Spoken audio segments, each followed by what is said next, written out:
Alrighty. Just copy and paste the link everywhere, I guess.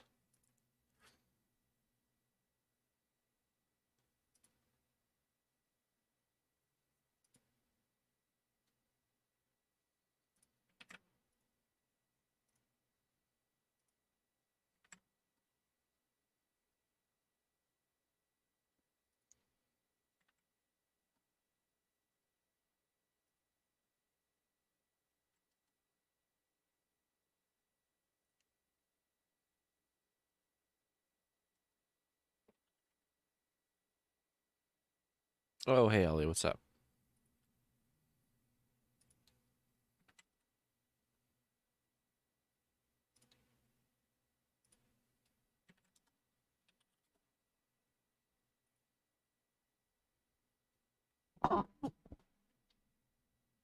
What was that? Oh, I'm moving my microphone. I have a Uh, microphone arm.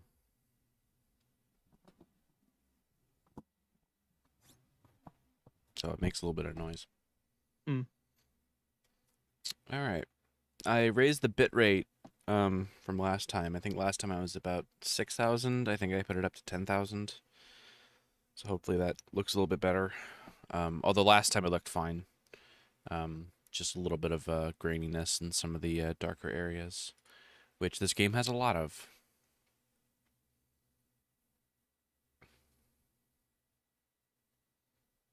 You just got home. Oh, nice. Yeah, I was gonna ask if you wanted to hang out today, but I remembered that I was gonna finish this stream, so we could probably hang out tomorrow.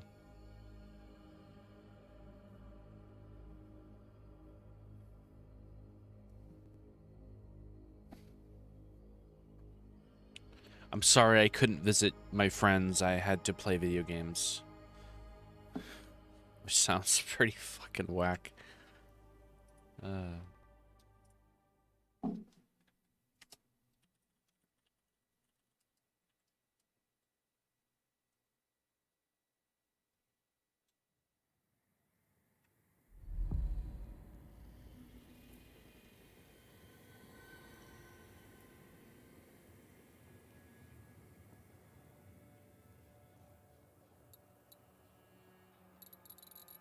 Alright, audio looks good. Because I haven't changed it from last time. You can see the stream, right, Connor? Yeah. Okay, cool. There's like a 1 minute delay from chat. LMAO. No, it's all good. Work for 10 to 6 tomorrow. I'll let you know. Okay. Sounds good. Just let me know.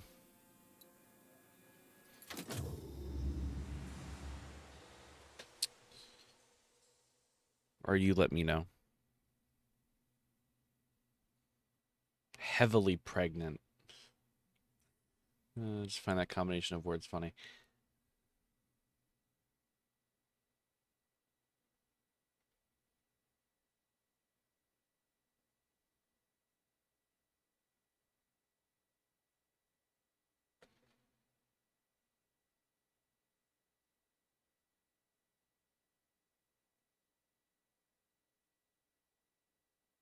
Oh, wow. Is stream delay that long?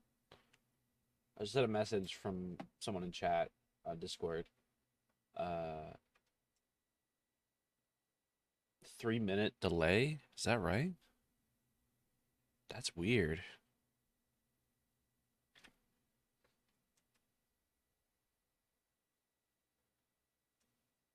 Hmm. Are you sure you were synced up with the live? Oh, wow. It's saved right where I was standing. That's useful.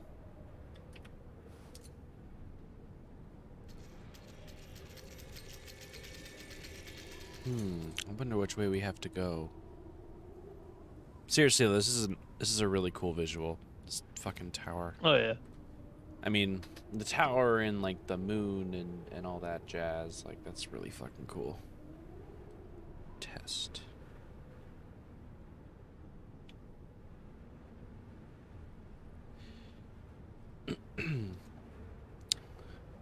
Yeah, Ollie, I have a bit of a delay on. Hang on. Ugh, I'm sneezing. No, I have a bit of a delay on chat showing up on screen to chat showing in chat because I can see both chat and like what I'm streaming and the overlay and stuff. So, you know, I am seeing your messages pretty close to on time, but any delay, that's just fucking YouTube at this point. Ooh.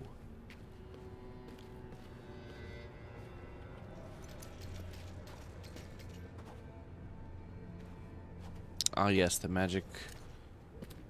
Yeah, definitely standing in this, that'll give you cancer.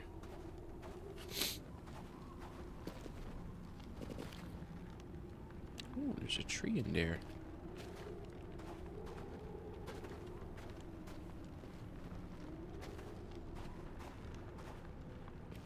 Oh, I can't get in there.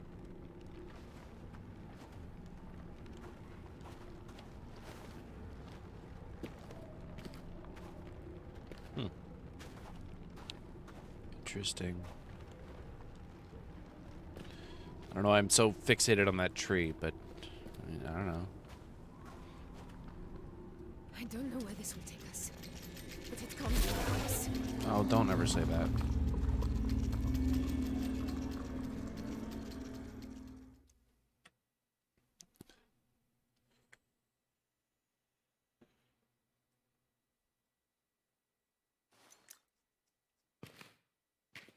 Oh. Oh, okay.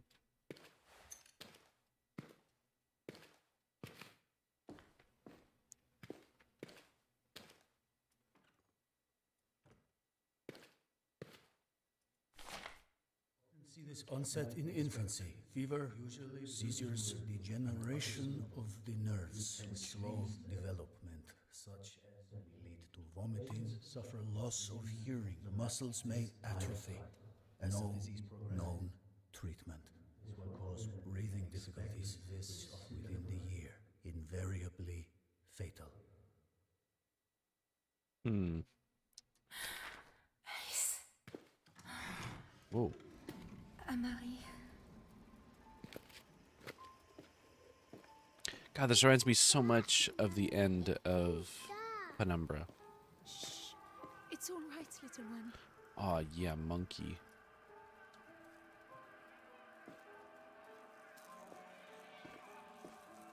If no one got me, I know Maka got me. I just went away. I know.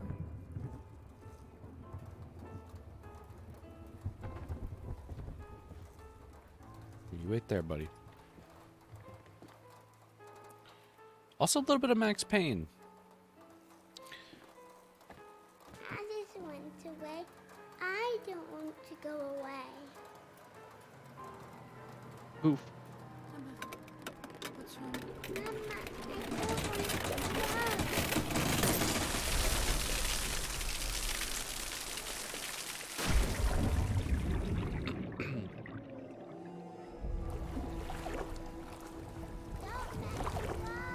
Oh, that's pretty harrowing. Amari!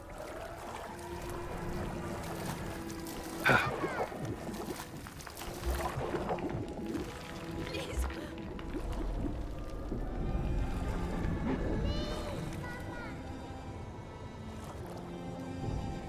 I'm coming!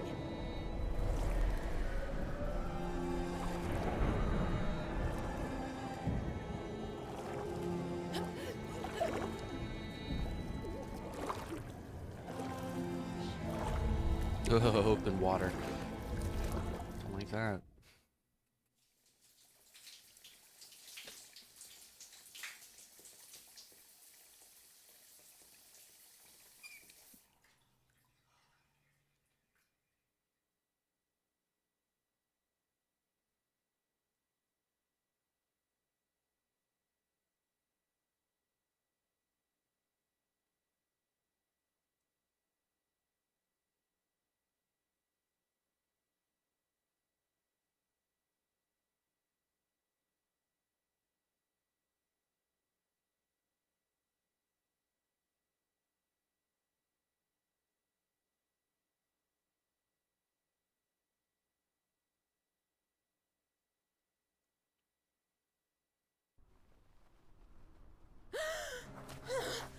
Marie. Where? No, shit. Not yet. Not yet, please. Please. A little one. Just wait. Please wait for me. I don't think I can do this. No.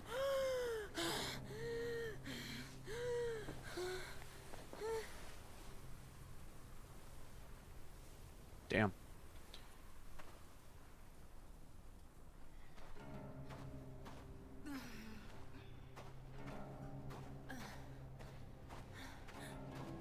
Smoke. The village? Maybe. Maybe. Well, here's hoping.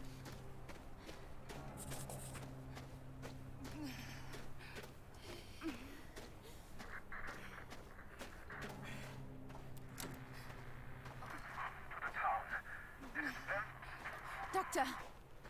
Wait, did you up the Oh, bitrate thank more from Christ. yesterday I need today? you. I Yeah. need you now. I know it's crazy. Okay, because but it's baby, definitely way worse. my waters have Oh, is it broken. worse?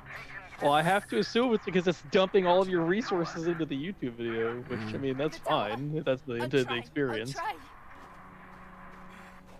Well, on my end, it Alright. is Hold on, little Pixel one. Central. Just hold on. That's just because Discord streaming is really inconsistent. No, no, no, no. It's definitely clearer than this. Well,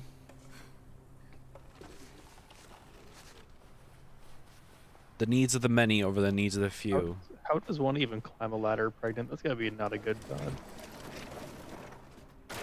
Ah! Like I said,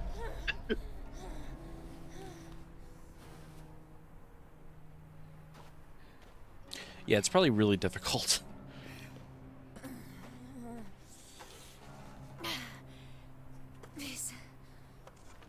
This is bad. Like, climbing the ladder is probably hard. Getting up Mother Mary. off the ladder is probably really hard.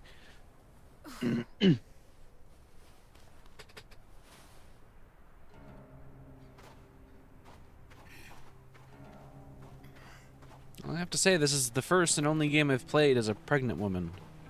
I think. I think? Yeah. The only one I can think of, anyway. This is the video game equivalent of buying one of those period pain simulators.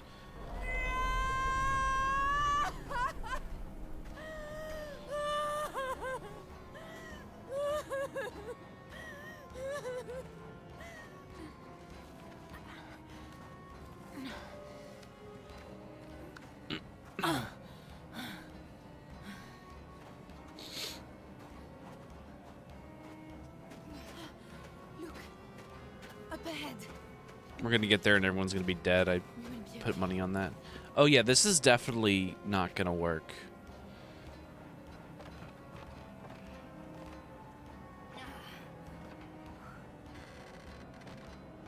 Oh, okay, fair enough. Let me move my fan. It's a little chilly. That's one big man, baby.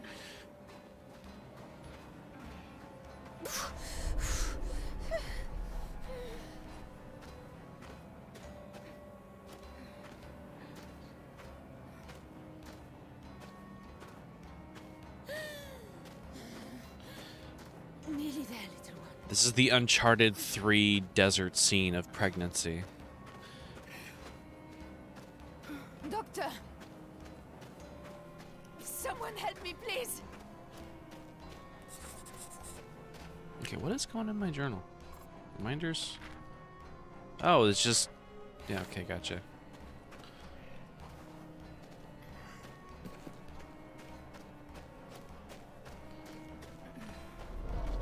Ah! Ah!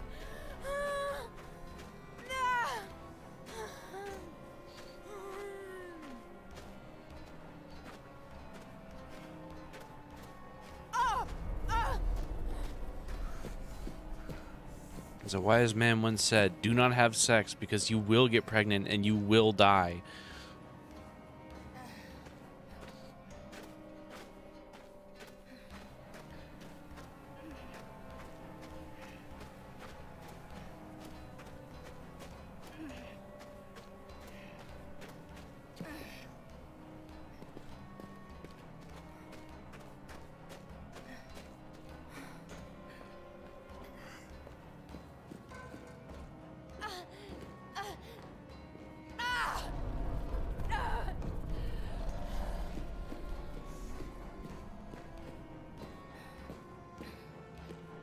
Oh, we're getting there.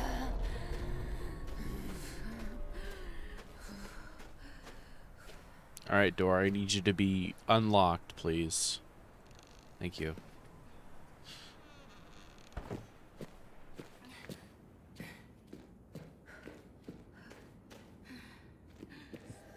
Well, that sucks. Oh, well, this all sucks. This is all very unfortunate.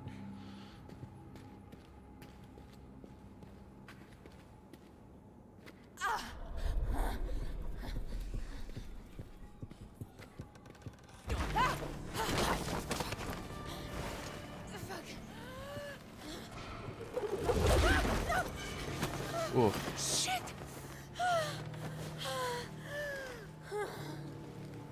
No. No, please, God. Mother Mary, not now. What the hell have I ever done to you?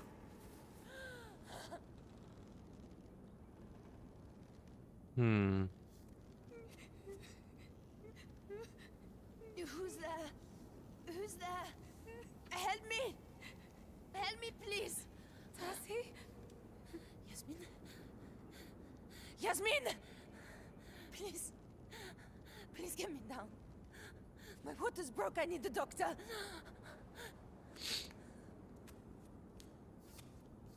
I killed them.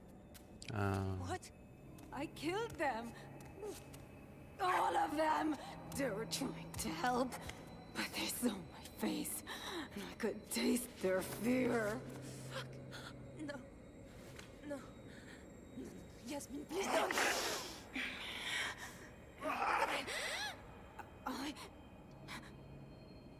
I'll help you. I'll try. Where's the doctor? I don't know.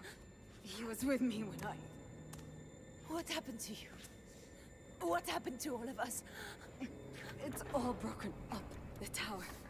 We were in the tower. She saved us from the desert. Who is she? I don't know. A ghost. A god. She only wanted to help. It was her. She did this to us? It didn't need to happen, Tassie. She was trying to help you. I can't remember. I'm sorry.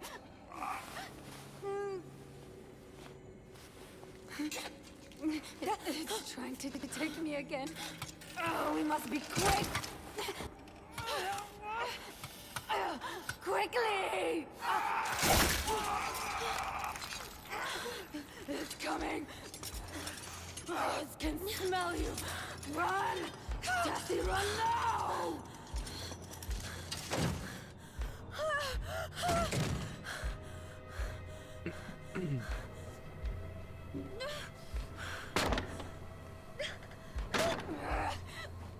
Run, Jessie!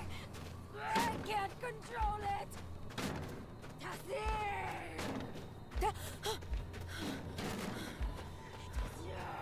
Jessie, it was you! Oh, nope.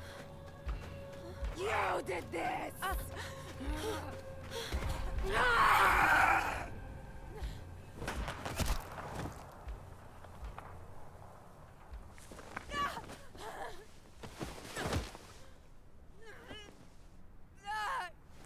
I'm here, Tessie. Doctor! I've got you. The baby. She's coming. It's all right. It's all right. I'm here. I've got you. Okay, can I ask you a question real quick? Yeah. Does this have like explicit? Because they have like dicks in this game. Like, is this gonna be explicit? No. No. Okay, just checking.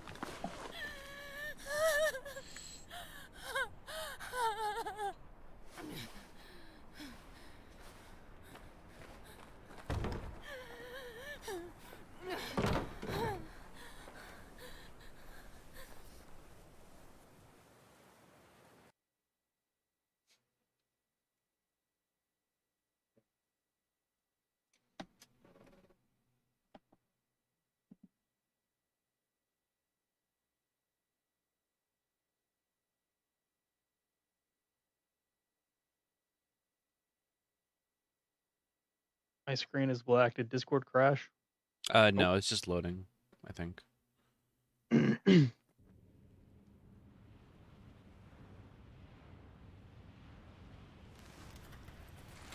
No! The curse, the ghoul, it's in you. We cannot risk it. I will help you save the child. Be strong. Don't let the creature take you. Breathe. Breathe. Focus on Does me. the stream look okay? Like, check the Stay YouTube, you. Stay Tasi. because I don't know if this bitrate's really doing anything.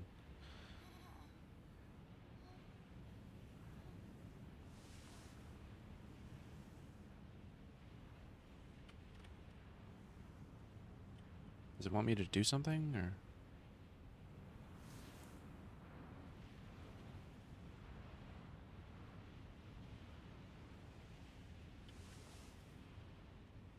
Can I help you?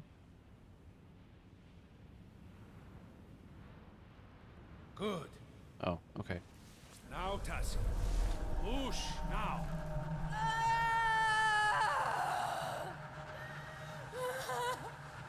Frictional really out here just like That's it.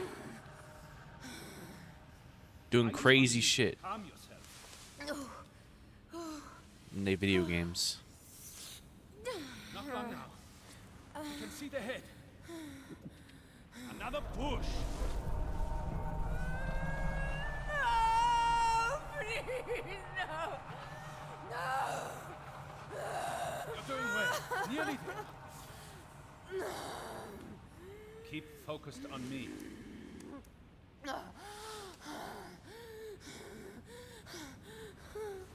That's it. Good girl. That's it. Once more.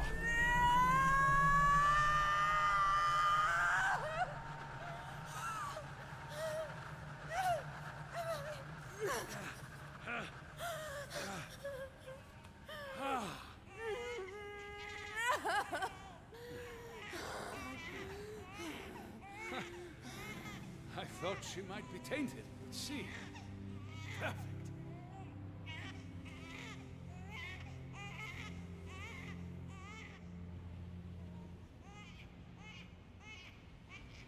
Did you know that when women are You have shitting given us out hope. babies, they actually shit themselves? Let me hold her. There's a fun fact for today. The child comes before everything else, even the lives of your friends. Your husband, all she wanted was the child. Just that. No! Look at what you've become through your own misplaced sentiment. Now, I must do what you would not, if we are to be cured. Against our lives, what is one child? Fucking down! You could so easily have made another. Ah!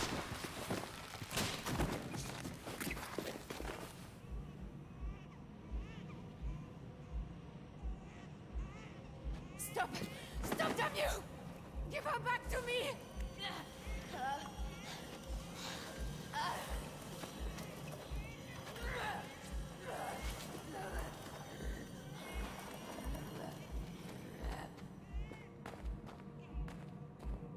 No! Fucker! Leave her be! Please. Marie.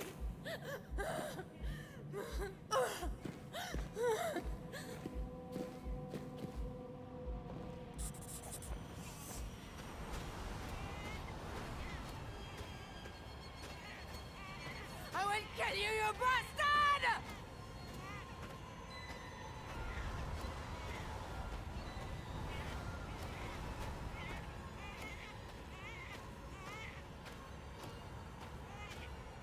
Please, bring her back!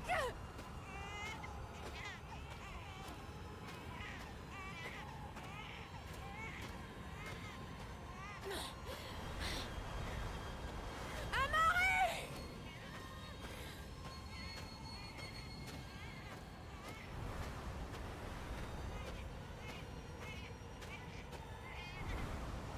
Out of your mind.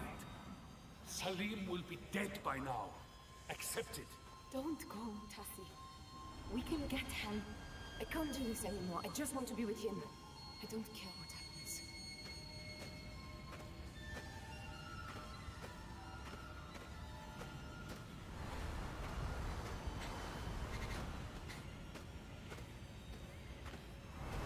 Don't do this!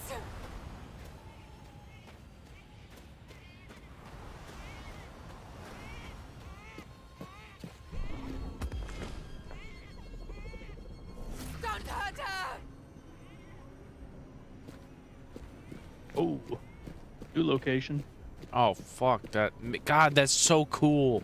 I want a model of this. Like, I want like a statue or something. Like, This is all I have. so badass.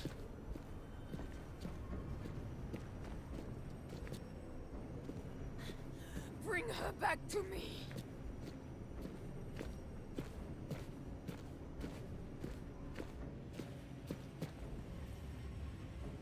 Oh no, he went through a loading zone. Oh god, he has that power. He has the power of the loading zones. He is by far the most powerful antagonist in all of Amnesia. True. Well, I guess the Shadow can go through loading doors. In fact, they can destroy loading doors. Does that happen? I don't remember. Oh, yeah, absolutely. Oh, okay. That's one of my favorite things is when like a loading door is destroyed or something like that. I see you, you bastard! I see you! Bring her back! Don't do this! Please don't do this to us!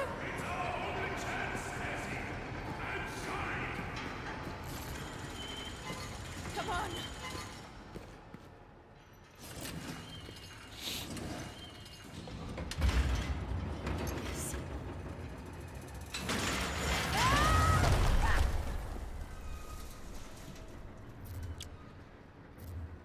This place sucks.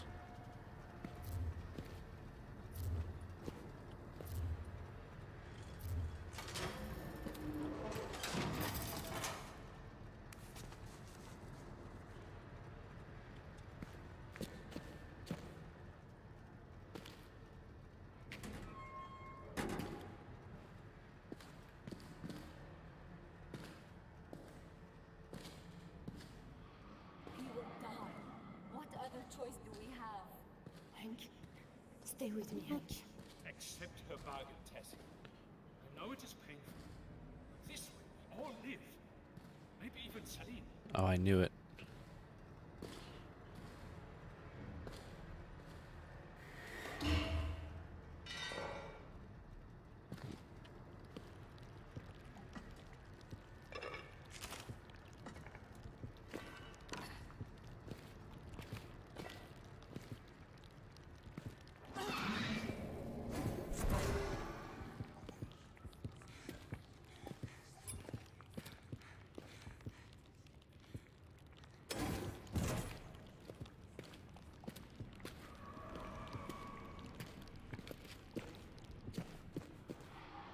Stupid, selfish little girl.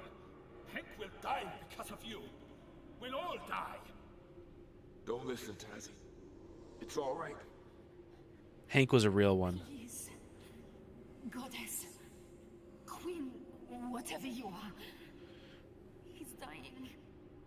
You know my terms, Tazigiano. Have you changed your answer? No. No, I can't stay. I can't give her up. Then I cannot save you. But I am not a monster. I will give you aid before you face the desert. I refused her. She wanted me to stay until the baby came. She wanted Amari. Yeah, I kind of had a feeling this was some kind of surrogate type deal. Actually, nope. I'm gonna go over here.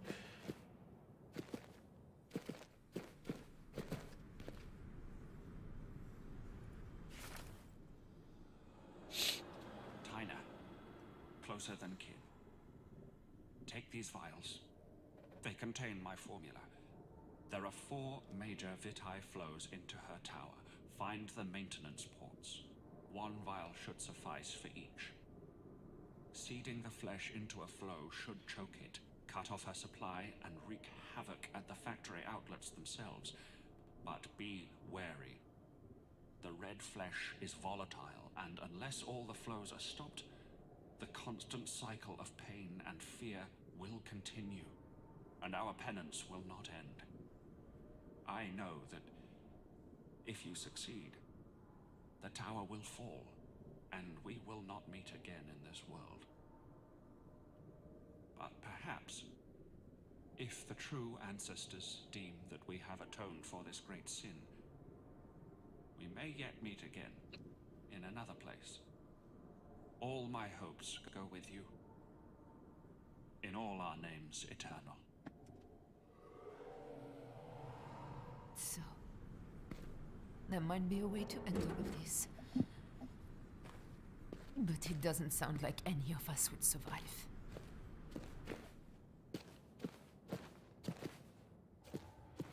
Give him water from the fountain, and he will be well.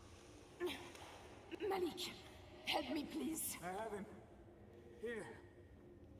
Mr. Mitchell, can you hear me? Here, Hank, drink. God, I'm the devil. Look! His wound. It was closing. Drink, all of you. It will sustain you in the desert. The fountain. We drank.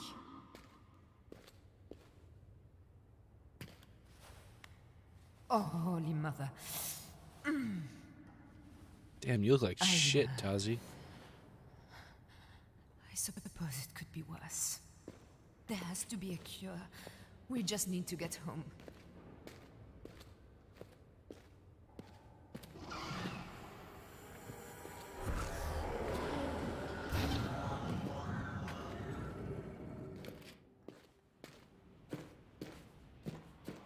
What would your old dad have made of this, Tazi? To stand here, to have seen this place. Almost a shame we have to leave. I'm sorry, I couldn't. Not after Alice. Hey, I know. I do understand. And so will Selim. We'll find a way to... Mr. Mitchell. I'm all right. I can't quite see properly. Something at the edge of my eyes. Shit.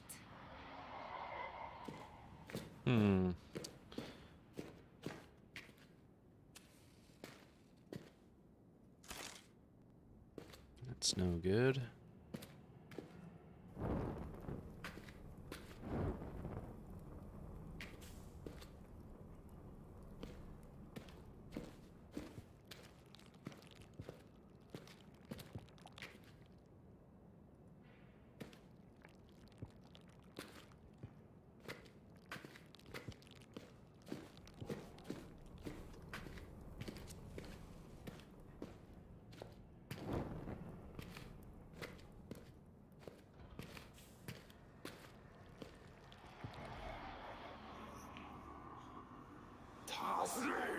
Hank!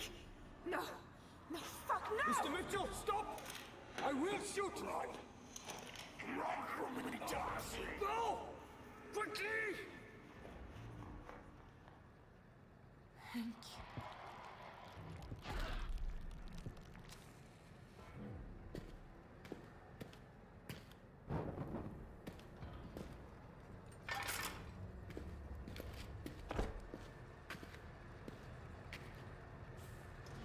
Malik, you stopped him. You saved us. I'm sorry.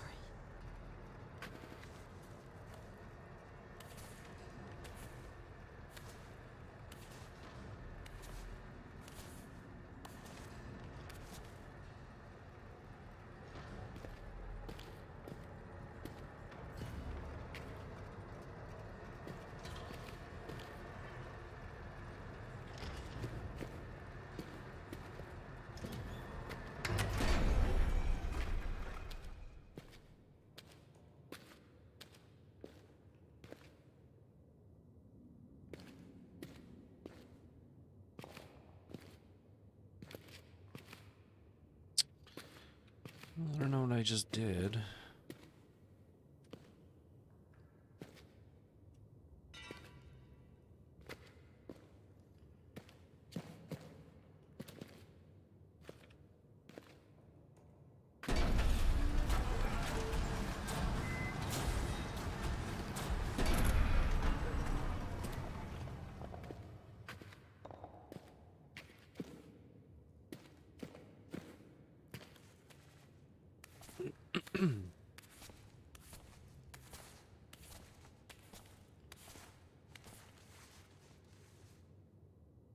Well, hopefully that helped. Oh, look, there's part of the gun.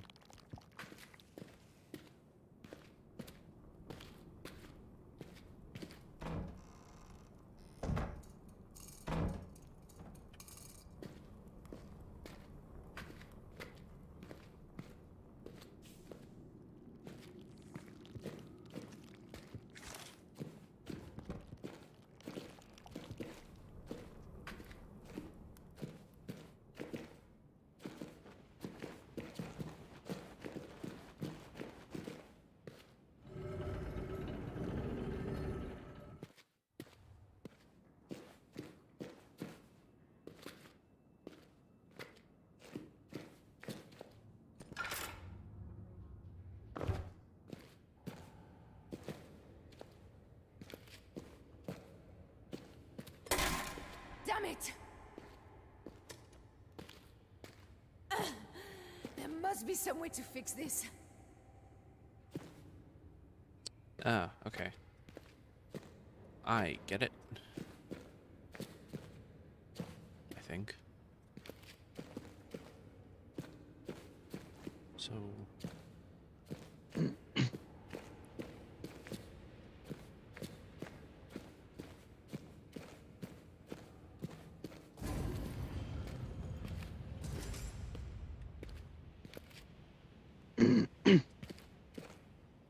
That's where I came from.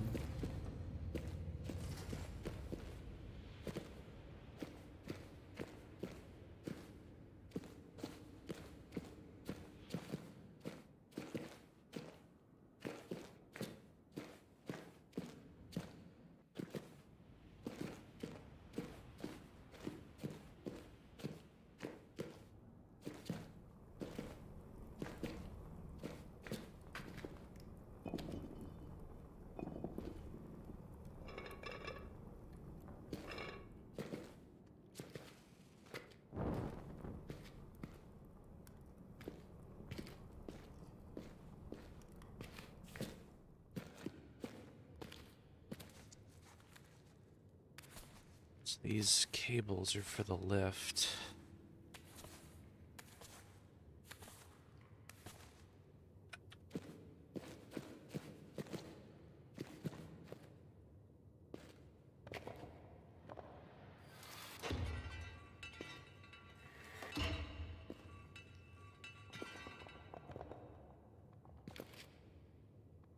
Right, just feed it through. There we go. Cool. Darcy. Darcy. I can smell you. You are nearly lost. Fight it. Fight it. It will take you, Darcy. It has taken me. Hank. Oh, Christ.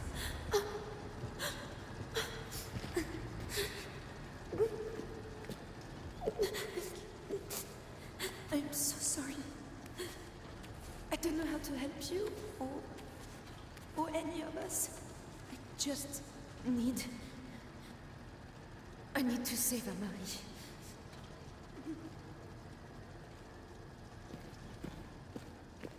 Alrighty. Well, now that the lift is fixed...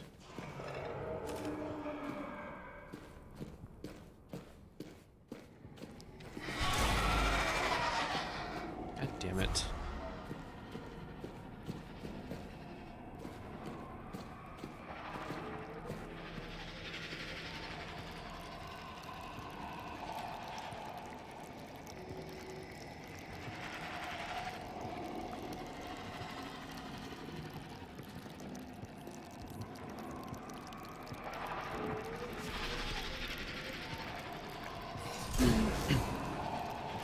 Shit.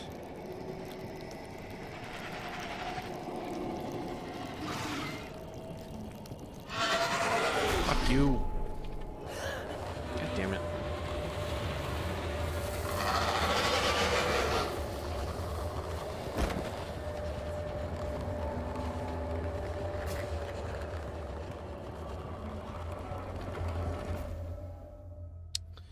Well, that wasn't the right way to go, I guess.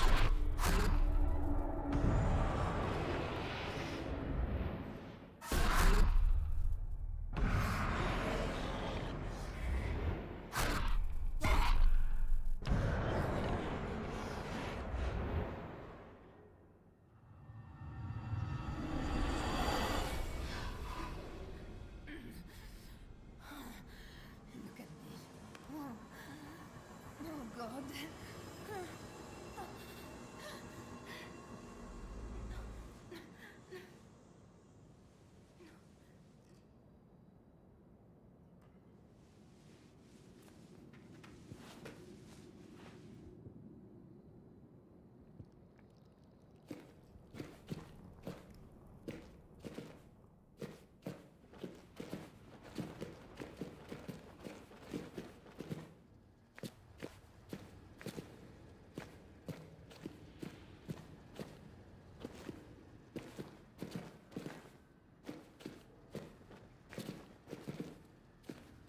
Okay, I just make my way back to the left, and up we go.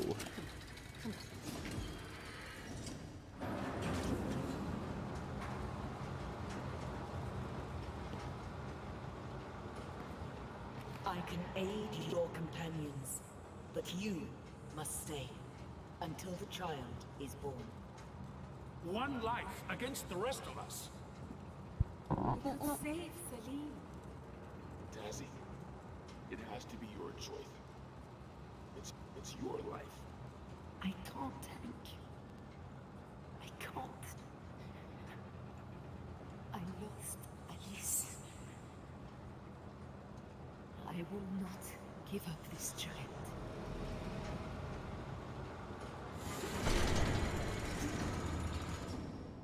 Amari. I'm coming. Hang on. Give me just 1 second. I gotta check something. I'll be right back.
Alright, sorry about that. Just wanted to check the stream, make sure everything was still working. Yep. Make sure the bitrate wasn't... Because you mentioning the bitrate was kind of making me worried. Even though it's just Discord, I was worried that turning up the bitrate was making the YouTube stream look worse. Just had to check.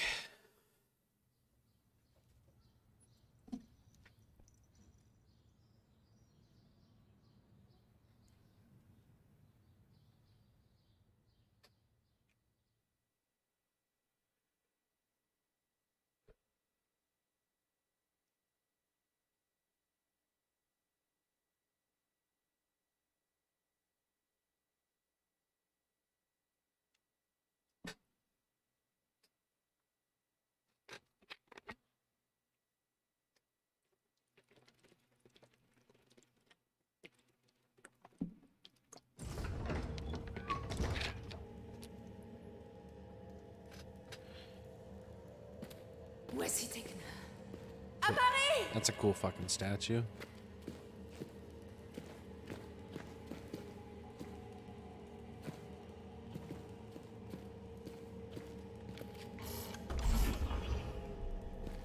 Paris. We could get home. If I can find some more vitae.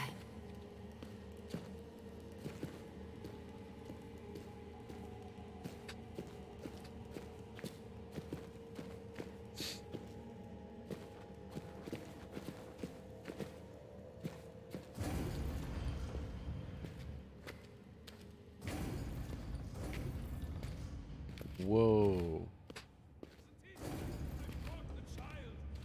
Now save us! Change us! Lift this curse! If that's what it is, she had no right to take the decision! She was thinking with I her... see you, you piece of filth! She will not Bastard! answer! What have you done with her? You must listen to her! I am trying to save... Oh my god. Stop!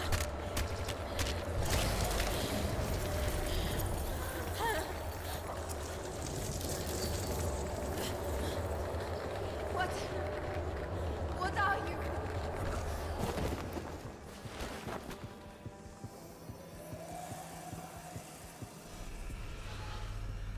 Have no fear, Tarzidriano. I have no wish to hurt you or your child. Then let us go!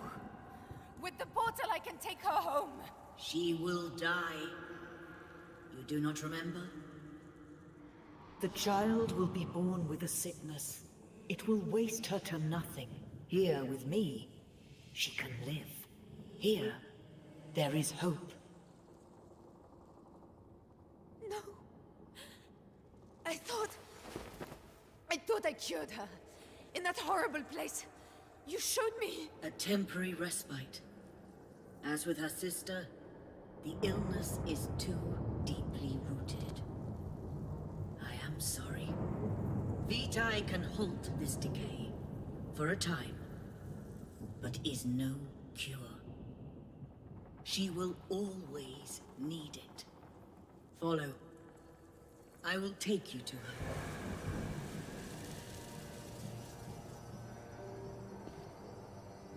Nope. Sorry, bro.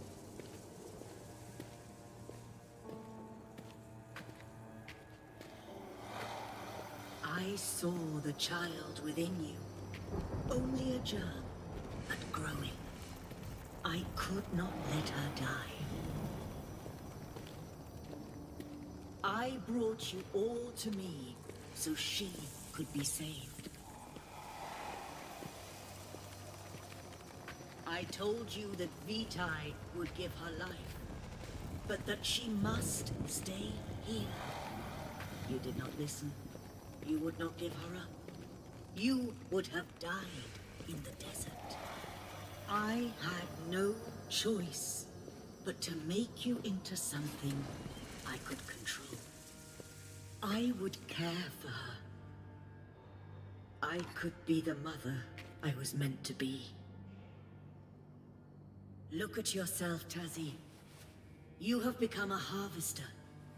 Soon your mind will be nothing but hunger. You can do no more for her, but I can. You must let me be her mother. Here. Amari! I'm here. I'm here, my heart.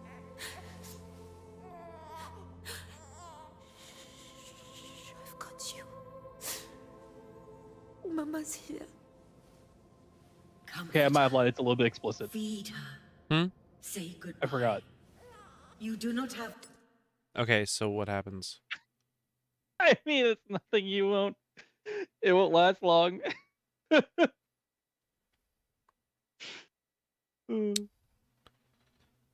What do you mean? The baby's hungry, bro. Oh.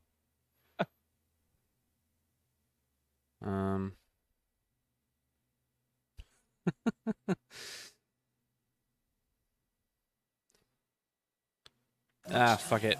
When you are done, leave her and come to me. Either try to look away or Will fuck it. ease Just your oblivion. It's all right, little one. oh yeah. Let me just let's go to BRB and It's all right. Oh, God. Look at us, Amari. How did we get to this? If we try to go home, can I find a way to keep you safe? this is why I need to start And this all vetting over games again. before I play them. But fuck it. But to leave you here with her and all of those things that they have to do to keep her alive. What are we to do? Hush now. Lullaby. Close your eyes, for sleep is coming. Hush now.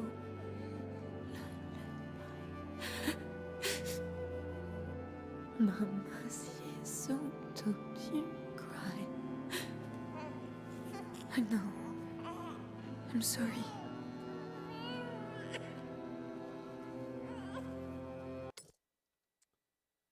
All right, there we go. Use your imagination, children.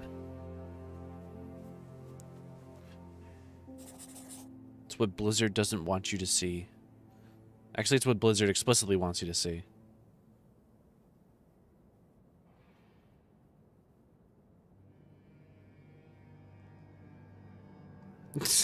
I love how nonplussed this baby looks. Like, oh, making babies in 3D is difficult.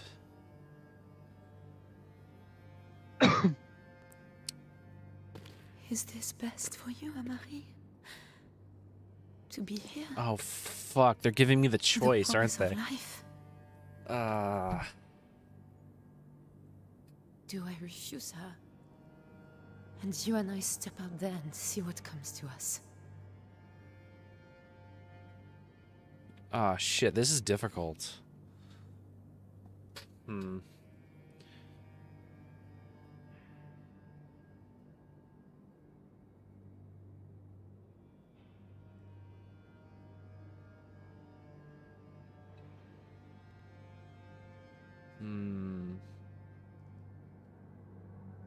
This is tough.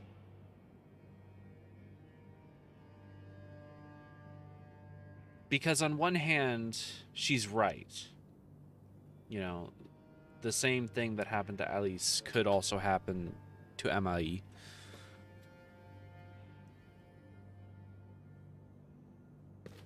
But, like, this is like ditching your kid. Like,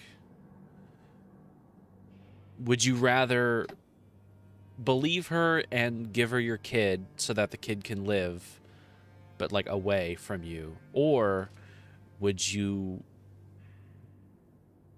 cherish the life that she would have with you for perhaps the limited time it would be, but you would still have that and know you had that? Fuck.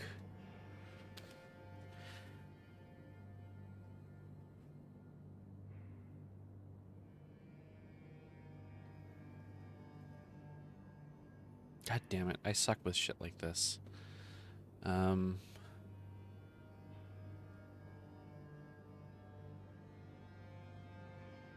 So I do have a choice, right? This isn't like a false choice thing. I mean, answering that kind of defeats the purpose of True. whether it's a choice or the illusion of a choice or not. True. I mean, to be fair, the queen is, I guess the queen is like all knowing, and like moseying out there, she'd be like, "What the fuck are you doing?" And just like, just take the kid anyway.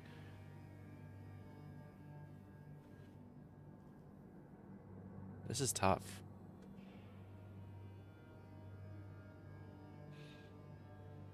Hmm.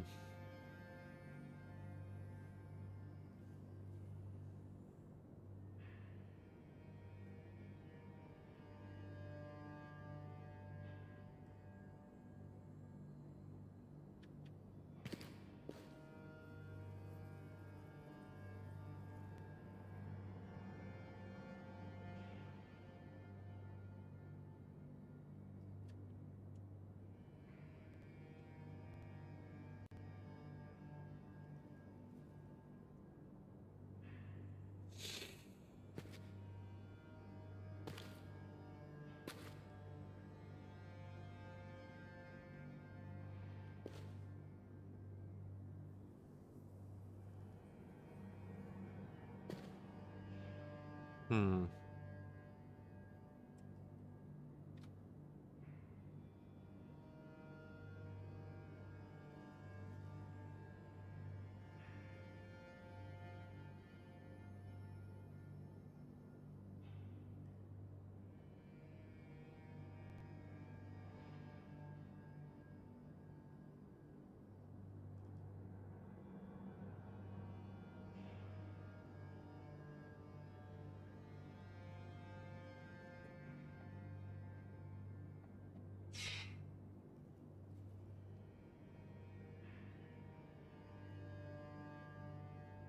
I mean, my personal opinion is this.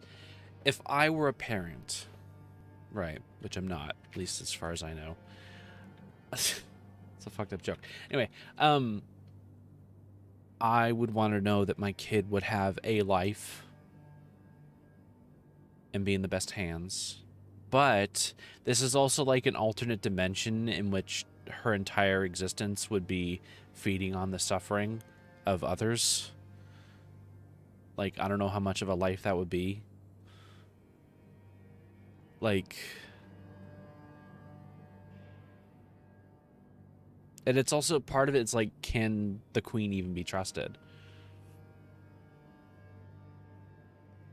Like, I don't know.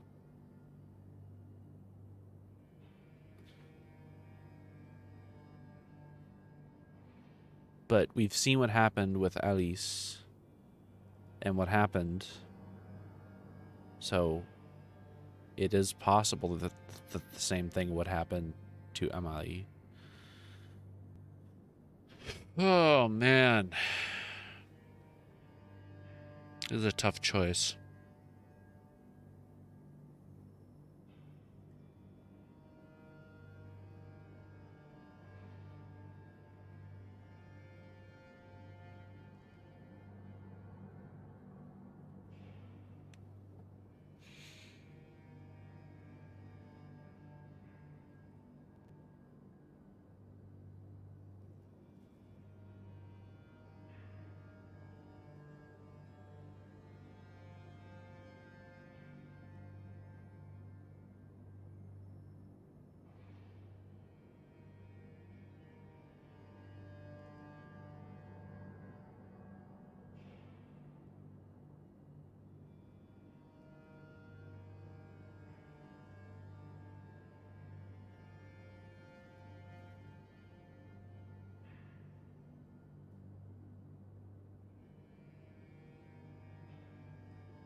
But also, like,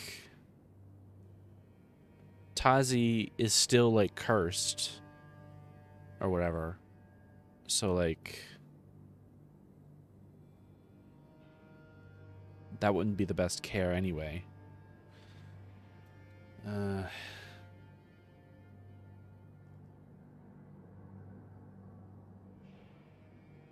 What did you do? My choice has no bearing on this situation. True. True. You right. You right. Um...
You know, like,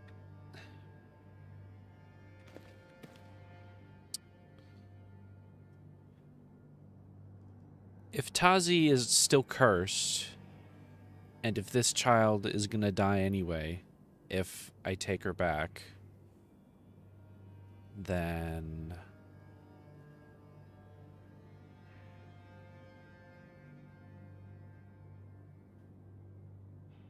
I think for the life of the kid, I think it's in her best interest to be with the queen, even if it's not much of a life, it's still a life. Does that make sense? Am I just, like, capping? Like, is that insane to say? I am not here to decide what ending you get. No, I'm not. No, I'm not asking you to decide. I'm saying, is what I'm I saying. am not here to color what ending you get. No. But, like, does that make sense? Is my logic Saying sound? yes or no colors your ending. All right. Well, okay. Here's my point. Here are my thoughts on the matter. If the queen is to be trusted, and if her word is to be taken as truth, the kid will die if I take her back, and Tazi probably will too, because Tazi's still cursed, or whatever it is. We'll just say curse for the sake of argument. And so that would not be good for either of us. But more importantly, it wouldn't be good for the kid. So, even if it sucks that her whole existence would be fueled by suffering, that's still a life, and it is an option. So I think that would be the best option for the kid, rather than to just die suffering like Alice did. So that's my thoughts. So I think the kid should stay. If I lay you down now, I may never see you again. This is the game going, are you sure? Yes, I'm sure. Sorry, Amari. Here, you have a chance. Here, you will have a life.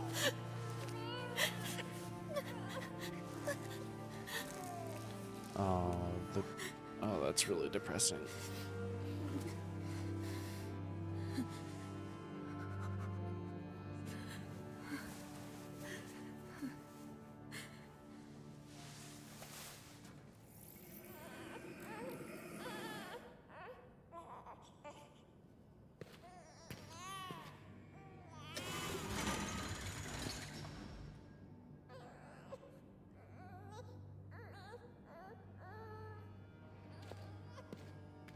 Thank you, Tazi. I will protect her. I will love her. I am sorry that this was your path.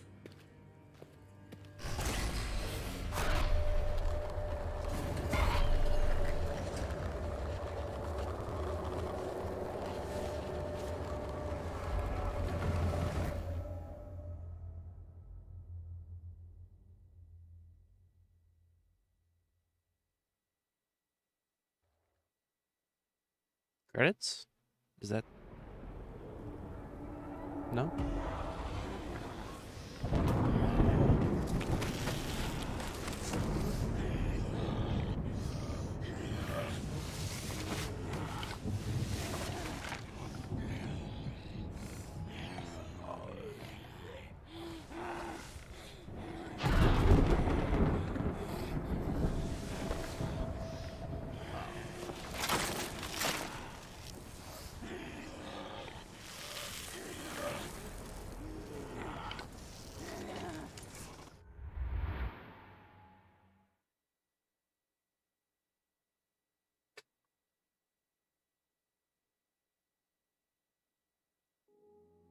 Well, that was depressing.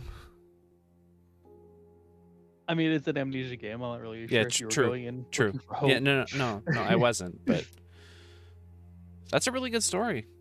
I like that. That was really good. Damn. Oh shit! A tower in the background now. Yep.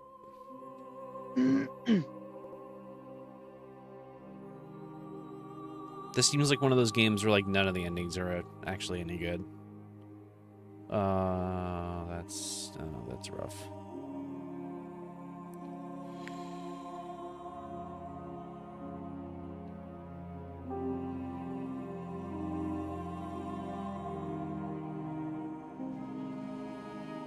Well, that was very good. I like that. That was a good game. I don't think I've ever seen this sketch before. Yeah, it's pretty depressing. Ah, so that tells me which ending you chose. Got it. Does it? Yeah, unless you just skip the credits like some kind of insane person. How many endings are there? That's a good question. I don't know. Exactly.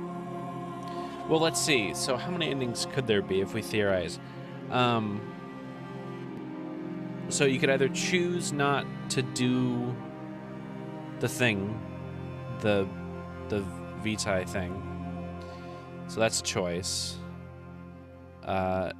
There was documents relating to poisoning the supply of Vitae, which I didn't do because I just didn't figure out how to do it. So that might be one option. And then there's the leave the kid or take the kid, which is another. So I suppose theoretically there could be like 6? No. 8. 8 possible endings, I'm guessing. That's just a guess, you know.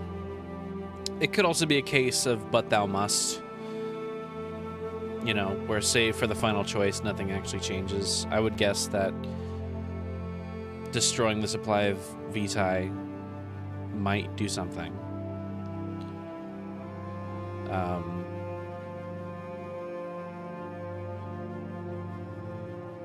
I chose the path of vengeance. Oh, gotcha.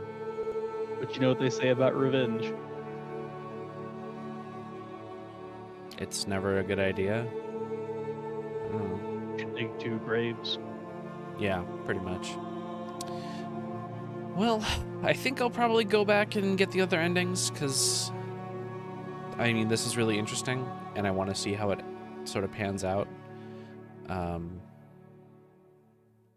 Or I could just look them up on YouTube, you know? But I feel like it would be better if I just did them myself. And this isn't a particularly long game. I'm sure on replay it's pretty short. I'd say probably like half the time if you know what you're doing.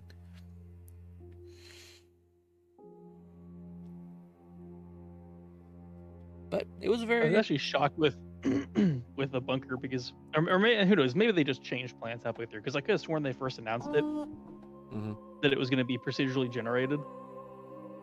Really? And maybe it was, and they just chose not to in the end.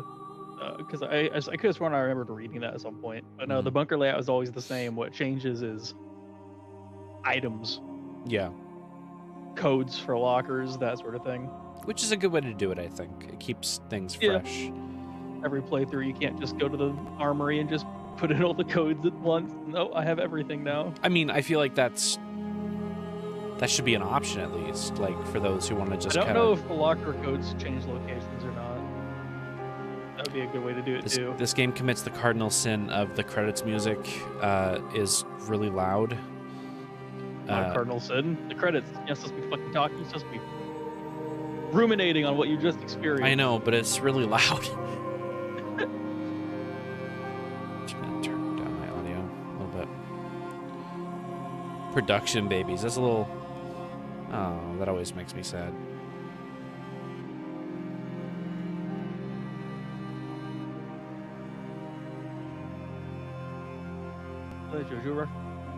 Shut up. I mean, it was set in the desert, so... Oh, they credited their Discord mods. Huh. I get the feeling that won't age well.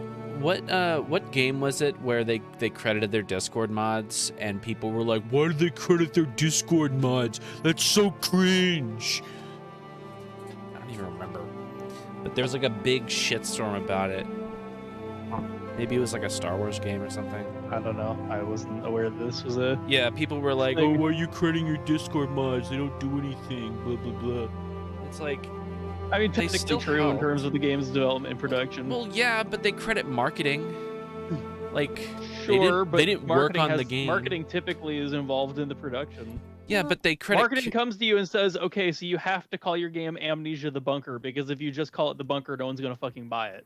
Like, I hate to say it, but they are involved. Well, yes. Decisions that they make when they make these games, they're gonna talk to the marketing people about public it as well. relations is also important, and I would venture to say that's part of Discord moderation, is public relations. I suppose my biggest problem is that they're not being paid, and so it's kind of like. Well, that makes it even more. Like, they should at least get like a shout out. Maybe. Like, they're just volunteering their time because they love the series. Sure, but that can be. How I put this? Oh, what if the Discord mods do there something are people, awful or something? Like, not that even could say that. that I mean, on that partially, because they're not going to be nearly as vetted necessarily as like. So, granted, people don't seem to vet their fucking employees these days either.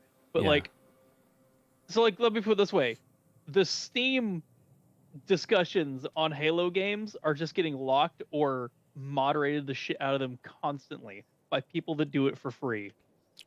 And the excuse is always, well, it's because I love Halo. And it's like, that's an incredibly cringe stance given the current state of Halo and the people producing it. Okay, that's true. Like I could have a lot more, not respect, but understanding if an employee that's working on Halo is moderating it, because it's like, you know what? Whether or not I like what you're doing to the game, you are being paid by the company to deal with this thing. But when you're declaring yourself a fan of something, that's really going to color my opinion of you depending on what the thing is. Well, also, the job of a forum moderator is to, like... And you're doing it for free. Well, no, I can look a 343 artist in the eye and say, I hate what you're doing to Halo, and they can say to me, yeah, but it's a paycheck. And I really can't respond to that. Yeah, but when you're a Discord moderator doing it for free, I hate what they've done to Halo.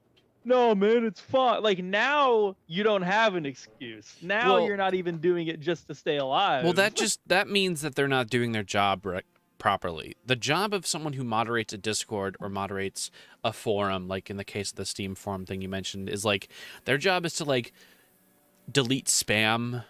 But and, what like, I'm saying get is, rid of shit regardless, that's they're like providing offensive. a service for free, and there's nothing wrong with providing a service for free. But it becomes a question of who are you providing that service to?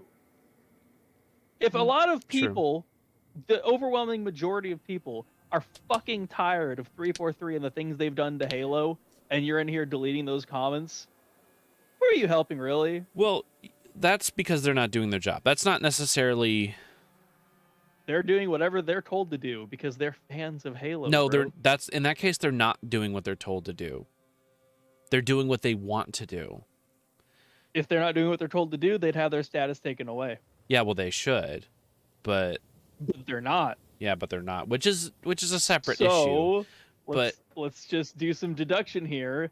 If they're not doing what they're supposed to be doing, but they're also not having their power taken away, are we sure that the first thing is necessarily true? True. I want you to look at the modern corporate landscape and the way they handle interaction with their communities, and honestly tell me that this isn't completely okay with and mandated by them. I mean, fuck. If I was hiring someone to manage my Discord, it'd No, be they're like, not hiring. You're not paying them. well, hiring for an unpaid position, whatever. You know what I mean?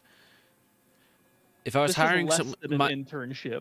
yeah, it literally is less than an internship because not And only that is why people don't generally have respect for them. You're servicing a gargantuan quadrillion-dollar company for free. Now, is Amnesia a giant quadrillion corporation? No. To this day, they're like a big budget indie studio. They haven't really expanded that much. They're like double A. Their game is a niche market, and they make the most out of what they have, and they service their fans pretty well. But regardless, people are still doing it for free. And right now, you can say, well, man, that's true, because that's fine, because they're currently stewarding Amnesia in a way that most people agree is pretty positive. The bunker is doing quite well. 92% on Steam. That's pretty good. That's pretty good. It's a small little $25 experiment game.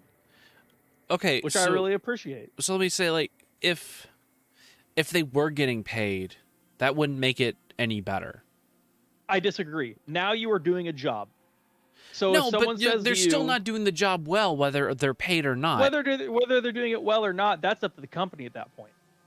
It would still be up to the company, even if they weren't being paid. If you work for a McDonald's and you're making a garbage burger, and someone points this out to the company's job is to either increase the quality of your burger or replace you with someone who will make a good burger. Now you're failing your job, but they're supposed to do something about you failing your job. Right, but if the company's job is to replace you or figure out a way to do it better, but they're not doing it, that's not your fault. That's their fault for not solving the issue. Yes, but what I'm saying, it's still your fault. If you're making a bad burger, you're just, I don't care, I'm just here to make money. That is your fault, but it's also their fault for not replacing you with someone who will actually do the fucking job. Yeah. But when it comes to like the thing you mentioned before about fans who are now moderating, like, say, the Steam forums, in the case of Halo, is they need to be replaced because they're not thinking objectively.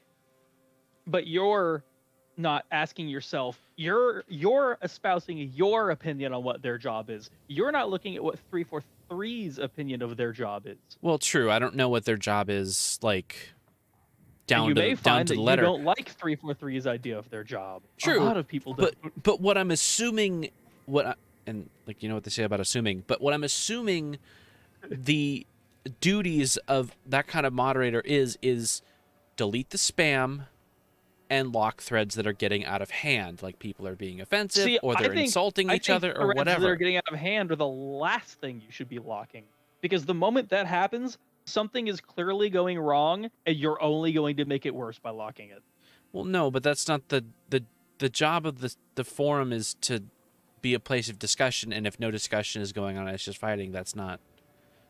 Take it to DMs or stop it. Like that's all I'd say. Like, I've moderated Discord. Yeah, but that's not the kind of discussion you want to foster. You know? And I'm not saying it should be You'd rather it spread out to other places or stay contained to the one thread? To me, no, I'd say what I'm saying is if people aren't on topic and they're just fighting, then that's not a place for it. They should, like, either solve it in their own messages or just stop. Like, I feel like we're not perfectly understanding each other in this, and this is just going in circles. To me, it's a public conversation, and so saying take it to DMs is kind of antithetical to the idea that it's a public conversation. Well, yes, but if I'm in the Halo forum and I'm arguing about someone, if I'm arguing to someone about, like, God, something stupid, like fucking, I don't know, like I say someone's stupid and it's because they like anime or something or whatever, and that's just what it turns into. It's an argument about anime on the Halo forum. No. Like, now you've moved the goalpost. Now you're talking about off-topic conversation. Well, that's kind of what I meant. What I said before was if said off-topic conversation. I should have. What I'm saying is, Steam threads are at the stage now where if things get heated, they just get turned off.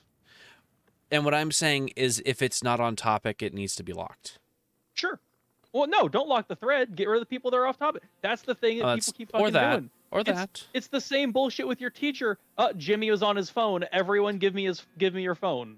No thanks. I forgot that was a thing. You could just ban people from forums. It's cringe. I see what you're saying. The conversation got a little too passionate, and a few people are posting off topic. I could take the time to do my job, deal with the people that are off topic, or I can just click lock thread. Nope, my job's done. Well, that's on me for not remembering that was a thing. Anyway, this is all because I said that it's kind of neat that they credited their Discord moderators. It's amazing how off topic we got. This discussion is now locked. This discussion is now locked. Of course, I'm locking this voice chat. I'm not saying they can't credit them, because those people are providing a service for them. Yeah. But I mean, they should be paid. I imagine a lot of people are saying more that it's cringe that they're Discord moderating for free than it's cringe that the company is crediting them for it. I think they should be paid. I Like think if the you're overwhelming majority of Discord mods are just power tripping tyrants who see an opportunity to use their quote unquote passion for a fandom to be able to fuck with people. Because at the end of the day, I don't care how much let's say Halo is the best it's ever been right now. Right? Like 343 has been not only carrying the torch for 10 years, but exceeding Bungie for 10 years. I'm still not moderating their fucking forums for free. God, I wish I could live in that universe. Like that is a job. You're asking me to have a second job outside of my real life job because you can't be bothered to fucking moderate your own shit. Well, I think the bar is low because they're not paying them, which means they should be actually like vetting their mods and then paying. That's what I'm saying. Yeah, anyone that's doing it has an ulterior motive or has no life. And when I say no life, I mean they are mooching off of the society in some way.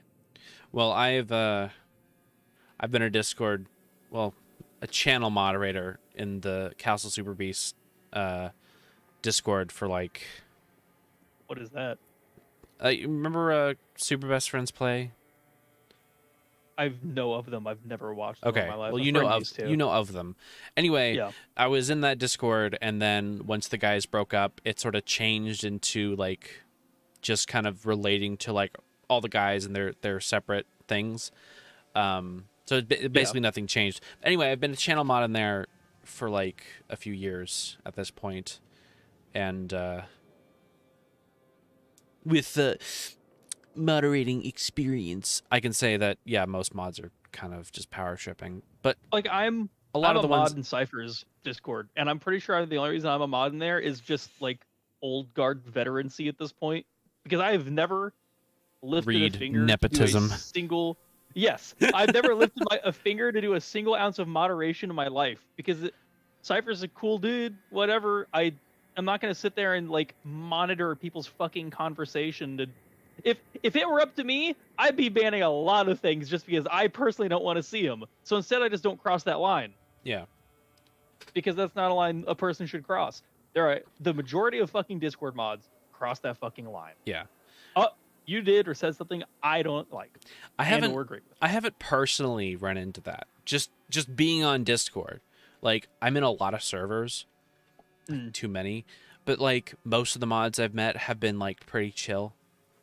I was in probably because the biggest server I'm in is the Castle Super Beast one, which has like I think over 1,000 members. Like that's the biggest I'm in. Like I haven't been in a server that has like 20,000 members or something. Like I'm sure that's when it gets bad. Apocalypse server, and the backseat typing was so cringe that I just left. It's like you. What server? Sorry. The Apocalypse. He's a YouTuber that plays a lot of games blind for the first time. Ugh. YouTuber servers. And unlike a lot of guys, he actually tends to like take his time and like dig into the lore and like watching him like actually play Dark Souls with the intent of trying to understand Dark Souls. It's nice, you know. The average fucking YouTuber or streamer is just gonna run around. Oh, I'm whacking monsters and I got a death counter. This is great. Like he actually invests himself in understanding the world, and that's the sort of shit that I like. That's cool. But I had to leave the server. It was just fucking cringe. It's just like, you can't talk about that. He hasn't played it yet. I'm like, all right, well, I don't have a fucking list of games he hasn't plans or does not plan to play, and I'm not about to walk on eggshells every time I try to. Like, I'm surprised that like 90% of that server's text isn't under spoiler covers. Yeah, we shouldn't get on the topic of spoilers because I have strong opinions about spoiler culture. Listen, I'm gonna be real with you, man. To me, there is a specific amount of time before you don't get to have complaints anymore. Because if you cared that much about a thing, you would have fucking engaged with it 5 years ago.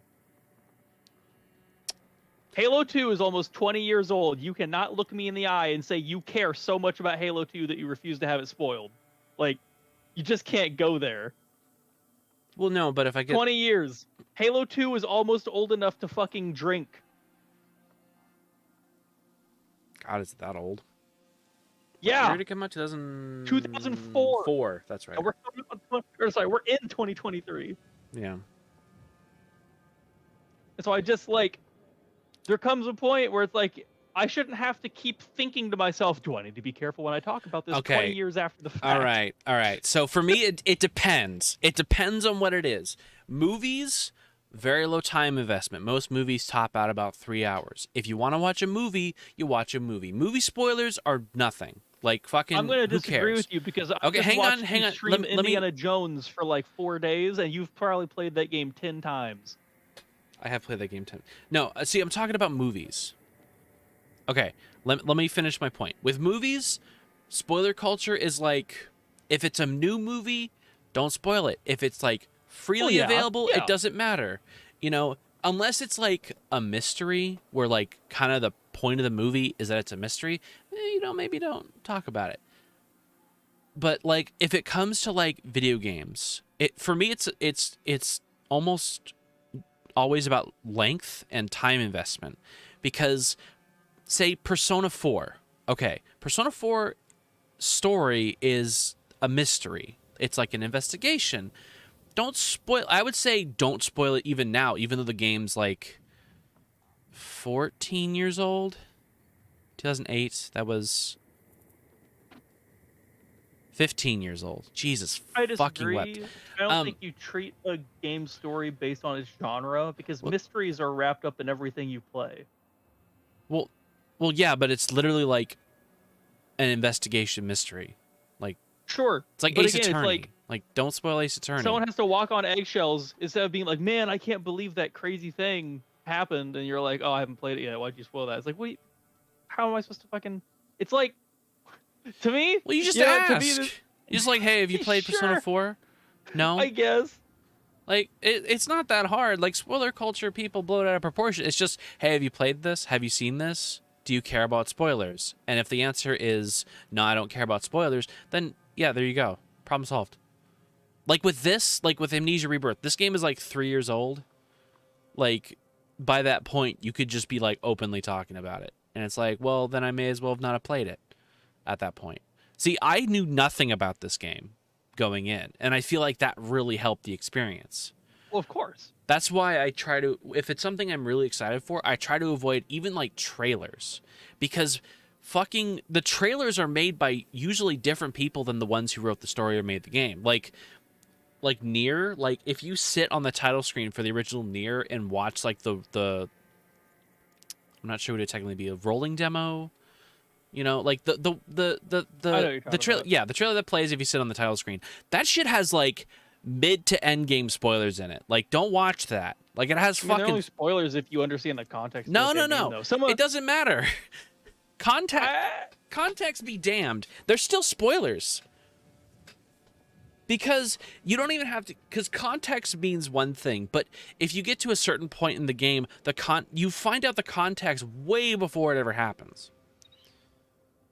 So you get to like, you know, you're maybe like halfway through, or like a quarter of the way through, and then you suddenly connect the dots with the spoiler you saw, and you're like, oh, man, that sucks. You know, like, yeah. Anyway, don't spoil things. Just ask. Like, it's not that hard. Like, spoiler culture is easy. Sure, but I'd also say you just don't get to complain about being spoiled for something 10 years after the fact, because it's just like, yeah, but again, also, like, how many times have you replayed Indiana Jones instead of playing one of these games that I know is sitting in your library with 0 minutes played that you're so excited to play? Okay, we've gotten into my anxiety about starting new games. Okay, I'm not gonna. No, fuck you. Fuck you. We're not getting into this again. We are getting into this. Okay, playing new games is difficult. Oh my god, I thought I owned too many games. What the fuck? How many games? How many am I up to? Do you not even know how many video games you own? Last I checked, it was like 1,200, maybe 1,300. You have almost 1,500. Yeah. I thought I owned too many. Yeah. God damn. Yeah. There's a comment on my profile because I was at a friend's house, and I just left a comment on my profile with how many games I had at the time. I think at the time it was like 411, and that was like 2014. 2015 or something. I was gonna scroll through your games list to make you force you to play something, but the list is so long, I don't even know if I want to do the You effort should now. like if this was you literally were like, hey, you should play Amnesia Rebirth, and I was like, oh, okay, that'd be fun. Well, my recommendation at this point would just be to go straight to the bunker while it's fresh in your mind. Oh man, so how much is it again? It's like $20. It's $25. $25. Shockingly might pick that up. low price for like the quality of game it is. I thought it was like 40. I thought so too, and I wonder if that's them lowering the price without me realizing, or our brains just thinking it would be 40 because that's the typical price of a game. Yeah, like like Trepang 2 came out and it's 30. Like I Yeah. would expect that to be like at least 50. System Shock is $40. Resident Evil 3 is $40. Oh yeah, they lower the price That's on all probably those. just because they downed the price. Yeah. Yeah. RE3 wasn't exactly received as well as RE2. Yeah, I think they dropped the price on a lot of those. Like RE7 got a drop in price. Hear that, Activision? Games get old eventually. Drop the fucking price. Yeah, RE2 is now 40. RE7 is 20. Dude, you Yeah, have no that's idea right. how much I That's just cool. want to like get together with some lads and play Extinction Mode on Call of Duty Ghosts. But to this day, the only way you can play all of the maps is spending $90 to $100 fucking dollars. Do I have Ghosts? I don't have Ghosts. Yeah, it's $20. Like what? $19.79, and that's a sale price. It's normally That's $60. no, you're because you need all the DLC as well. No, I'm just looking at the just looking at the base version. Yeah. The complete bundle is There you go. $180. It's not even Well, on sale. No, hang on, ignore that because that's probably includes a bunch of dumb skins and shit. Yeah, it does. What's like the season pass or whatever? That's the real one. The season pass is $25. So $50 on sale, basically $50. Yeah, normally it would be, let's see, 60 plus 50, that's 110. Special promotion offer ends June 26th. You know, if they put all the Call of Duty games down to like $10 each, they would sell them like, because the only reason to fucking buy Call of Duty you can games get these for days. $40 if you buy the hardened edition because that just comes with the game and the season pass. But again, $40 for a game that came out 10 fucking years ago. 9, like, but yeah, pretty much. Half-Life, don't they sell Half-Life 2 for like $1? It's like $5. I'm checking. Okay, they still have for 10, but I know they put on sale a lot. I remember getting Half-Life for $1. I mean, you can see the thing is with Half-Life is you can buy the Half-Life 1 complete, I think it is. Oh, it doesn't show me the price because I own all of them. But it's like it goes on sale for like $10 like regularly. Like you could either have Half-Life for $10 or you could have Half-Life, Blue Shift, Opposing Force, Team Fortress Classic, Half-Life 1 Source, Half-Life 2, Episode 1 and Episode 2 for like $10, $15. You know? Hey, you wanna face app meme? Yeah, send it. Oof. That's funny. I'm laughing at something the viewers can't see. I don't care. It's funny. When I eventually play Spec Ops: The Line on stream, no, I'm not going to play Spec Ops: The Line on stream. Wait, why not? Because I already played it. Oh, okay. Never mind then. And it's not as good of a game that I really want to play it again. Yeah, no, it's once you've experienced It's a good story, though. it. You know? Yeah. Oh, right. I was going to look up Amnesia, the bunker. Yeah, it's it's $25. Yeah, it's shockingly Rebirth low is price. more. Rebirth is 30. It's a longer game in theory. Oh, I mean, is it? The Interesting. bunker in theory is remarkably short if you're like a god tier player who's played it before, just speed running it. You know, where and on top of that, it's probably more of like a value of man hours put in. Is you know, that Rebirth the is fucking Outlast font wait, man. in the inventory? Is it the fucking Outlast the font? Yeah, and one of the screenshots it shows the inventory for the bunker. I'm like, is that the fucking Outlast font? Oh, I mean, I think it's pretty standard, just type writer. I font, know, but it's just funny seeing that kind of reuse. But I think it has more to do with just how much money went into it. Rebirth was clearly them aiming for like a triple level or AAA level of like Yeah. everything. Animation, acting, set pieces, design, all that. The bunker is a much smaller, much more focused thing. Mhm. The credits are pretty short. You know, not a lot of people worked on this internally, and so that's probably where the price really comes Yeah. from. Yeah.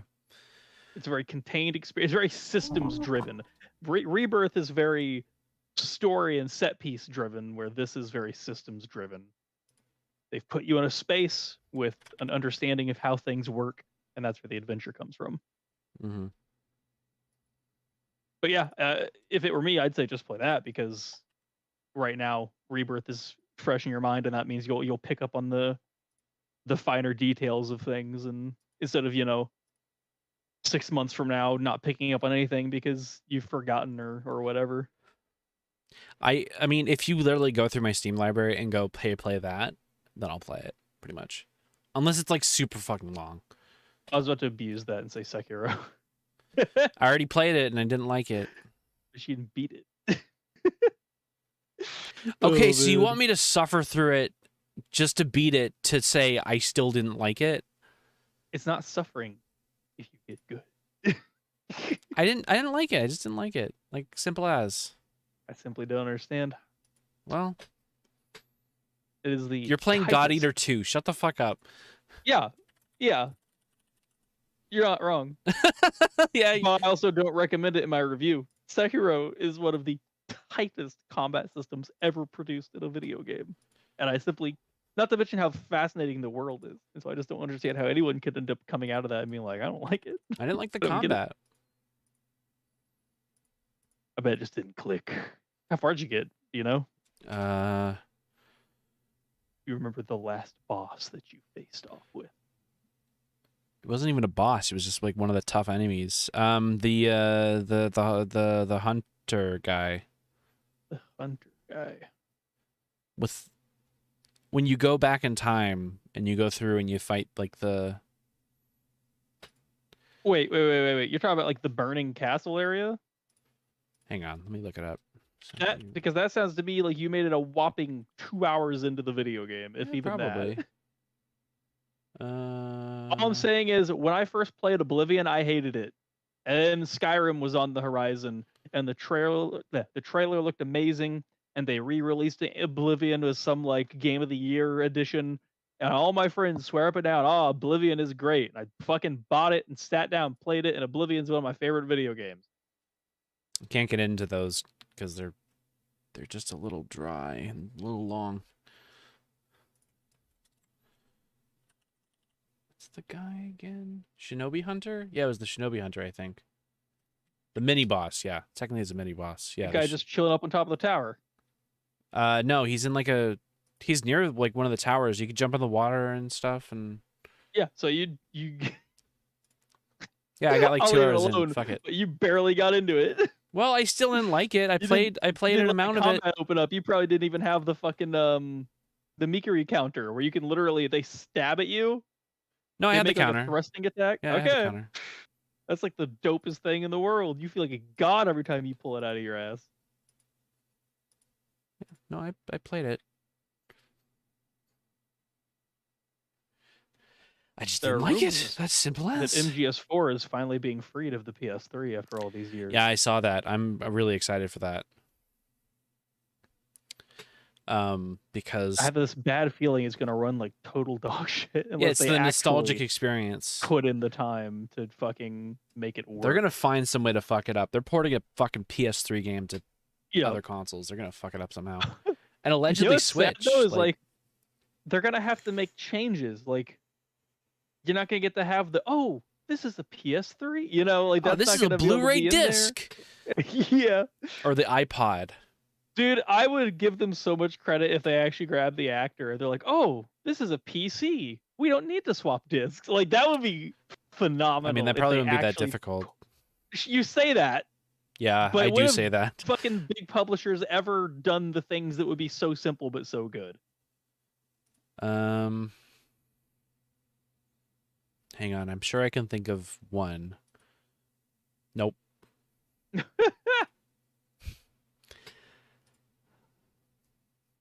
Yeah, I'm excited because I never played MGS4 because it runs like absolute dog shit on the PS3.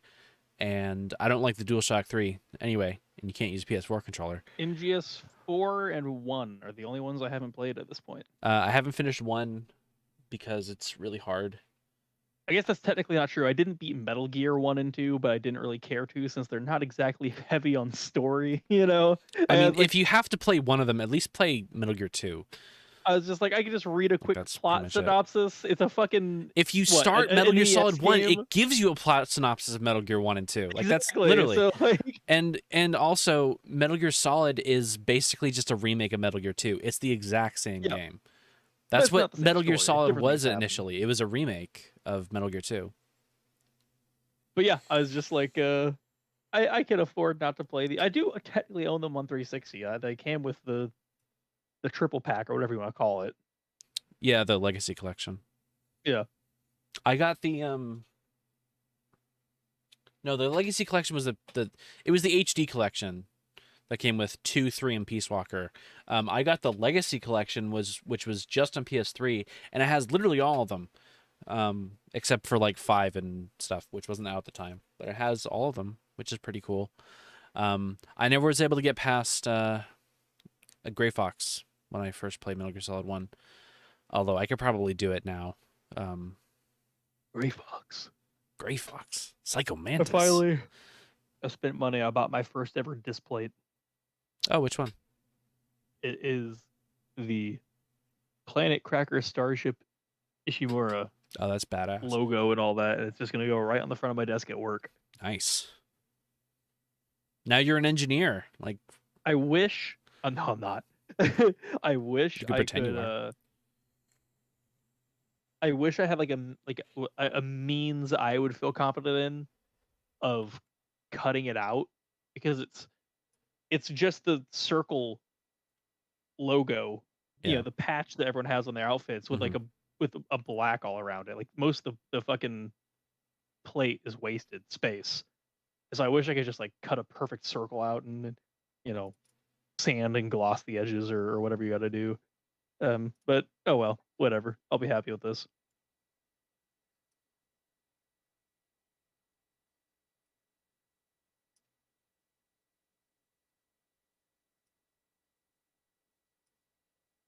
You know what you could do to decide what you play? What's that? You could do what I do. Just pick something? No, God, no, I can't do that. I go to a website. Oh, is it the random Steam picker? servc.eu/rsg, a random Steam game picker. You literally just type in the URL of your profile and then hit go, and it goes into your game library and it throws a random game at you. See, I have a category in my Steam list that's just called to play eventually, and it's the games I picked out where I look at it and go, yeah, I'll play that. And I just I thought it was every game that you own. No, there's only 138 in it, surprisingly. But I have a bunch of games installed that I've yet to really like dive into. Like I installed Backbone, Dragon's Dogma. Yeah, Backbone's really cool. It's like a detective type game with really good pixel art. I installed Everhood, Ghostbusters, Like a Dragon, Ishin, which I've been playing. Postal 4, which I've been playing. Project Warlock, which I need to play more of. RE4 Remake, which I need to actually finish. I played it for like 8 hours the first day that I installed it when it came out. Like the day after it came out, I think. And I haven't played it since because, again, going into my gaming anxiety, which is one of my weird sticking points, is... if I play a game, I can no longer play it for the first time ever again. And my anxiety is just like, don't like that. Which is really annoying. Let me put on some tunes, actually.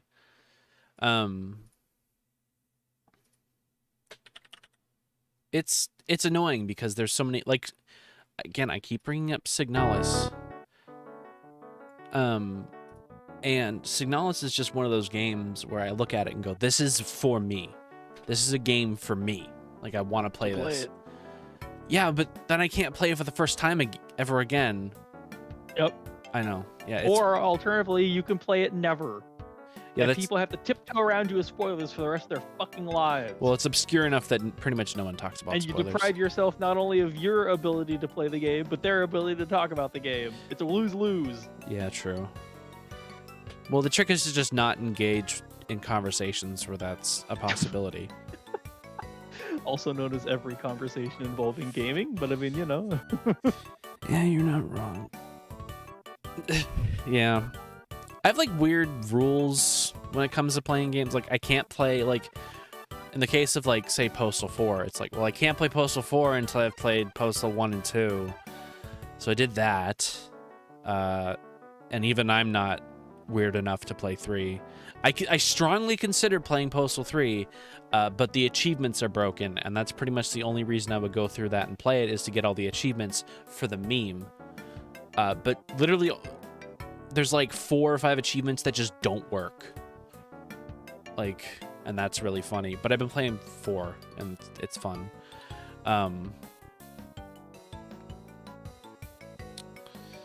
What else have I been playing? I kind of broke my rule a little bit with, you know, oh, I really want to play this, but I just didn't.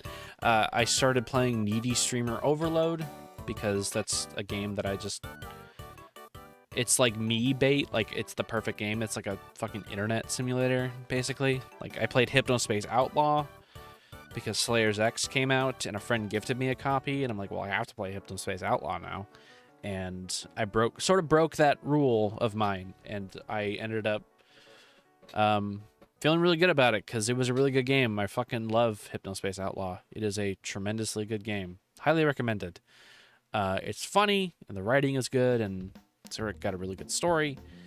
So I started Needy Streamer Overload, and I'm really enjoying it. I'm going for all the endings because it's a pretty quick playthrough. You can play through the whole game in like a pretty short amount of time on replay because you kind of just click on stuff.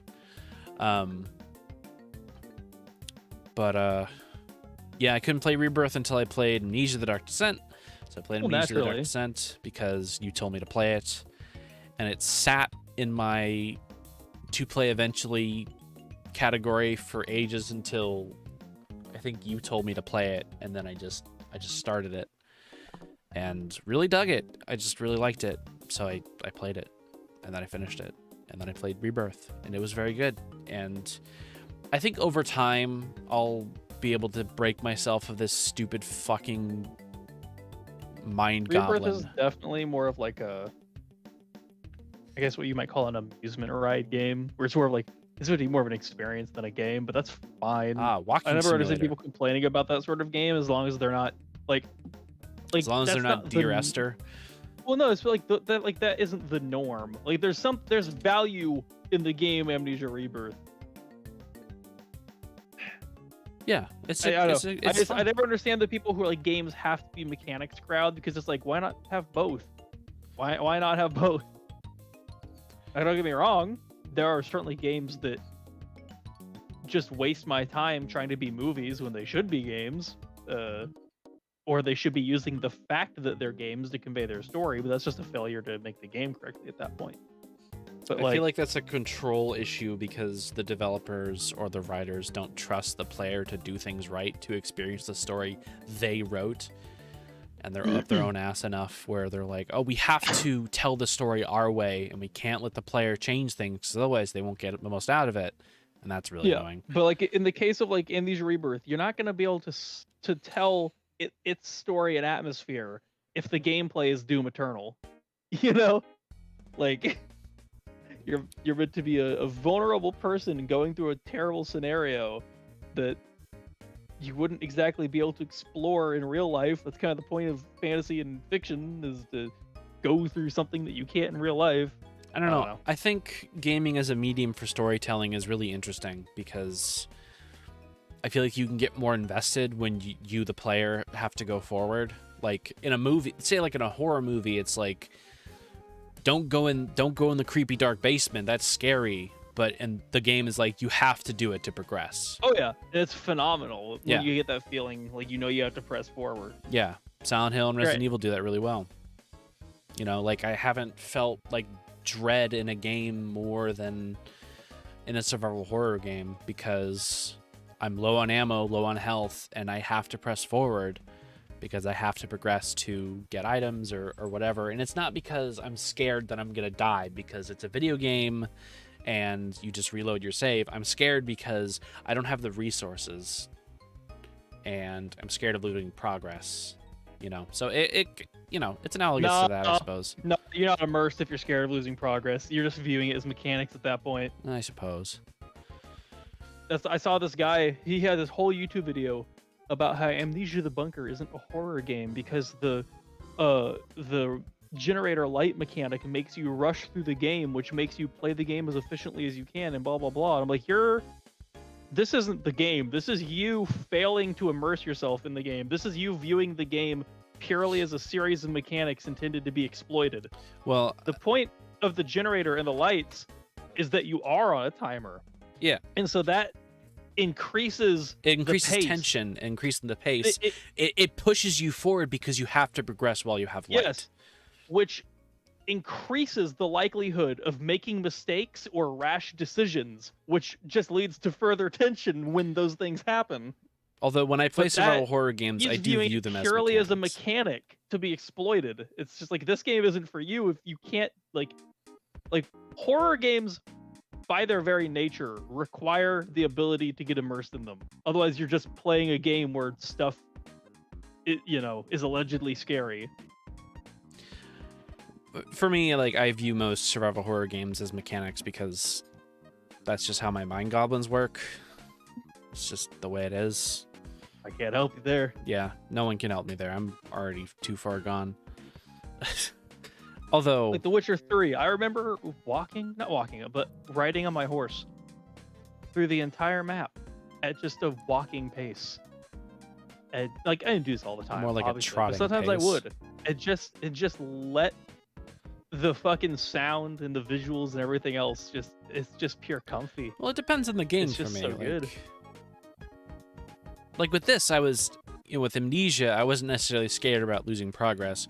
I was, like, when it comes to, like, the mechanics, they just enhance the tension. Like, the lantern or with the matches, which I never actually ran out of because, once again, I viewed it as a mechanic that I had to But again, hold on to because I didn't know if I'd need them later. If you're just scared of losing progress, you're not scared of the atmosphere in the game. You're scared of the mechanic of having to redo something you've done.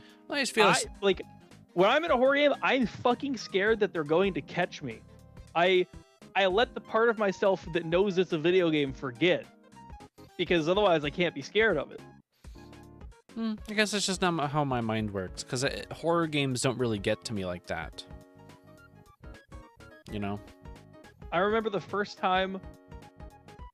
Oh god, it's terrible. Like, I lost track of time on the generator, and like I pull out the fucking watch and there's less than 60 seconds on the lights, and I am deep in the bunker. And so I start making my way back, trying not to make noise. The thing's crawling around in the fucking walls nearby, and rats, these big mutated ass rats, are blocking the path I have to go across. And I'm like, I'm in panic mode. There's no time. I pull out a frag grenade and throw it at them. Fuck and you, rats. Here's your... Yeah. The nanosecond it goes off, I go sprinting into the dust and the smoke, not realizing that there had been spilled fuel on the ground all around that corpse. Oh, you're on fire. And so I ran right through the fire. I've taken damage. The explosion has pissed him off. He's growling somewhere behind me, coming out, investigating. Up ahead, at the end of the hall, I can see the tripwire that I know is there that I have to jump over, and the lights go out. Good thing you're on fire, because that lights your way. I'm not on fire, it's fire damage, but now I have to kidding. guess the tripwire jump, and I guess incorrectly. Oops. And the tripwire twangs. It was connected to a flare, which pops off. Not only makes a shit ton of noise, but blatantly lights up. He's right here. Well, hey, now you can see. Easy. I hear this thing charging behind me, and I went to a full panic. I just start turning dark corners. I got lost. I got lost in the fucking bunker, dude. Yeah. It was phenomenal. That's cool. I just end up in a corner of a room. It's marching around outside somewhere, and I'm not sure what to do. And you know what? It fucking caught me.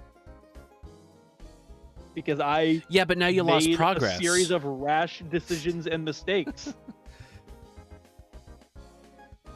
That's the cool. other thing, the best thing ever, is when I one time got back just in time as the power went out, only to realize I hadn't found any gasoline during the journey. Oops. And like knowing, I didn't play the game for 2 days after that. When I realized that the next time I boot up the game, I'm going to have to actively adventure into pure fucking darkness.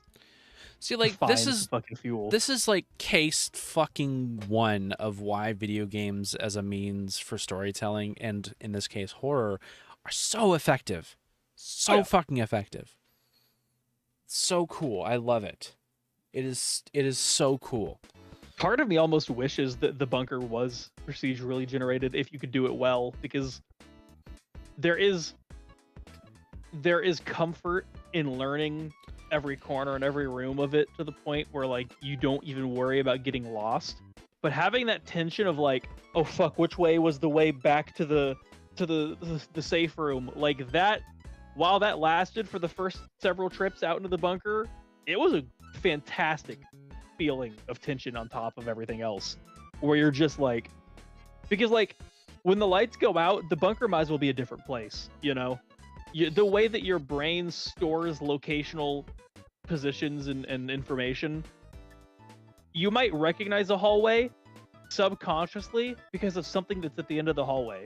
But when the lights are out, the hallway is a completely alien. Like, you don't even know if you're in that hallway now because you can't see the thing at the end of it that would tell you, oh, this is that hallway. Fucking love it. Yeah, video games are cool. Video games are. I do wonder what they're working on though, because I heard they're working on 2 things.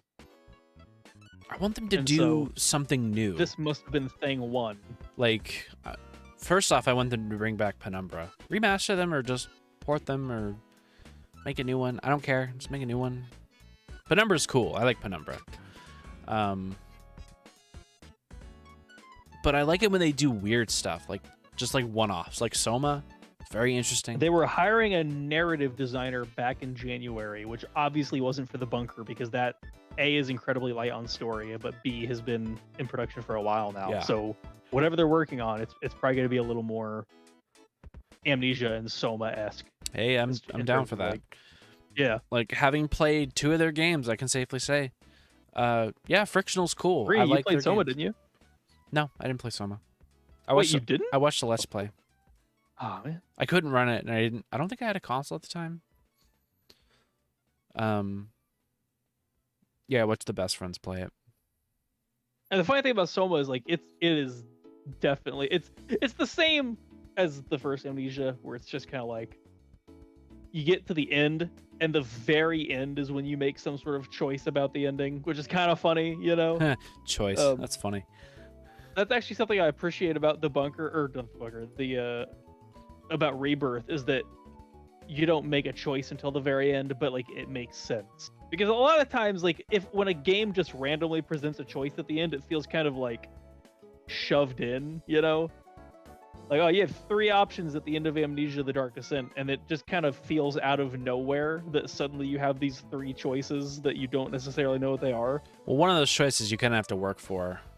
Sure, but the point is, like, it just feels kind of just thrust in at the last second, and it doesn't really matter or mean anything.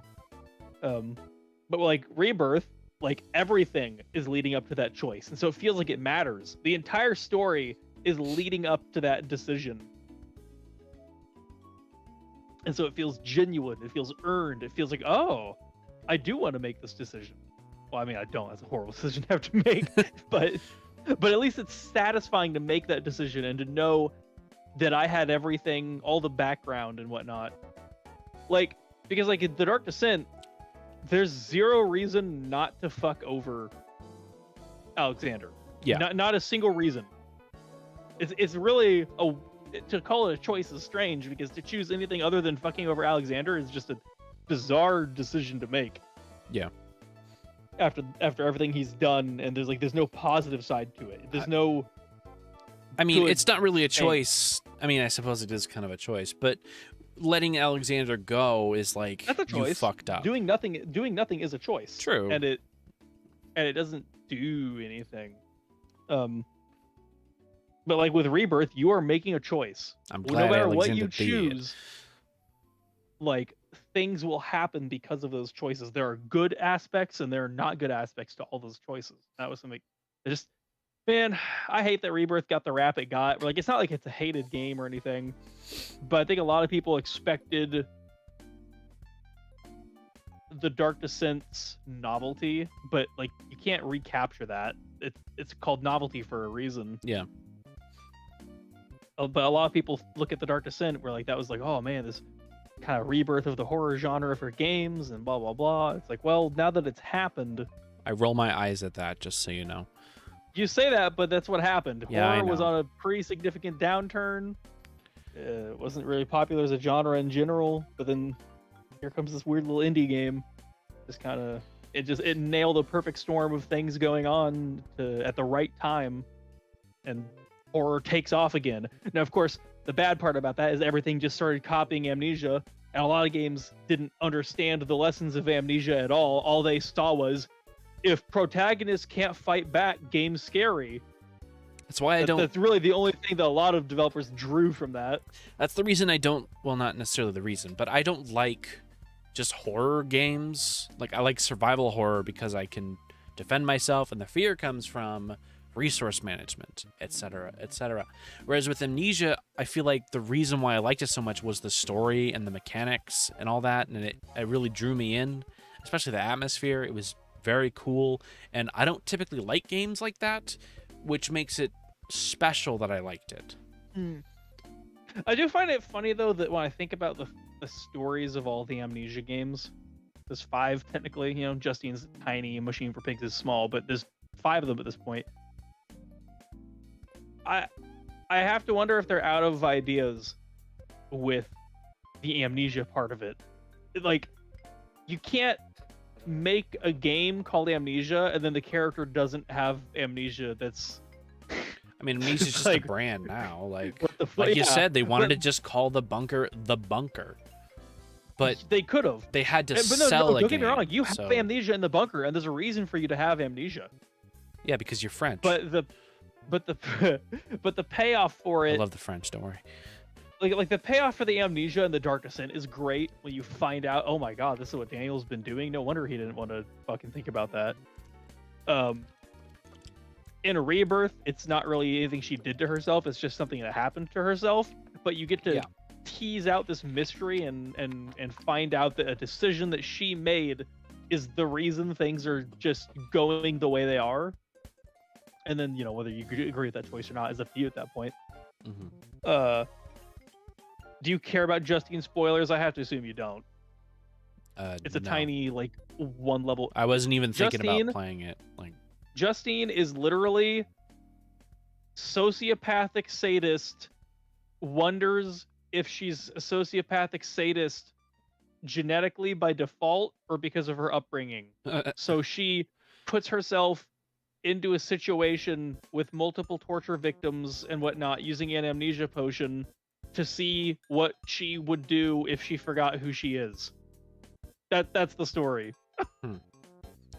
And I considered playing it just for the achievements, but I just didn't. I mean, you still can, Didn't but really it's want ultimately to. just more of the Dark Descent is all it is. Yeah, that's with why a I story kinda- that is in no way connected to the main games, or, you know, there's no orbs, there's no shadow, there's no nothing. It's just you in a torture chamber, basically. Which is an interesting idea. I'm trying to remember why a Machine for Pigs amnesia happens, and I think it just happens because he's sick or something like that. So is the story of Amnesia a Machine for Pigs? Is he turning people? Okay, what does the name mean? Is he turning people into pigs? No, or something? he is sacrificing people. He runs a pig factory, a meat factory, I guess I should say. But I can't remember. He, like, the problem with this game's story is that it's very inconsistent. It's not very airtight, you know. Thanks, But- Chinese room. Yeah, he goes to South America, I think, if I remember correctly, because his company isn't doing well. But he heard about, I think he heard about the no. Oh yeah, here's the issue. So he finds he is the nephew of Daniel or something like that. Oh, interesting. And he finds Daniel's writings from his expedition in Africa, and even gets like bodies of the gatherers from the first game sent to him and this shit. And like that to me, first off, just breaks the world immediately. Like it's not scary or interesting anymore, because in my mind, Brennenburg is just destroyed off the face of the earth no matter what ending you get. You Right. know? When people are just shipping these grotesque, monstrous bodies around like cargo, it's like you just sucked the fear and horror of that situation right out of itself. It's a bit Oh, of yeah, a no, suspension of disbelief there. Yes, it just destroys it. Yeah. But he gets his through some series of events, he gets his hands on 2 orbs, and he has some vision of the future, a very accurate vision of the future, where he sees World War I happening and World War II and all these other terrible atrocities, and it like breaks him or something. And so he makes this huge, somehow, I don't know where he gets the fucking workforce to construct this shit, I can't remember, but he makes this gargantuan sacrifice machine beneath the city with the intent of just sacrificing all of London, basically. I mean, no real loss there. But if you close your eyes. But yeah, it's just the whole story is just, but then he like splits his soul in half, quote unquote. Again, like the story is just like it goes off the rails. The great thing about like the Dark Descent is that like the orb is this weird, powerful thing, and you don't really know what it can do, but it never gets weirdly specific to the point where it's like, oh, I can just split my soul in half or whatever the fuck that. It doesn't get metaphysical, you know? Like teleportation, that's a pretty tangible, understandable concept that like some magical orb could do. What the fuck does it mean to split someone's soul in half? And his soul runs the machine. And so so he has amnesia because he's sick. It's not like something he did to himself. It's not it's just he's just sick, and he wakes up and he doesn't remember the existence of the machine or anything else. And so I guess the plot twist is that he made the machine. I guess and that's also a little runs the machine. contrived, but It's just the whole thing is all over the place. And like, what are the pigmen? Why did he make these monstrosities? It's like, why you know what? Why are they Good attacking fucking him? question. Yeah.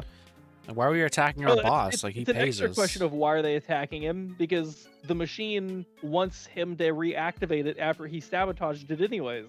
It's just a mess. Interesting. Yeah. And then in the bunker, the amnesia reason is very simple. Like, why he has amnesia is very simple, very basic. He got bonked on the head.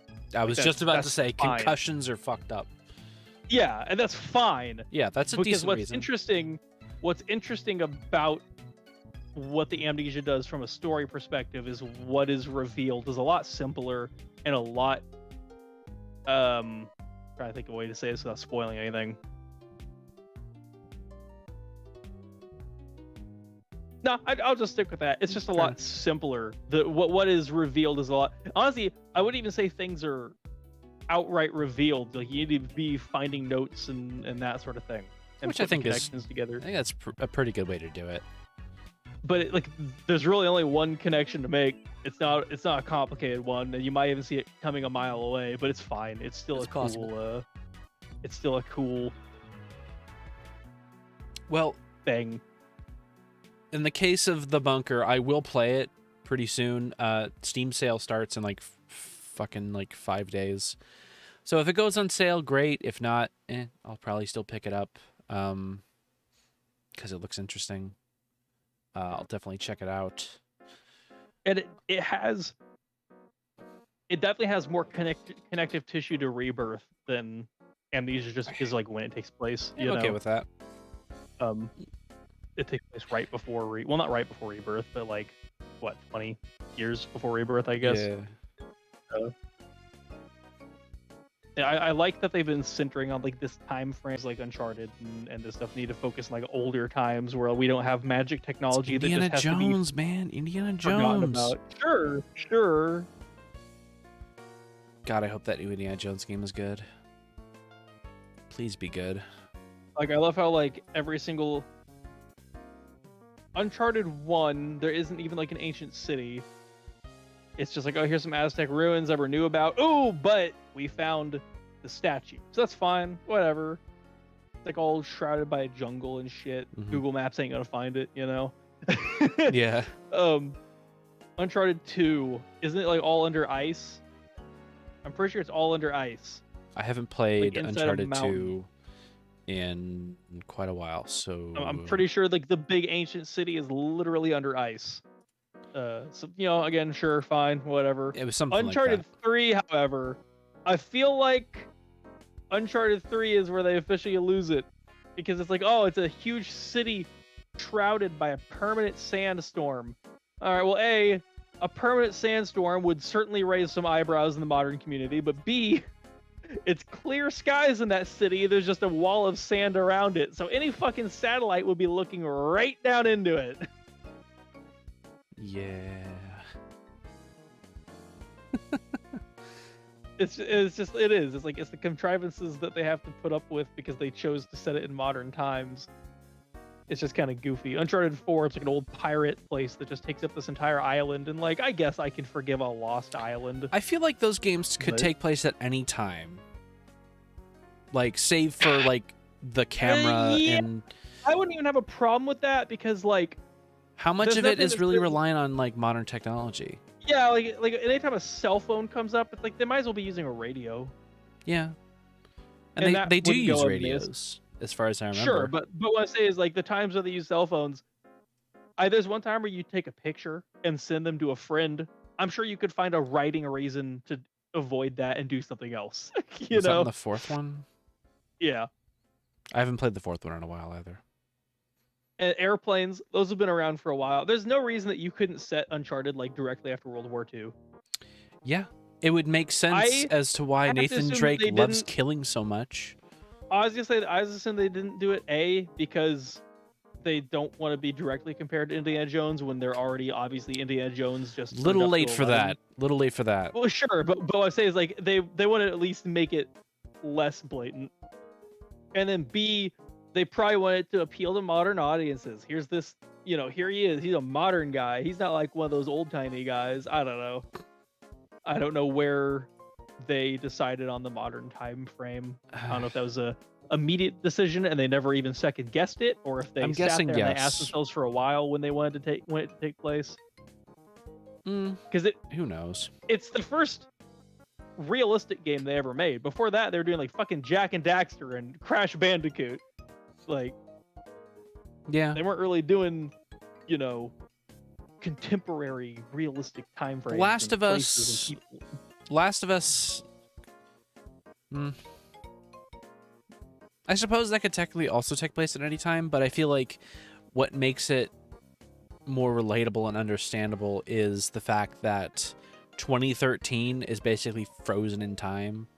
Like all the technology and all that, and I mean, most of the technology is gone. You know? yeah. So it's Great. just a backdrop. Like that could be set at any time. I feel like it being set in modern times kind of makes it a bit more interesting as a contrast.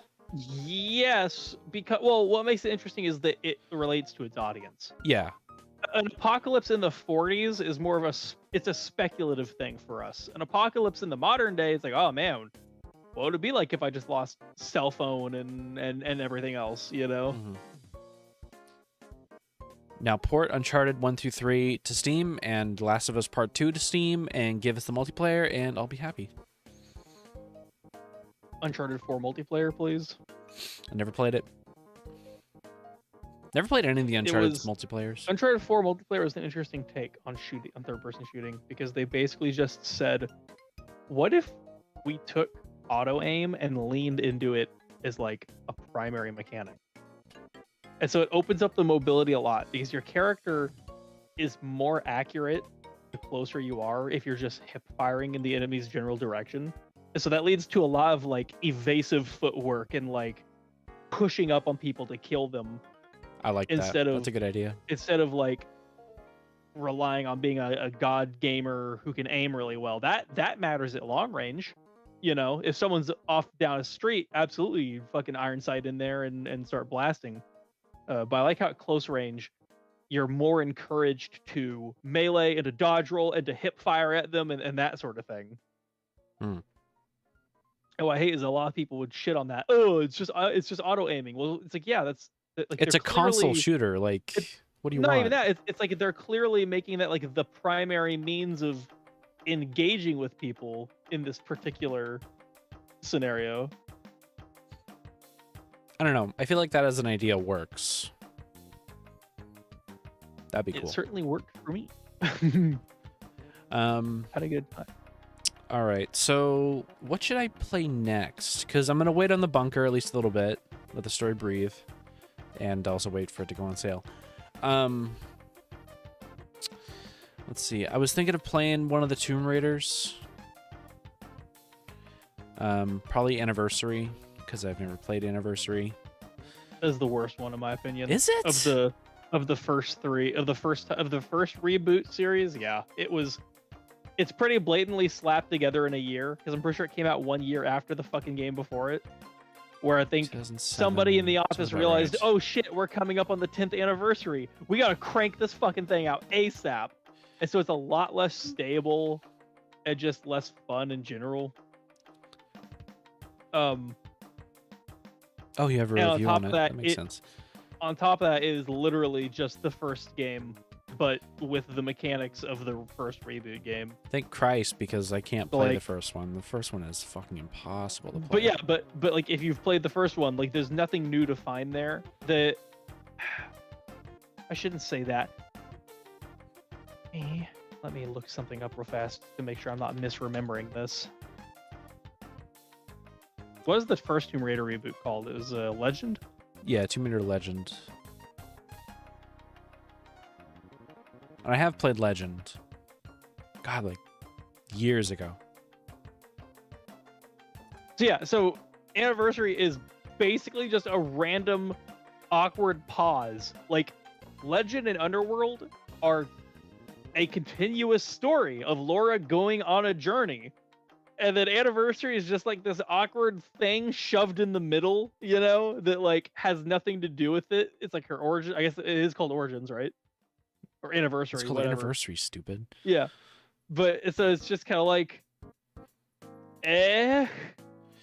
Yeah, it's weird because technically Legend, Anniversary, and Underworld have like story shit that like connects, which doesn't really make sense if you think about it.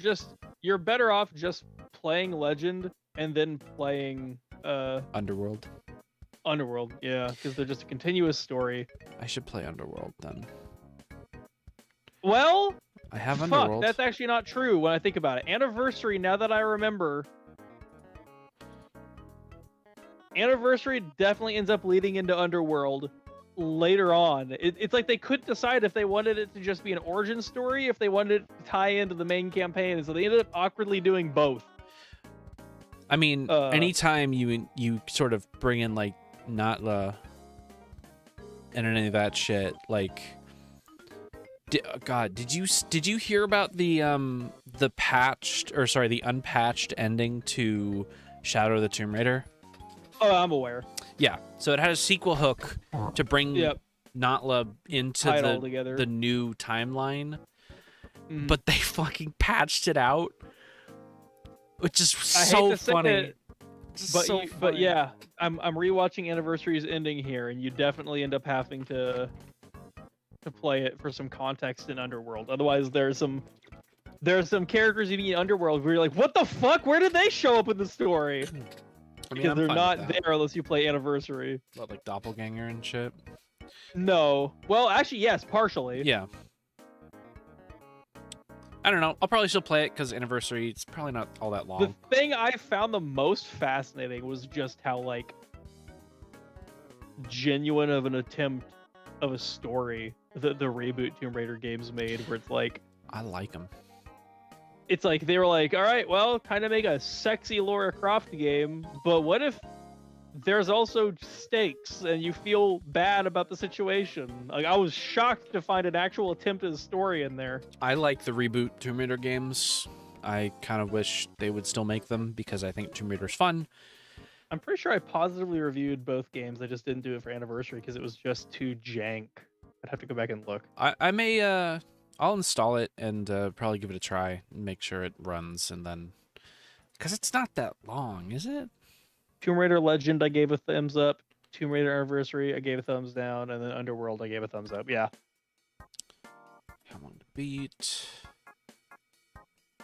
The worst part of all is that Anniversary, at least according to my played time, is the longest one. What's your playtime?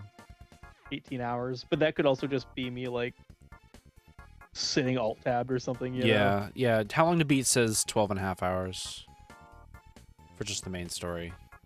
Yeah, what the fuck? Why did my Sniper Ghost Warrior 3 and 2 reviews take off? I don't know. Weird. Well, there's one option. Like Tomb Raider, there's one. I don't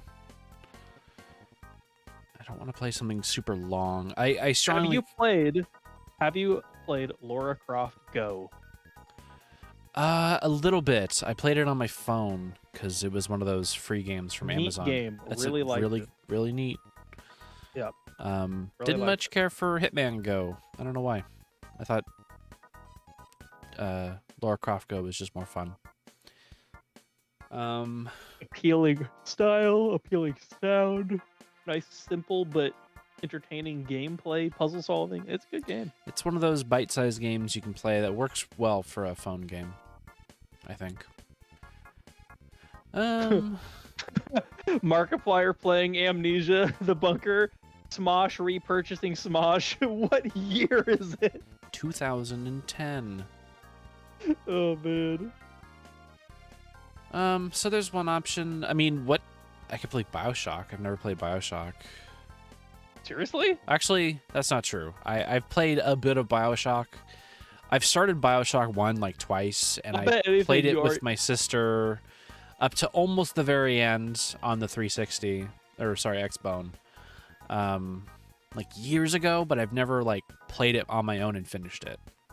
I found myself willing to bet anything that you already know the ending of BioShock. Oh, you bet your ass I know the ending of BioShock.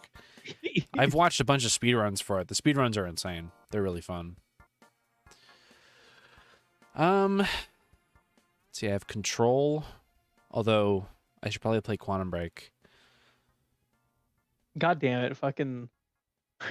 And the bunker speedruns are already down to like 3 minutes. Blood Thunder is on that shit, bro. Have you seen the frictional speedruns where they run all of the frictional games back to back? I find glitchless speedruns so cringe. Or glitch speedruns so cringe because it's just like, oh, look at me, I went through a wall and I beat the game. Like, yeah, you sure did beat that game. Like, my speedruns you're one of those are the people. Wild ones, like Halo people, dude. Fucking syncing up 4 grenades to explode at the exact moment they step on an overshield so they launch themselves across the level. Like, that's impressive. That's why they have different using categories the game's for mechanics speedruns. to get through it.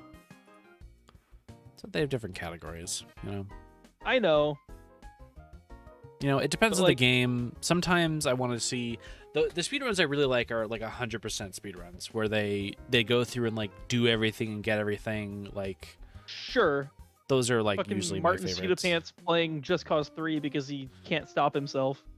I like the there's a GDQ run of Majora's Mask 100%. It's like 5 hours. I've watched it like 4 times. Just in the background while I'm doing other stuff. That's a really good run. And it's really funny too, because he and the guy doing the all the like the donation readings is really funny. Oh god, I could play Evil Within. I was gonna ask you if you played LA Noire, but the game's long. That game's long as fuck. I have I have No, fuck this. played a bit. Fuck all these gay games that you've played and you gave up on like a coward. Name a game you've never touched in your life. That's what we should be looking at. I've never touched in my life. Literally didn't play and then put down. No, you didn't even push start. Let's see. I can go down my to play eventually list.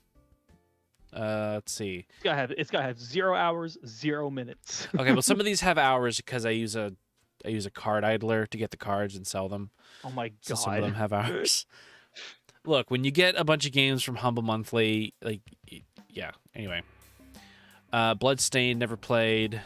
Call of Cthulhu never played. Bionic Commando never played. Biomutant never played. Have you played Shadow Complex? Control. No. Neat game. Deathloop, Dishonored 2.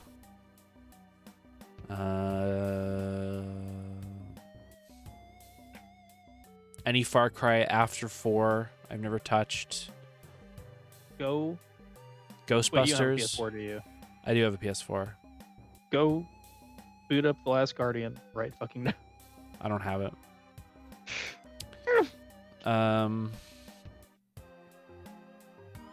Ghost Runner, I played the demo technically. Guacamelee, Hellblade. If I was president of the United Hollow States, Knight. The Last Guardian would be mandatory playing for everyone, every human being. Cringe. No, it's just cringe. There's nothing else like it. Little Nightmares, Mafia Definitive Edition. I do want to play that. Guardians of the Galaxy.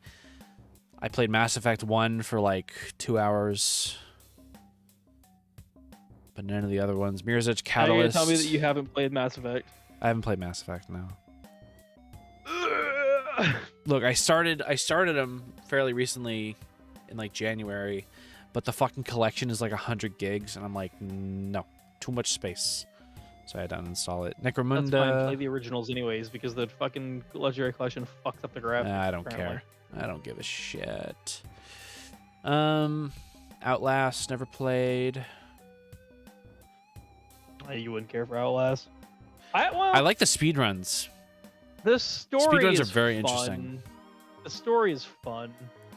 I definitely wasn't expecting, because like most horror games are like a mystery. Like, why is this horror happening? And I could definitely say that the answer I got from Outlast was not the answer I was anticipating. Let's That see. was fun. Red Faction Guerrilla. Any of the Shantaes, Sleeping Dogs. The new System Shock. I haven't played Thief 4. Tomb Raider Anniversary and Underworld, as I previously mentioned. Although, to be fair, with Anniversary, when I was younger and had no money, I played the demo for Tomb Raider Anniversary like 100 times. Turok 2, Unloved, The Vagrant, Vampire the Masquerade, Vanquish.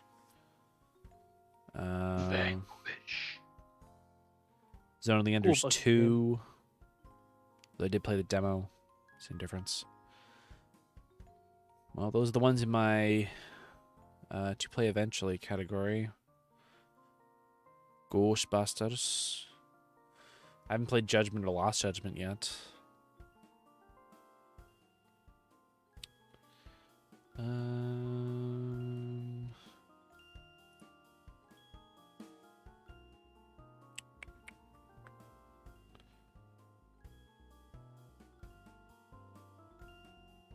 Probably nothing here that you would immediately go, oh, dude, you got to play that.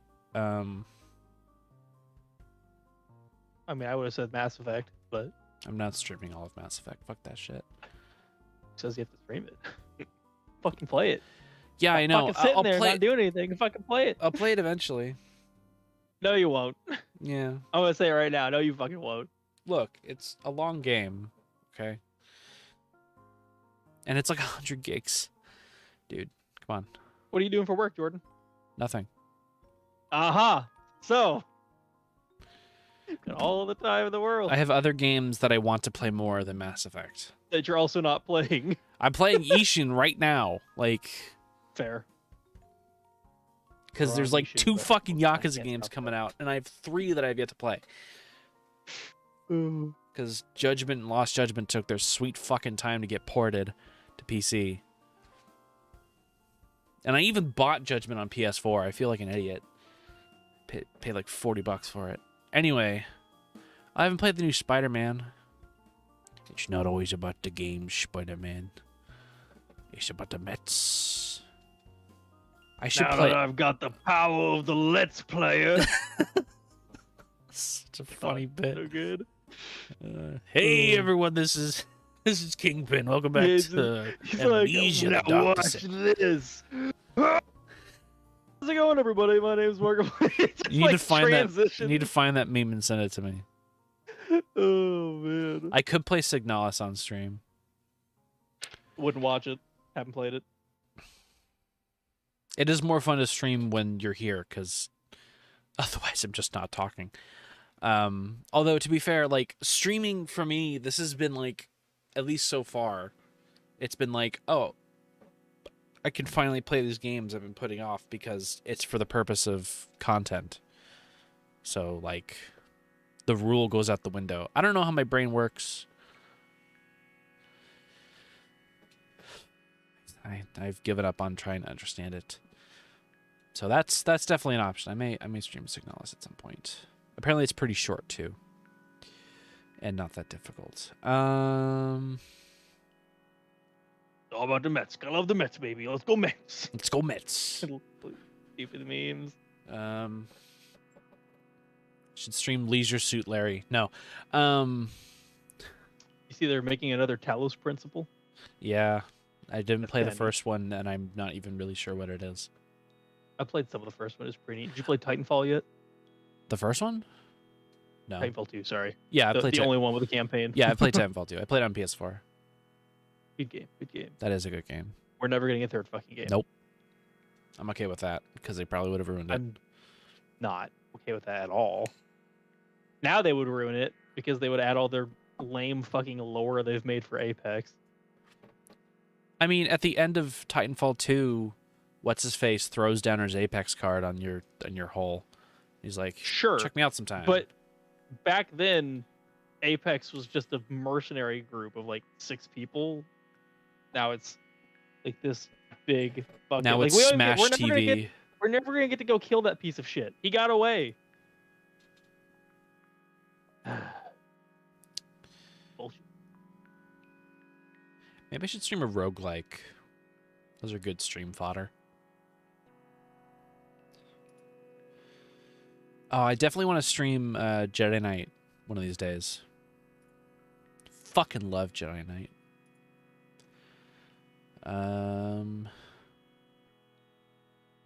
Blood Rain 2 got a stream. Or got to play, anyway. I like the first one. It's pretty good. Don't recommend playing it on hard. That was bullshit. Not fun.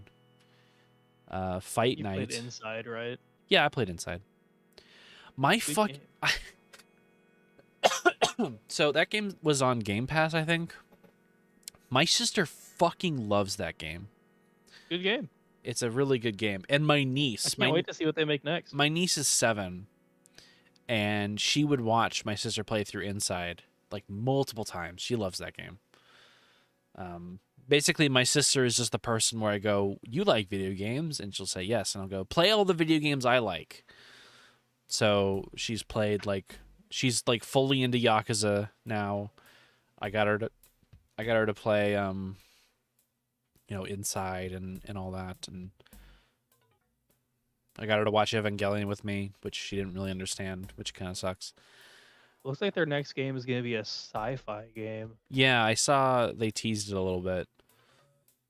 Kind of excited. Oh man. Oh baby. I'm ready. Ooh, Lego City Undercover. That might be fun. Playdead is just like They do good work. I'm like Playdead is like, for me, it's like the same as From Software. Like I'm scared of the day that they make a bad game, because like the magic will just die the second that happens. You know? FromSoft did make a bad game. It's called Sekiro. Jordan, I'm kidding. It's actually Dark Souls 2. there are many times where a man can say, I agree to disagree. But in this case, I'm just here to tell you that you're fucking wrong. No, see, it's the funny combat to see kicked you your get ass, upset. It didn't click, and you gave up. I just didn't like the combat, man. It didn't click, and you gave up. Okay, I was also coming hot off the heels of Dark Souls 3 with my sellsword wind blades. That's gonna fuck yourself because now you're playing a game that is similar but not even remotely the same. Yeah. Dark Souls is all about caution. It's all about picking your moment, finding your window. Sekiro is a video game about fucking being relentless and making your window. Okay, see, you say that, but I played through Dark Souls 3 with the sellsword twin blades, which is like full dex, full just hit things to win. And it wasn't the same. Didn't like it. Because it doesn't use the same mechanics. Sekiro literally has a health bar and a stance bar. And if you aren't wailing on them, their stance bar is recovering. They basically give the enemies but recovering Dark Souls health. 3 has poise. Sure, but the enemy's health never recovers. In Sekiro, you have to keep wailing on them. You have to. And so you have to basically let go of your hesitation. You just got to go in and be prepared to react. All right. If Sekiro goes on sale for less than $20, I'll buy it again. Not again. I'll buy it and give it another try. It is a genuinely phenomenal game. I'll give it another shot. Some really cool places that you will never see in a Souls game. I'm willing to admit that I'm wrong sometimes, but not that often. No. Man, I was wrong about Oblivion. The first time I played Oblivion was at like a friend's house. Like he wasn't there. We were staying at their house. They're just really close friends with my mom. Yeah. But they were on vacation and we were in town. Like, oh, you can just stay at our place because we used to stay there all the time when we were visiting. Anyways, that's cool. I sit down. He's got fucking Oblivion. I make a new profile. I'm like, yeah, I've heard a bunch of Oblivion. Let's see what Oblivion is like. So I just make a new save file. I'm playing the game. I'm like, this is ugly as shit and terrible. And I never played the game again. But then Skyrim's coming along, and my friend's like, Oblivion's great. I'm like, is this the same Oblivion I played? Are we sure about that? And they like won't stop telling me how great it is. And I sat down and I engaged with it. And I kept engaging with it. And I discovered, oh man, like I kind of feel like I'm just growing in this world, and like people are responding to me. Oh, you're the hero of Kvatch and blah blah blah, and I mean, and yada yada. I've bounced off games that I ended up loving before. Like I bounced off Undertale the first time I played it. It just ended up finally clicking for me. I was like, oh, I get it. I played it at a friend's house, and it was like hot in like the period of time where it's like Undertale's the hottest shit. And like both I had two friends being like, you gotta play Undertale. So I went over to one of their houses. They're both there like, you gotta play this. And I played it, and I got up to I think the papyrus fight. I was close to it, I think. It was in Snowden. And I was like, yeah, that's all right. That's pretty good. And then I didn't actually play it until it got ported to Switch, and I bought it on Switch, and I played it. Like, I beat it in like a couple days because I was just playing it every night. It's like, this game's so good. And the funny thing is when Deltarune came out, I was in the server, and I was like, dude, you guys gotta play Deltarune. It's super good. And they're all like, nah, I'm good. And I'm like, what the fuck is this? Like, anyway, that was weird. Have you seen the new, I don't even know if we've talked about it yet, the new Dungeons and Dragons movie? No, I haven't seen it. I've heard good things. Shockingly good. I have several friends who are telling me to watch it. When I say shockingly good, I mean on like every facet. Like, music is fantastic. The costume design is great. The acting is phenomenal. Like, this movie has no right to be as good as it is. I don't know where it came from. I don't know how it got made. I've literally heard all of this. I don't know what human sacrifices were made or what stars aligned that just decided, you know what? The Dungeons and Dragons movie is going to be good. But it happened. Game? I literally streamed it twice just because I was streaming for friends legally. And one guy's like, oh, I can't watch it. And so... What do you mean legally? It's no different than fucking sitting on my couch watching it. I know. Just kidding. But yeah, that guy wasn't able to watch with us, and so I streamed it a second time just so he could fucking see it. shockingly good. Yeah, I say, like, I've said all my mind goblins when it comes to video games. My mind goblins with movies are even worse. I just can't watch movies. I just don't have the attention span. Oh, the biggest thing is that, like, I've seen some people review it where, like, they dock it for reasons that it's like, wait, no, this is a D&D movie. Like, that's that way because it's D&D specifically. Like, what are you doing?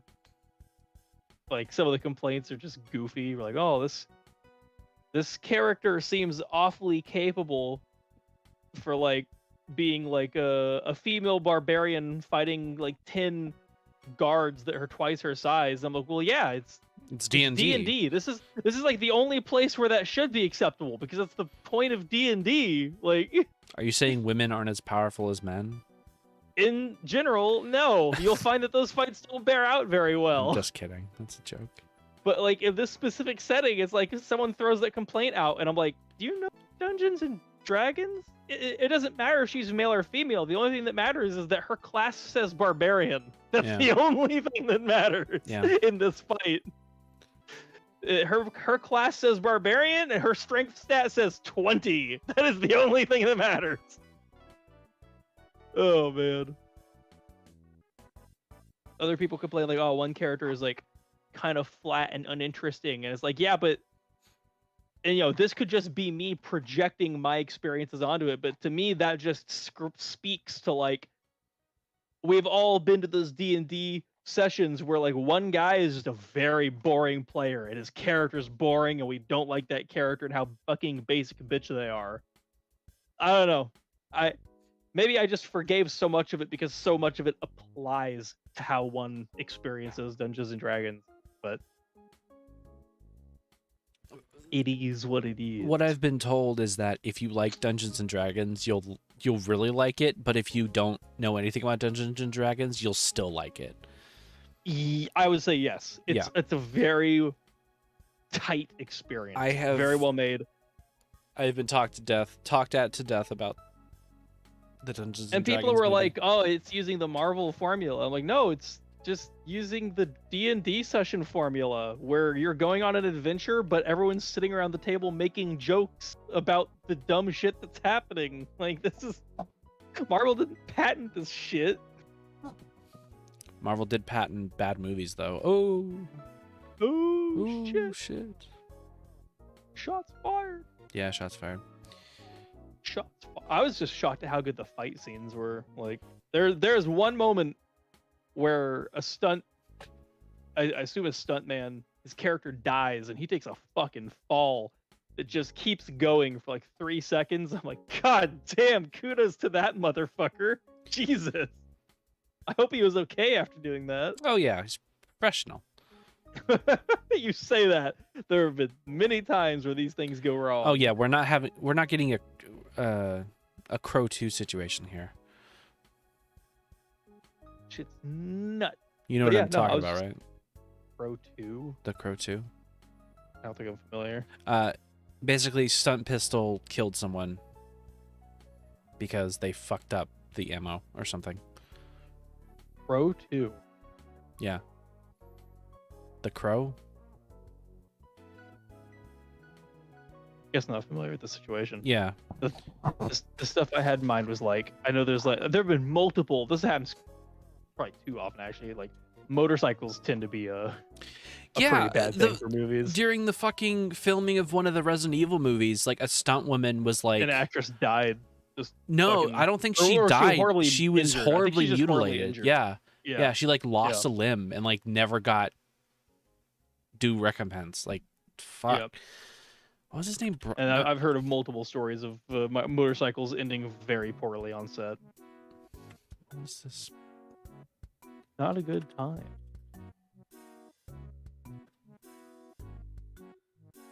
I have this random box of 44 Special that my dad just handed to me for no reason while I was visiting. I'm just trying to find this story. Was it the first Crow or is it the second Crow? It might have been the first Crow. Is Crow a movie or something? Yeah, it's a movie. Never heard of it.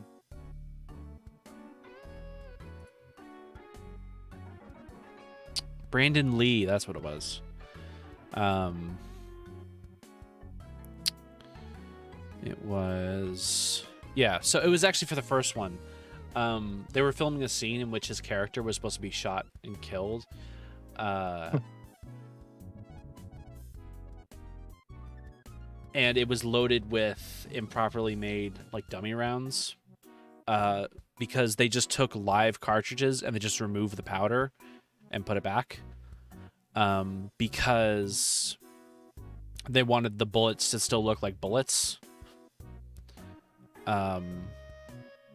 In close-ups, but they didn't take out the primers. So, yeah. I'm sure you know about the helicopter crash accident. Yeah, with the Twilight Zone movie. Yeah. Yeah, that's fucked up. Yeah, I read about that. But yeah, the Brandon Lee situation was pretty rough as well. It's really sad. Yeah, anyway. Oh, he's buried in Seattle. I didn't know that. Anyway.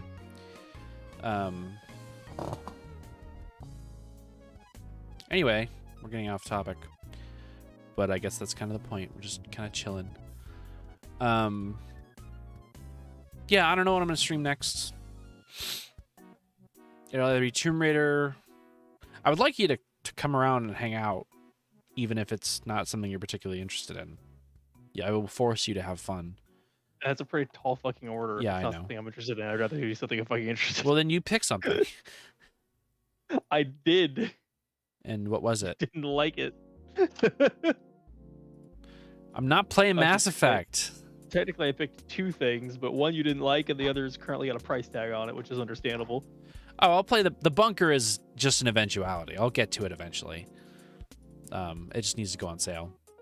I was just gonna, well, it doesn't need to go on sale. It's just the sale starts in like less than a week, and I figured I might as well wait and get it on sale. I have to wonder if it'll even go on sale with how new it is. You never know. But I don't know. Find something. Just check my library, and if you pick something, I'll probably play it. It's just as long as it's not too long. You know. Or whatever. Oh man, We'll see. I gotta choose your Russian Civil War faction GIF. What? Oh, Interesting. no current events. No. I'm putting the kibosh on this. Dude, are you not excited? Like, we get to go on snowmobile chases and defending Burger Town. It's gonna be great. Ramirez, protect the Burger Town. I guess what we should be looking at is like, all right, we've got our civil war in Russia, so now what we need to do is go search the Middle East and find out if like a warlord is God. executing a president right now or not. Because if we see that, then we know we're totally on the path. That reminds me, the Burger Town like location is based on a real place. Hang on, let's see. Burger Town real life. Yeah. The picture it says the Russian geopolitical expert starter pack, and it's just the Wikipedia page for the Wagner Group, the Twitter Spaces page, and Call of Duty Modern Warfare 3. Fantastic. Yeah, so the Burger Town, like that whole like the shopping center that like that mission takes place in is a real place. It's actually up north in northern Washington, and so you got to come up to, yeah, it's in Vancouver, so you'll have to road trip up there and protect the Burger Town. That'd be fun. Burger Town. Ramirez, protect the Burger Town. Keith David is fucking saying Ramirez, protect the Burger Town. It's so I don't fucking think funny. I don't think they actually say Burger Town, but I could be wrong. No, he says the Burger Town. No, he literally says that. And, you know, it's goofy, but at the same time, it's like that's the fastest way to describe what needs defense Okay, when you're like on a UAV secure the drone, Burger Town. You know, yeah. Like, And I you found could it. say secure that specific restaurant, and then hope you're looking at them to point at it, or you Keep could just them say the away Burger from Town. Burger Town. God, what a fucking Ramirez, Russia's attacking. Protect the food. Ramirez, do everything. I saw picture of like, I guess a McDonald's in Ukraine got bombed. It's like, oh god, World War III. They hit the embassy. It's happening. Modern Warfare 2 is pretty good. That's a good game. I like the God, what's that mission called? Red Sun? Modern Warfare 2 is also where like the story goes to die. Like Call of Duty 4's story is pretty believable overall, but Modern Warfare 2 is like, oh yeah, so Russia just flew across all of Europe and nobody noticed, so that they could get across the Atlantic to invade from the east. Like, yeah, okay, yeah, sure. It makes sense to me. He was completely no one that looks at the sky for a living looked up that day. Isn't that like a major point? It's like no one saw it somehow. Well, the radar excuse is that the Russians hacked the radar. I'm like, I can believe that. The part I can't believe is that they flew across all of Europe and no nobody one just saw looked it. up and saw it. Yeah. Nah, man. They flew at night. It's fine. Oh, sure. And then somehow Russia has an entire naval invasion of New York, which means they would have to sail around Europe from one direction or another, you know? Like, yeah, it's a little whack. Modern but Warfare 2 and Modern Warfare 3 are really, really stupid stories. I'm excited to get to Modern Warfare 3 because, man, that shit is dumb. Also, I want to get punched down some stairs by Captain Price. Just in general, you know. Like Infinite, like don't get me wrong, Infinite Warfare's story is also fucking stupid if Yeah, you who use your cares? brain for 5 seconds. But the characters are so well written that you just don't give a shit. Like you're just happy to hang out with people in the game. But man, the story is retarded. The funniest thing about the story is that it effectively takes place over the course of 24 hours. Which means that like your characters are just like they just partake in like 30 separate battles in a single day. Okay, sure. Why not? Was it Second Son? Second Yeah, it was Son. Second Son. Where like the EMP goes off and like all like your weapon attachments Modern don't Warfare work. 2? Modern Warfare God, 2, that's yeah. such a good scene. It's a cool mission. Yeah, Uh, fantastic atmosphere. like just like everything. sitting in the helicopter. Like I was like, oh man. Yeah, it was cool. The rain just Enemy of my coming enemy down. was pretty good too. Like, don't get me you wrong, get I still Makarov like on the Modern radio. Warfare 2 as a campaign. It's a fun campaign, but the story, if you think about it, is just stupid. Set pieces are great, acting's great, action's fantastic, but man, is everything that contains it retarded. There was an ISS level that was originally going to be in there? Huh. They just moved it to Ghosts, basically. It may have been cut because fighting in space would be considered impossible. Oh, okay. Now, Ghosts is the opposite case, where the story is just so stupid that it's all you can Oh think my about. god, the story in Ghost is so fucking dumb. I can't Yeah. decide what's stupider, the story of Ghost or the story of fucking Homefront. Every time I see someone defend the story of Ghosts, I always ask them, what's the name of the bad guys? And I never get a response. Never get a Just all response. of South America, apparently. Okay, Magically. what's more realistic? All of South America going, fuck it. Or Japan and Korea being like, fuck it. I'm not even saying that's unrealistic. Like, you can make a story about South America becoming a superpower through some fictitious means and invading the US. Like, that's fine. What I'm saying is all of the events that happen because of that are not interesting. The characters might as well not have names. That they're like, that's just how non-existent they are as people. It's not a good story. There's no Infinite Warfare is a bad plot with great characters. Ghosts is a bad plot with non-existent characters, and so there's just nothing to give a shit about.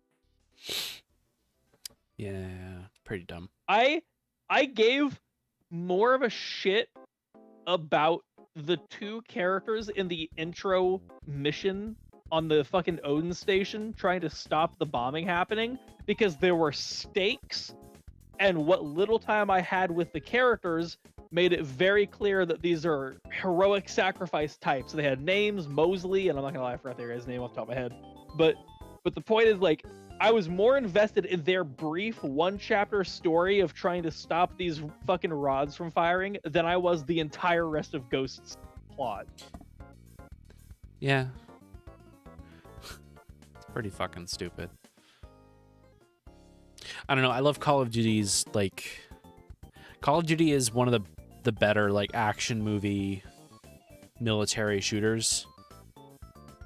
You know? That's all I got. I mean, at this point, it's kind of the only one. Like, what else? Yeah, it's... Yeah, pretty much the hasn't only been one. modern for years. And Battlefields don't have campaigns anymore.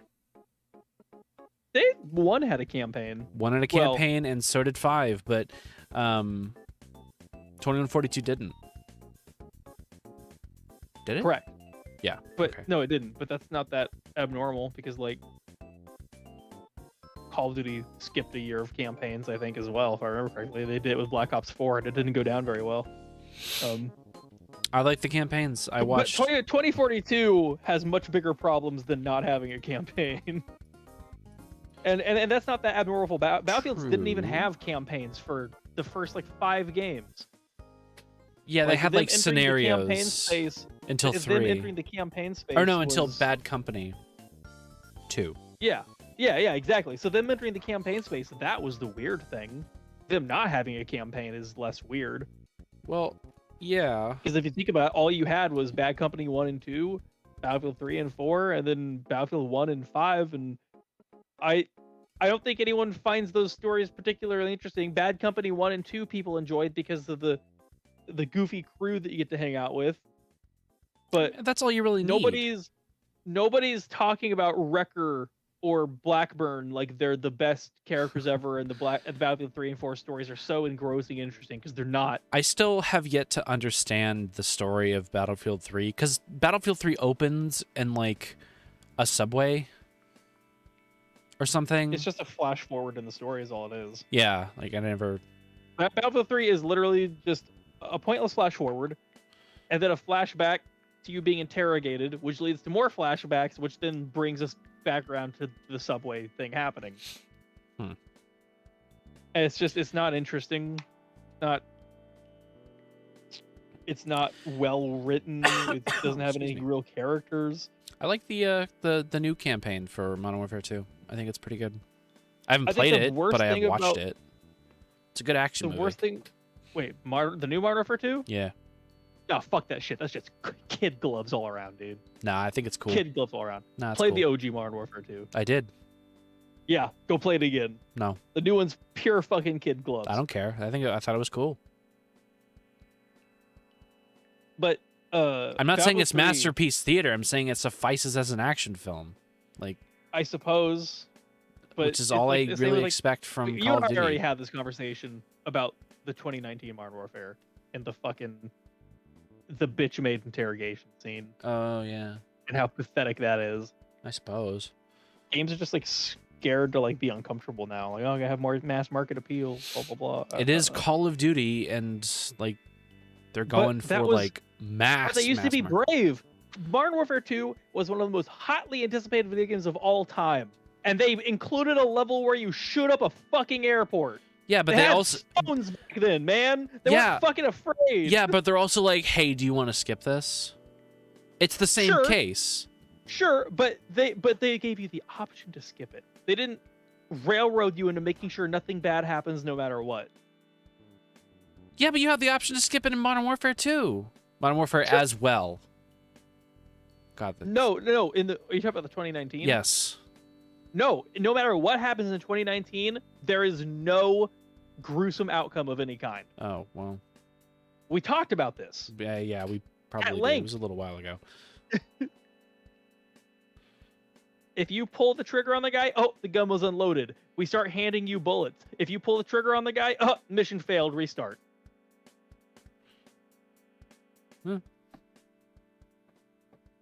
Can't get info from a corpse, I guess. I'm fine with them giving you the option to skip that scene because they actually do it more organically than Modern Warfare 2 does it. Like, I like the idea that you can be like, I'd really rather not be involved with this, sir. And so you wait outside. I Yeah. like that.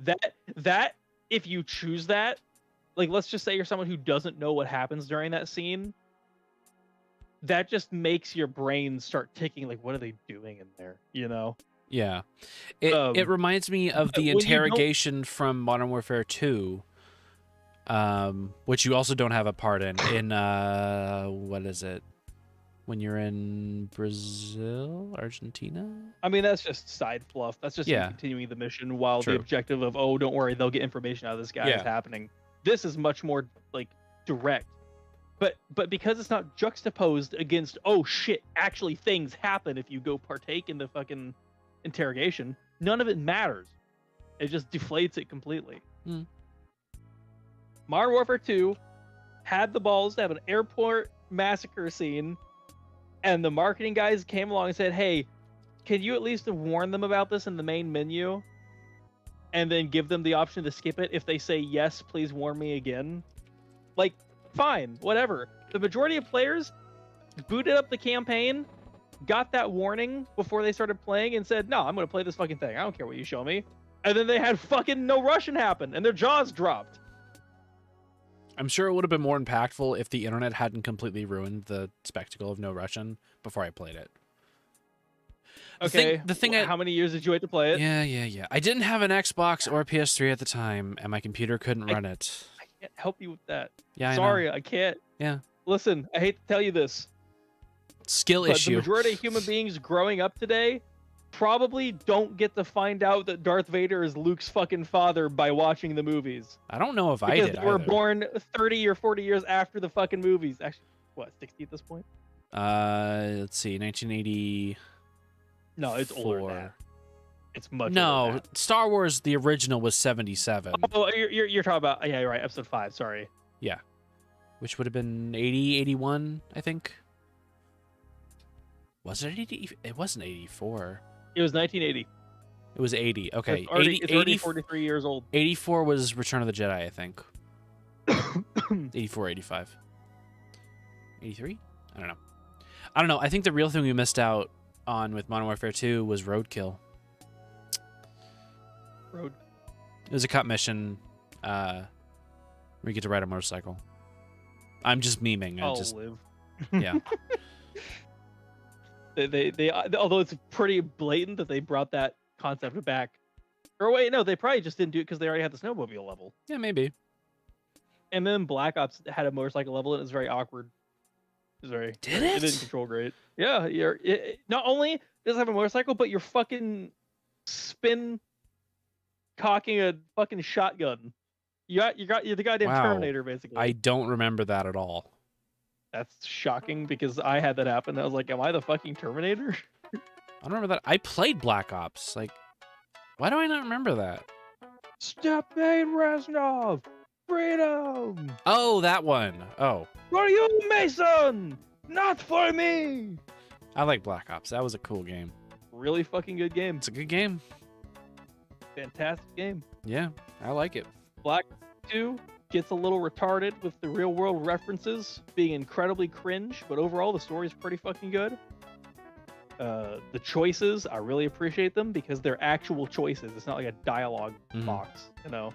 Like, Will you based on your shoot the gameplay man or will you performance. not shoot the man? There's only one story choice that is genuinely stupid, and it's like, and the worst part is it affects your ending, where you are literally the bad guy. You are in the boots of the main bad guy, and you have the leader of the good guys as a prisoner, and you have the option to shoot him or not. And the only reason that you would not shoot him is because you as the player don't want to have the good guy die. But like, I'm sitting here like I'm the bad guy, so I'm supposed to shoot him. But it affects your fucking ending. See, that's is the dumbest shit they ever did. That's why you give those sort of choices to players out of context. Put it at the very beginning of the game. Be like, you are this man. This man to you is evil. Yeah, Kill him. Exactly. But that's the problem. They gave you full context. Yeah. It's like, why would I not shoot him as the person that I'm currently playing as and embodying? Like, that's stupid. Oh, I got a bad ending because I played my fucking role. That's funny, yeah. Um, But I can't play Black Ops 2, even though I own it, until I play and then Modern Black Warfare Ops 3. 2 actually has a choice that is just a straight up dialogue. Press A for one option, press X for the other option. But the choice is so fucking heavy that it feels genuine anyways. Which one? Oh, man.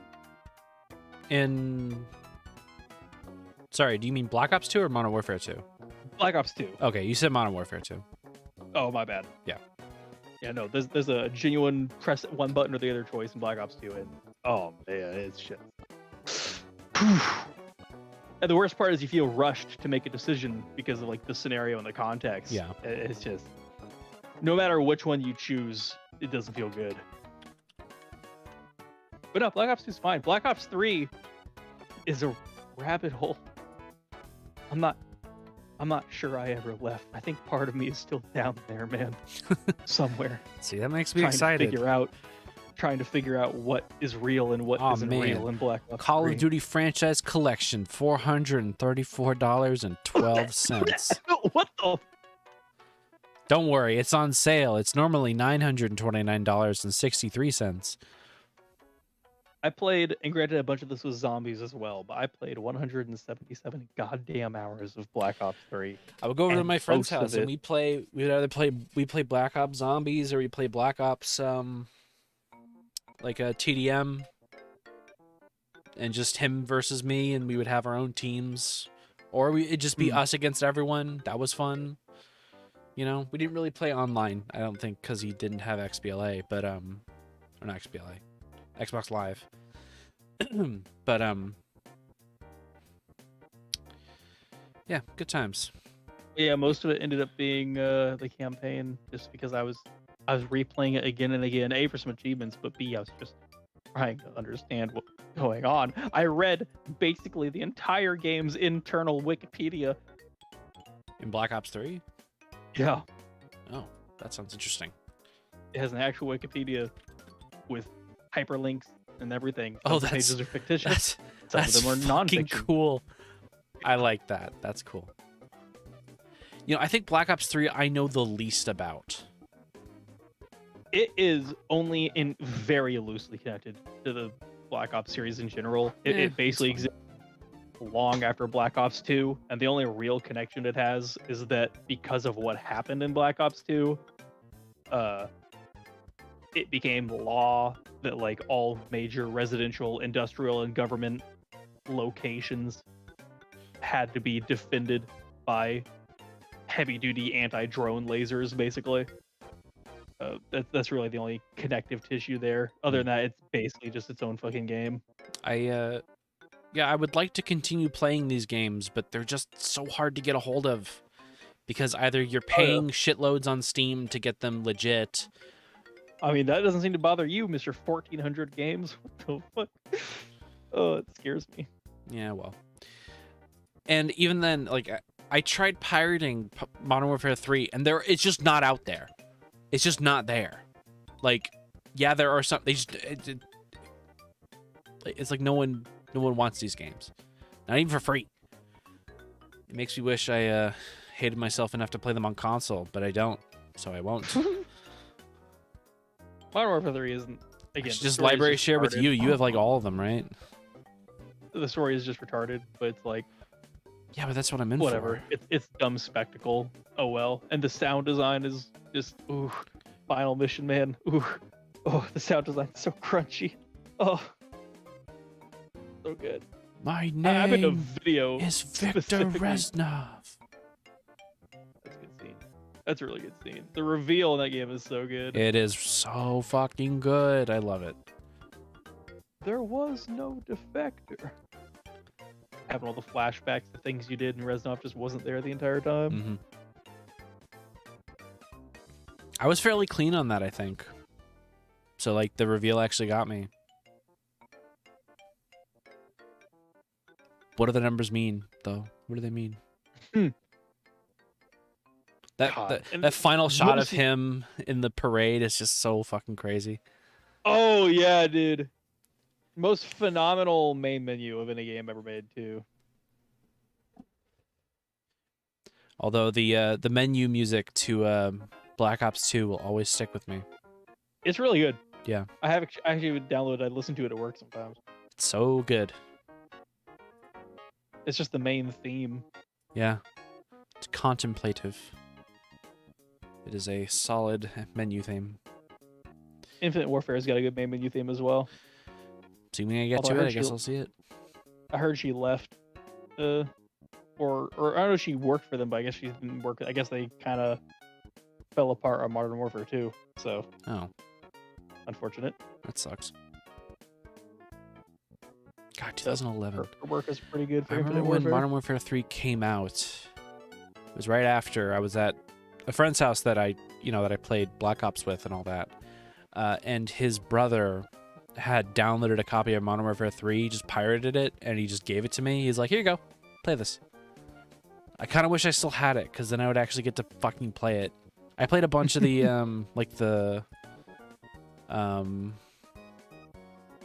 the survival mode. You know what I'm talking about? I played a little bit of it, but Yeah. It was kind of fun. solo. Who gives a fuck? I didn't play the campaign because I hadn't played any of the other ones. Maybe one of these days. God, I just fucking wish they weren't so goddamn expensive. Activision, I would just Activision literally is- give you money for these, but no. Maybe if Microsoft buys them, they'll show up and be like, "This is stupid." Yeah, but then I'd have to get it Lower the on the prices. fucking Windows Store. No, it'll still be on. Halo's on Steam, for fuck's sake. Modern Warfare 3 Steam key on G2A, $36. That's more expensive than Steam. Modern Warfare 3 just ultimately isn't that popular. It burned out faster than Modern Warfare 2 because it didn't really do much to separate itself. Yeah, it was just another.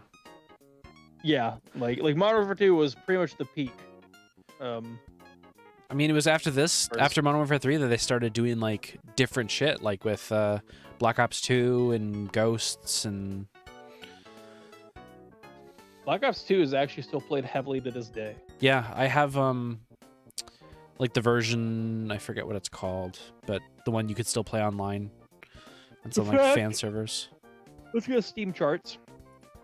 Obviously, Modern Warfare 2 is the newest, so it's going to be at the top. but Plutonium.py, that's what it is. If I just type in Call of Duty, let's see where we're looking here. Wow, that's actually shocking. Black Ops 3 is higher than everything but Modern Warfare 2. What the fuck? Really? 10,000 people, 11,000 people playing Black Ops 3 on Steam right now. Huh. That is Black strange. Ops 2 Zombies. Where the fuck is Black Ops 2 multiplayer? Is it just dead? I think most people just play on Plutonium. I've played a little bit on Plutonium. It's not Here, bad. Black Ops 2 multiplayer is down to 400 people. Man. I played quite a bit of Black Ops 3 multiplayer back on PS4.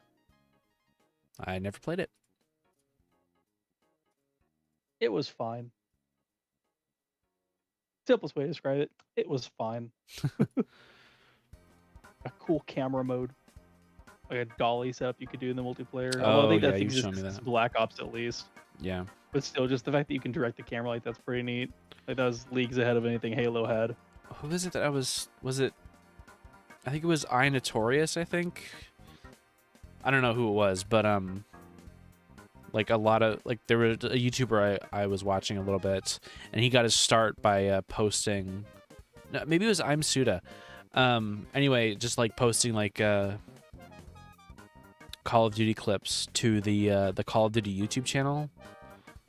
Because you could post your own clips to it. Yeah. Like you just upload it. What a concept. Anyway, yeah. Fuck you, Activision.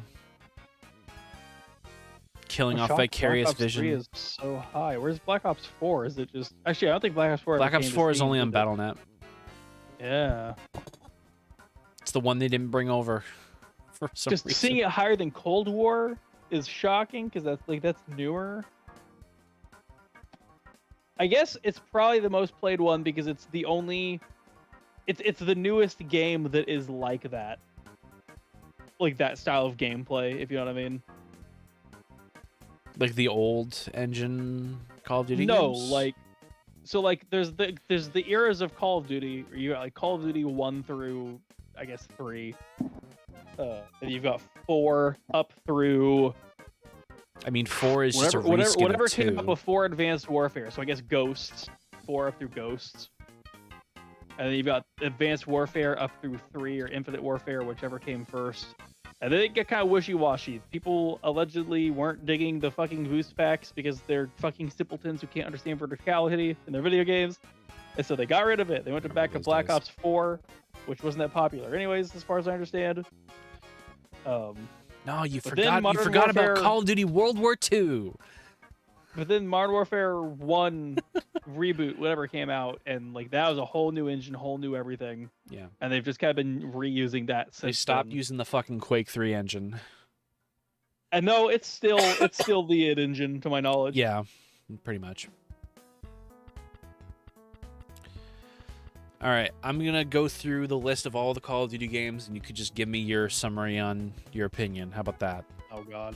Call of Duty. Well, they're going to have to be Steam-only games, because those are the only ones I've, like...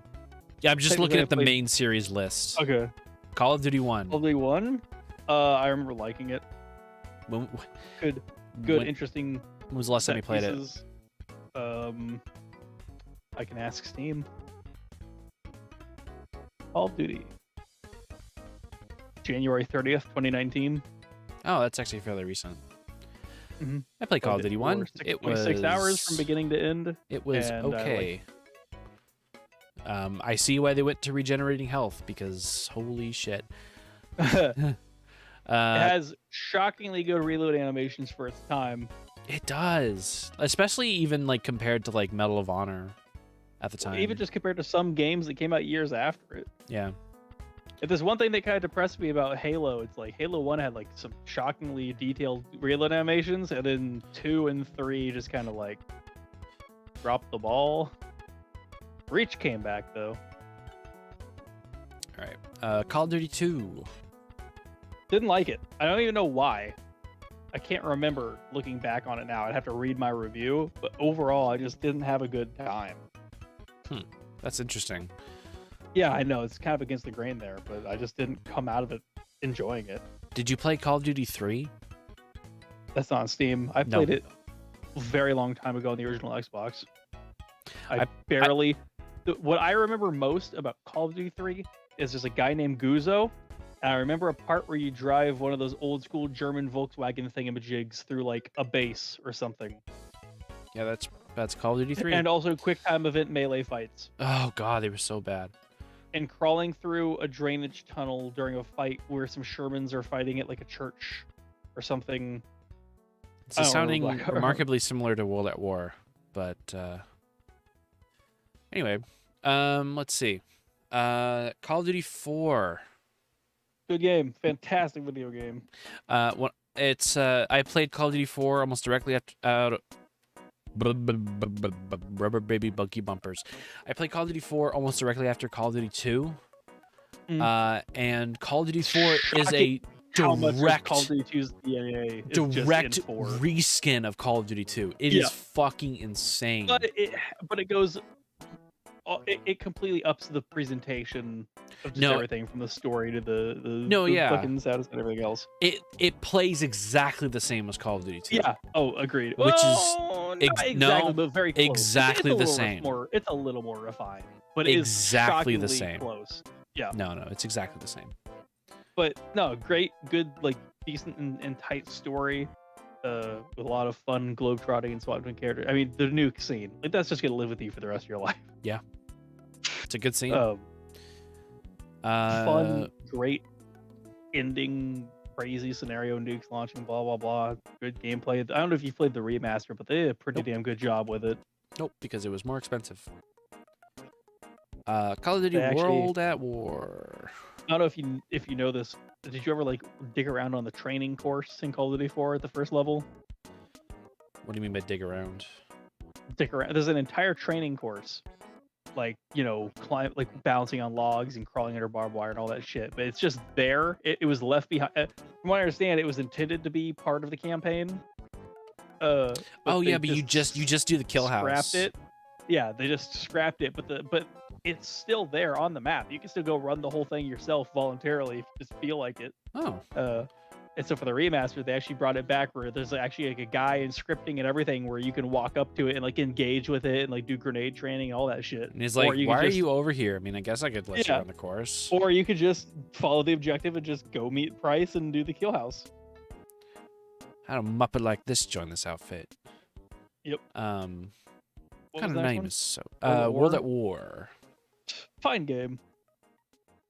The last World War II one weird. for. It's weird as I'm like struggling 10 to years. remember it. I think the biggest problem is that it's like the American campaign is very like all you gotta do is remember one guy's named Roebuck. I don't even remember your character's name, and I played this back 2019. Yeah, I don't remember your main character's name. Miller. Miller, throw it back. Yeah. The Russian campaign just ended up being more memorable because It is of so fucking memorable. Reznov. It's kind of insane that Reznov is honestly came back, basically like- the only actual character in that entire game, if I'm being brutally honest. Yeah, no, yeah. Which is whatever.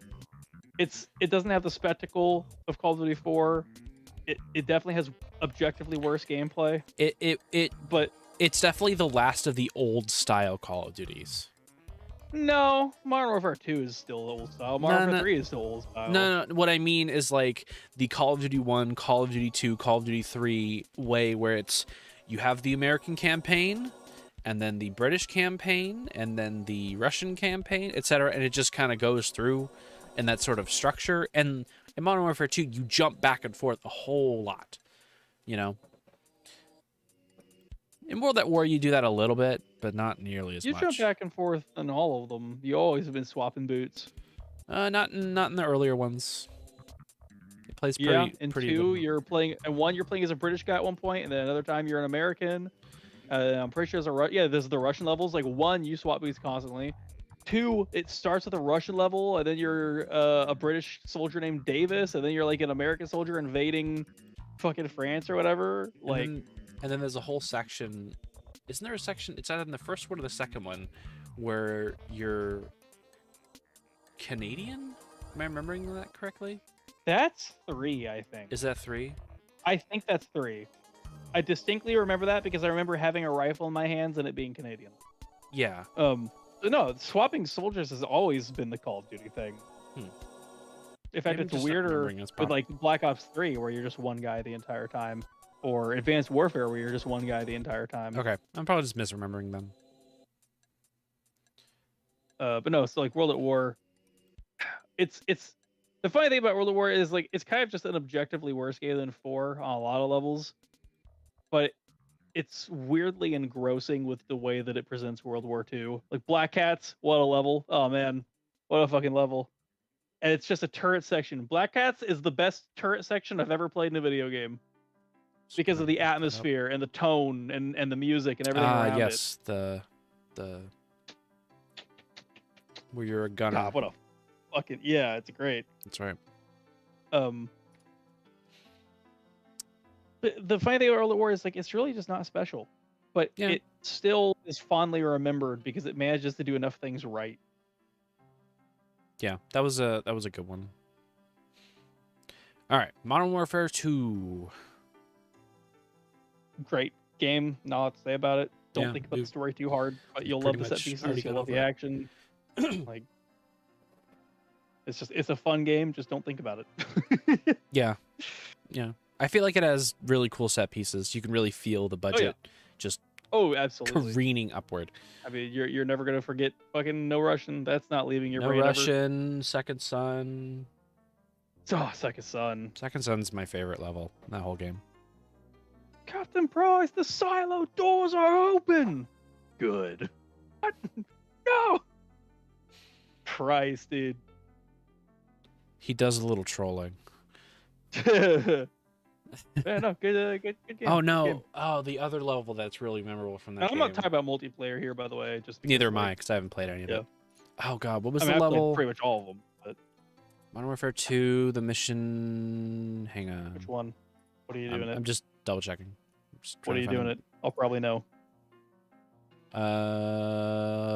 Loose ends. Okay, I don't know.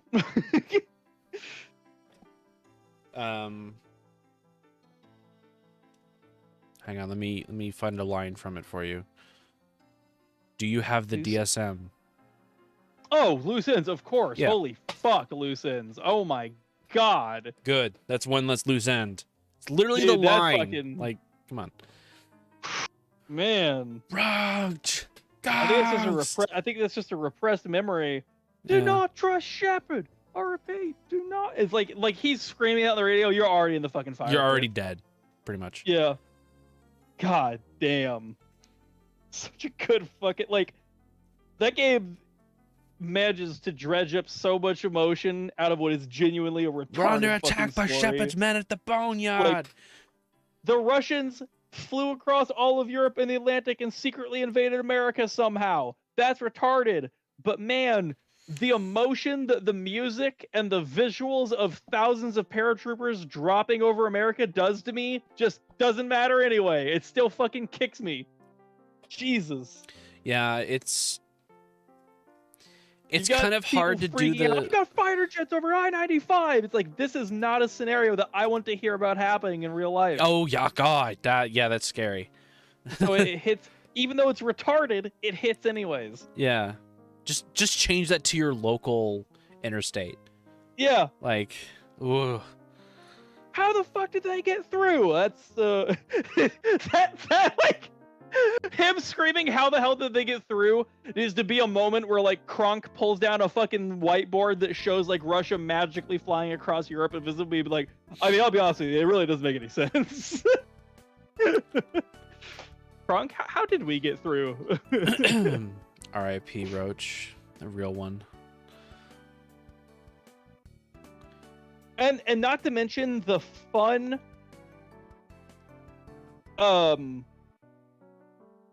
taking Soap, who I think most people when they play Call of Duty 4, with the way that Soap is treated by the squad, they kind of imagine him as like a very young, very wet behind the ears looking guy, you know? Yeah, he's got a So then, fucking mohawk. No. He does. I'm going to tell you right now that mohawk does not exist in 4. Yeah, my favorite thing, my favorite headcanon about Modern Warfare 2 is that you get to see Soap, and it's been X number of years later, and he is not the fucking new kid anymore. You Well, that's what I see like him and about you're like, Soap holy in Modern shit. Warfare 2, because you're like, oh, that's the guy from the first game. That was For me. me, it was like, oh, that's the guy from the first game. It doesn't even click when you're playing Cliffhanger. He's grown up. When you start Look at this Cliffhanger guy. and you see him there and he's smoking a cigar and you're like, who is this guy? This Well, guy it's the seems first cool. time you look at him and it says Yeah. Soap You McTavish. mouse over You're and you're like, "Yo!" Soap? Oh, that's him. He grew up. Yeah. Look at Mohawk. He's badass. He went from new boot, wet behind the ears to looks like he eats babies and pisses motor oil. And that's the funny thing. Is like we don't know what he looks like in Call of Duty 4, but we just assume based on how everyone treats him. That's not You know? true. I don't think you ever see him. No, at the end of Mile High Club. You play as him. Yeah, but there's a picture at the end. Heartbreakers, Life Takers? Hang on. I don't think he's in the photo. I think He he's is in the tripping. photo. Shirley, you can't be serious. I am serious. And don't call me Shirley. Hang He's wearing a on. hat, though. I think you're tripping.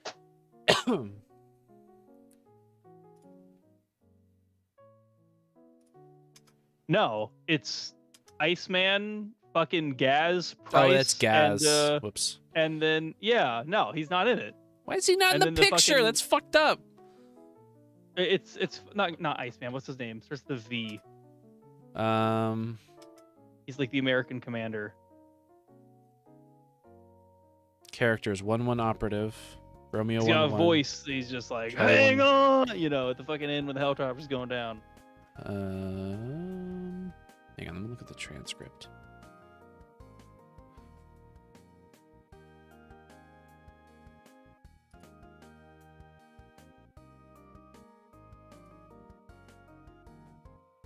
Romeo 1-1. But no, it's fucking Griggs, Vasquez is his Vasquez, name. It's Price. Vasquez, Griggs, Price, and Gaz. Yeah. It is. Okay, never mind. But why isn't Soap in there? That's Because cringe. he's never seen. Yeah, I Soap is guess. probably the guy taking the photo. Would be Asshole. my bet, if anything. Let's see. That's what I'm saying. You never see him. I am and so serious. I think, Don't but I call have me to assume that Shirley. most people have an idea of what he looks like just based on how he's treated by everyone else. You know. Hang on, give me 1 second.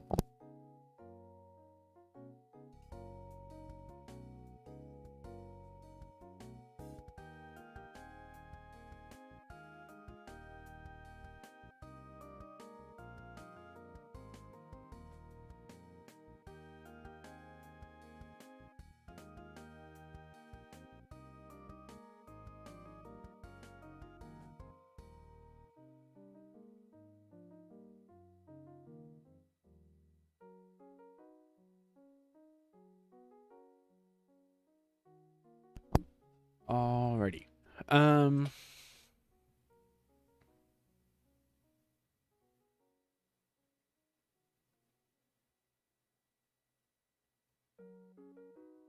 Mission accomplished. See you next time, mate. Love that. That's a good mission. Going deep, and we're going hard. Okay. So I said Modern Warfare 2. All right. Black Ops, good game. Black Ops. Blops. Great game. Yeah. It's hang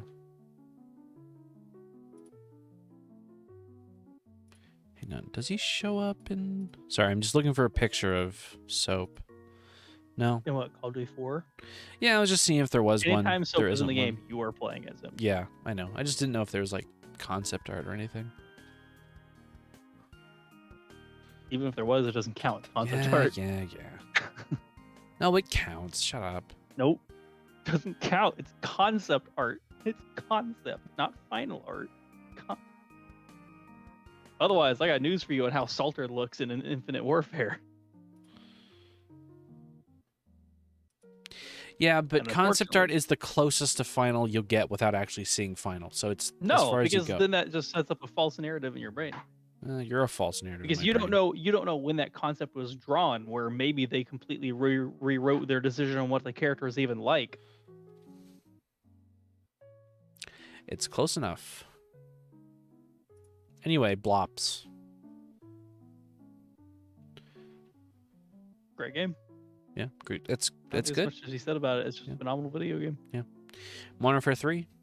Kind of already went over it. Batshit insane. Kind of same as Black Ops 2, just retarded, but like Yeah.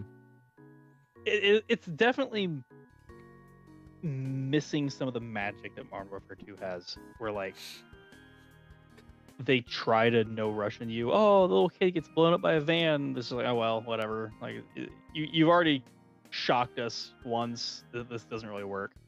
It's got some fun time shenanigans with like getting to see the Middle East nuke from the outside with Makarov and that sort of thing. Mm-hmm. But overall, it's just it's missing something that Modern Warfare 2 had. Where like it's still a big dumb blockbuster, and you're gonna have a good time. They kind of But- shot themselves in the foot by making Modern Warfare 2 also a cliffhanger. Like, they had to conclude it. Yeah, I suppose. I mean, Modern Warfare 1 wasn't necessarily a cliffhanger. Modern Warfare 1 wasn't a cliffhanger at all. That was just the funny thing about Modern Warfare 2 is like Makarov just gets invented out of nowhere. Yeah. Like, I mean, you can infer Mile High Club was kind Mile High of- Club is just a bonus mission. Yeah, it's a bonus It has mission. no story. It's an It's epilogue, just a yeah. bonus mission. But you can Call of Duty 4's infer. story begins and Call of Duty 4 story ends, and that's just it. Like, Yeah. it's a nice self-contained little. Oh, in the other news, a search for the ship lost on the Bering Strait has been called off. Like, it's just, another day at the office. Crisis averted. Everyone goes home. Yeah. But then it sold a shit zillion dollars. And so they're like, well, only one option here. Yeah. We All gotta right. make a dude up. Blops 2. I guess I feel like we've already kind of doubled back on this. I mean, yeah, again, find a bunch of really cringe real world shit in it. Like, really cringe. I don't remember any of that, but I mean, you're literally stationed on the USS Obama. oh, I remember that. The president basically looks exactly like Hillary Clinton. There is a Secretary of Defense Petraeus. I don't know if you know who that is. Nope. He was a guy that was vying to become Secretary of Defense in real life. He was like part of like Bush's cabinet or something. I can't remember, or maybe Obama's cabinet. I was 12, so he's actually like a named and voiced character in the game, Secretary of Defense Petraeus. There's just a whole bunch of very cringe real world references. See, that was them Like, being not like, like- "Oh man, if we got this right, that would be so cool." It's just painful instead. Yeah. It just feels like it's like aggrandizing a bunch of people that aren't necessarily popular with everyone, you know? Yeah. But outside of the cringe and outside of some of the missteps with the choices in the story, genuinely interesting story overall. It takes such a different tone. Like the opening of do you even remember the intro?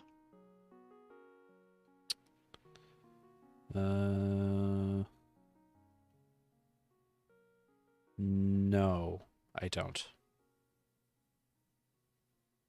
This is the intro of the fucking game.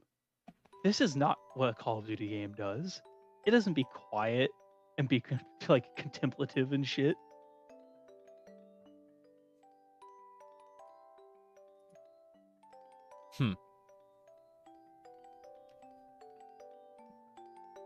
See, the one thing I remember from the opening of Black Ops 2 is like the day it came out, or like day after it came out, I was like watching someone on YouTube play it, and you were like riding on the side of a truck in like an open field. But story aside, what I like about Black Ops 2 is the fucking weapons. They're so cool. I love future guns. You know? Like the what gun is it? The one that always sticks in my mind.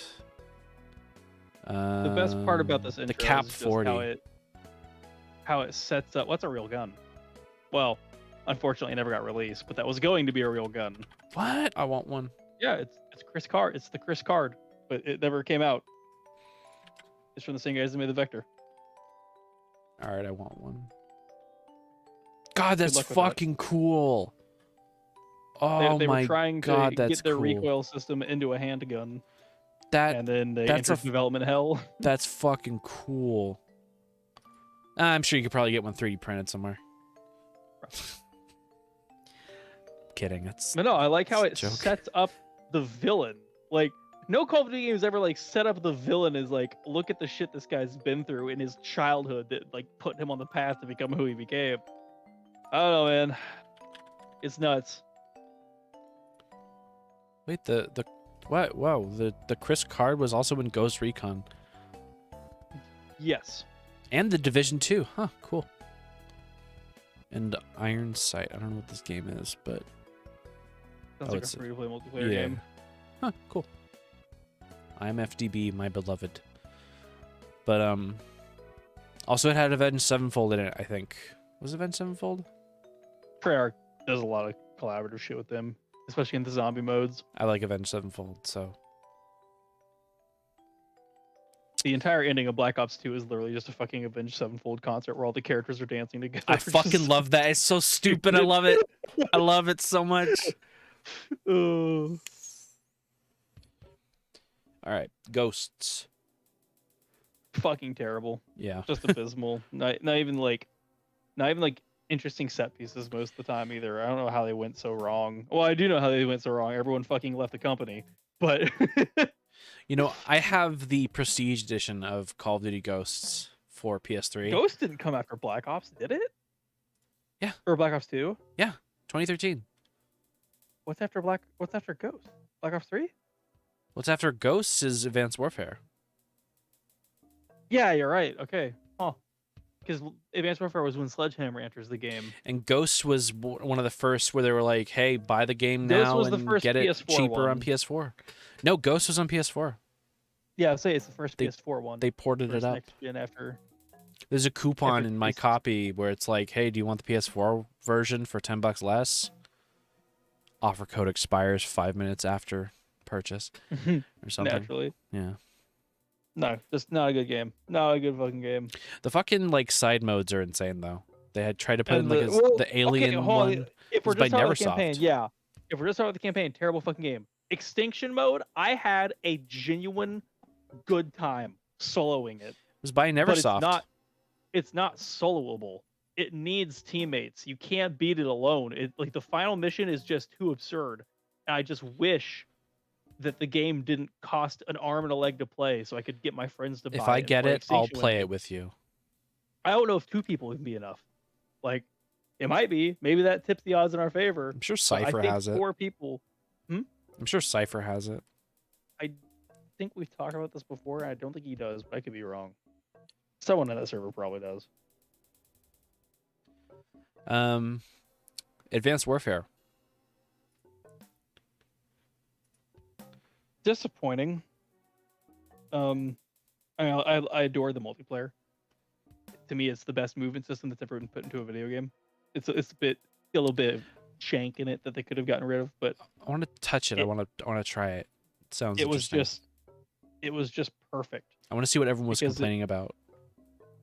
It had like the most offensive thing to me with Halo 5 is that they just copy pasted Advanced Warfare's movement system, but took all of the skill and risk out of it. Where Isn't Advanced Warfare the one that has Snoop Dogg in it? I mean, Snoop Dogg's in a bunch now. no, that's like No, that was Ghosts. is it Ghost? I don't know. I suppose it's not Advanced Warfare. But the movement system, like, there's a fucking ground pound. Call of Duty has a ground pound, dude. But it wasn't like you had to land directly on them. The Goomba Stomp, yeah. So you had to have good aim, good snap decision making, but if you fucking nail them with it, it's an insta kill. That's cool. And you could get an upgrade, like it was a perk that you could get where it would put a shockwave out from your ground pound that doesn't do damage, but it briefly slows people directly next to you. So if you miss, you kind of have like a little window, like, oh, I fucking missed. Like they get a bit slowed, you know? Mm-hmm. But dude, that fucking ground pound was the tit. That is cool. Man, I gotta try that. Campaign wise, it did nothing with its incredibly fun system. It's just a fucking normal Call of Duty game with verticality, so you can jump up to other places and shoot at people. But you're missing the most important part of Advanced Warfare. That being press F to pay respects. Funny. The story is disappointing because it has everything it needs to be good and just fails to execute on it. It doesn't focus on the things it should focus on. The focus should be the surrogate father-son scenario that's supposed to be like the core obstacle for the characters, but it's not focused on all. It's just like talked about. It has the problem like Star Wars Episode 1 where like things are talked about instead of actually happening, you know? You have to be told that these guys have a father-son surrogate relationship instead of actually seeing it and feeling it. So there's no weight to anything that happens. It's also a game that definitely should have had a choice somewhere in it where you pick a side, just based on what the game is about. Interesting campaign with a lot of good ideas that are completely failed to be executed on. Which is one thing I wanted to point out about Battlefield 3 earlier. There's one good thing about Battlefield 3. It's just a shame that it's stuck in Battlefield 3. I think a scenario where a soldier finds themselves with a situation where they have to literally frag their CO or it's like in the game for a lot of people is a fascinating situation, you know? Like that could be a really high stakes situation Mm. if like the story that's built up around it is really good. Unfortunately, that one genuinely good moment is trapped inside of a very bland video game. But yeah, no, Advanced Warfare, great multiplayer, had a blast. Zombies is dog shit. Honest to God, dog shit. Oh yeah, Advanced Campaign, Warfare had zombies in it. yeah, campaign has a lot of like it's got the potential to be a fun campaign. It's got the potential to be a fun story, but they just didn't execute on it. Here's a random video of me ground pounding a dude in midair like a boss. He jumps at me and I just push the ground pound button. I'll have to check that Pop. out. Black Ops 3. I feel like we've kind of already gone into it, but yeah, Black Ops 3. Fucking rabbit hole, dude. I can't, to this day I can't tell if it's the best written video game ever made or the worst. Okay, that makes me really excited to eventually play it. Well, I don't want to oversell it. No, but not... just that what's the word I'm looking for? That hesitation is just so interesting to me, you know? It's just so weird. I And like it's weird such an games. Oddball. It's such an oddball way of storytelling, and one thing I'm going to tell you: play the male character, don't play the female one. You'll get a significantly better acting experience out of the male character than you were with the female one. But the funny thing about your character is that he's basically a blank slate. He has no name or anything like that, which is kind of awkward. He's just kind of you, basically. See, I like that. Well, it's just weird because he's voice acted and everything. Oh, that is weird. But Black Ops 3 is just, it's an acid trip, and it's a weird one, man. It's a real weird one. I guess we'll see. I'm not unhappy I played it. I wish I could look you in the eye and say that I know what happened in that video game. But in reality, I only have an assumption of an idea of what happened in that video So what you're game. saying is that it's the Spec Ops The Line of Call of Duty. No, I know what happened No, in Spec Ops The Line. I know, I'm joking. All right, Call of Duty Infinite Warfare. We've gone over it. We've already Story, gone over it. Yeah. Phenomenal. Not just phenomenal. You're my world brother. Building and like characters, but like it also, if you don't do the side missions, if you don't play the side missions, don't do the side quests and shit, it actually makes a pretty admirable attempt at doing the whole like one-shot camera thing. Yeah. You know, which is great. Here, 1 second.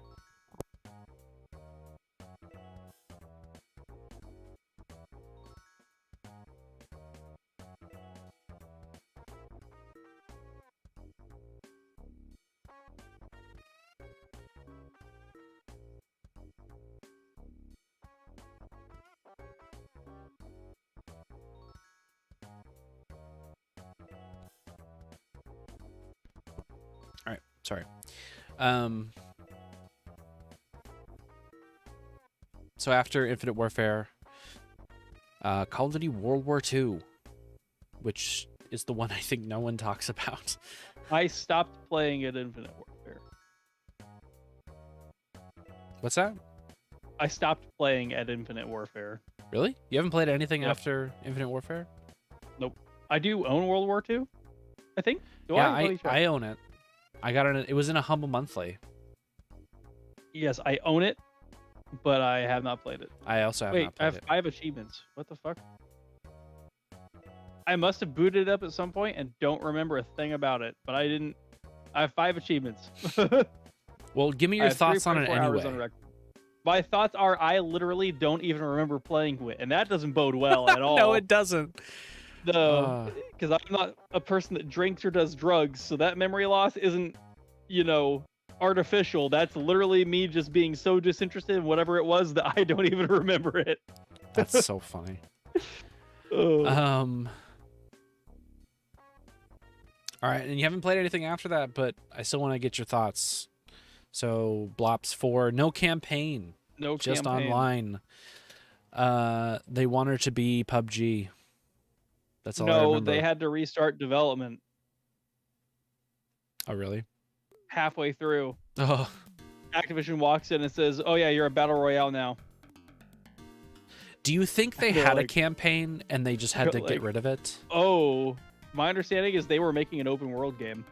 Oh man, that would have been cool. Yeah. Oh, that would have been You're not gonna get to so play neat. that now. Fuck off. That sucks. God damn. Okay, well that sucks. And they just took the tech they were working on with the open world and just utilized it for the battle royale instead. Damn. I think I own Black Ops. I do own Black Ops 4. Again, it was one of those I got it in a bundle thing. Never played it. Partially because it's on Battle.net, which. And Modern Warfare 2019. We've kind of already gone over it. I mean, it's just kid gloves. It's just a watered down version of Modern Warfare. But damn, those weapon animations. Whew. I hate, like, it feels like a. It's weird to talk about reboots because some reboots it's like it almost feels like it's what the property is. I think a reboot. The problem with a reboot is this the sort of thing that should only exist after decades of a thing existing. Like when you hear about the new Batman movie coming out, you're like, oh, another take on a character that it's so old that now it's interesting to see takes on that character. You know? Yeah. Whereas like Call of Duty is like, oh, a new take on Captain Price. Yep, that's where he's just still Captain Price. Literally Captain Price, Yeah. but with a different voice actor that isn't as good. And a True. story that's not as good. Okay. Like it feels disingenuous because like I don't look at that guy and see Captain Price. I see a poser. I don't look at their Ghost and see Ghost. I see a poser. Where like any Batman, I look at Batman and say that's Batman. That's a version of Batman. But to me, these don't feel like versions of Captain Price or Ghost or Gaz. They just feel like people with their names who wish they were as cool as those original guys. Voiced by Bill Murray. Gaz, what a lad. Fucking just Gaz is cool. pressing his forehead to Zakhaev's deagle. Like, whatever, man. Just fucking do it.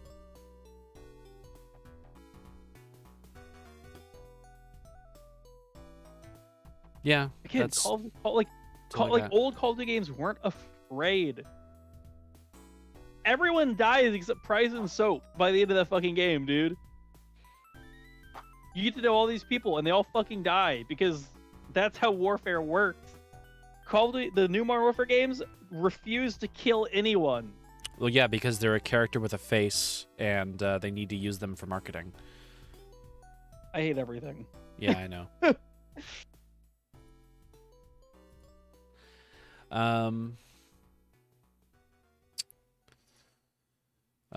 Black Ops Cold War? I'm not even sure where Black Ops Cold War fits in the timeline of Black Ops. My understanding is it just comes after Black Ops 1, but before Black Ops 2. And it's just more... It's a different character. It's not Mason. I mean, they're in the game. Yeah. But it's a different guy who has his own weird mind control bullshit going on or At least something. Hudson's I don't there. fucking know. Hudson and his cool-ass No, he's sunglasses. not. No, he's not. That's my first problem with Black Ops 2. Is he not in there? It's not Hudson. It's a guy pretending to be Hudson. Oh. It's not Ed Harris, so it doesn't Oh, matter. right. It doesn't count. It's just not him. Like, they didn't even find someone that sounds like him. It's just a completely different human being. Because, like, Hudson is the most generic-looking human being alive. He's a bald white guy with some sunglasses. So Ed Harris's voice made him stand out. Anytime he opens his mouth, that's Hudson, you know? Yeah. So you take that voice away, and now he's just bald white man with sunglasses. He opens his mouth behind me. I'm like, who the fuck is talking? Who is? Oh, is it Hudson? I guess it's Hudson. But man, he sure Same looks with cool. Alex Mason in Cold War. It's not fucking Sam Worthington, and so it doesn't even sound like it. It's not even Woods' voice actor. They replaced Woods' voice actor. They did? Yes, and he was pissed. He was making fun of the game. He's like, I would never say I'm like an onion mason. That sounds retarded.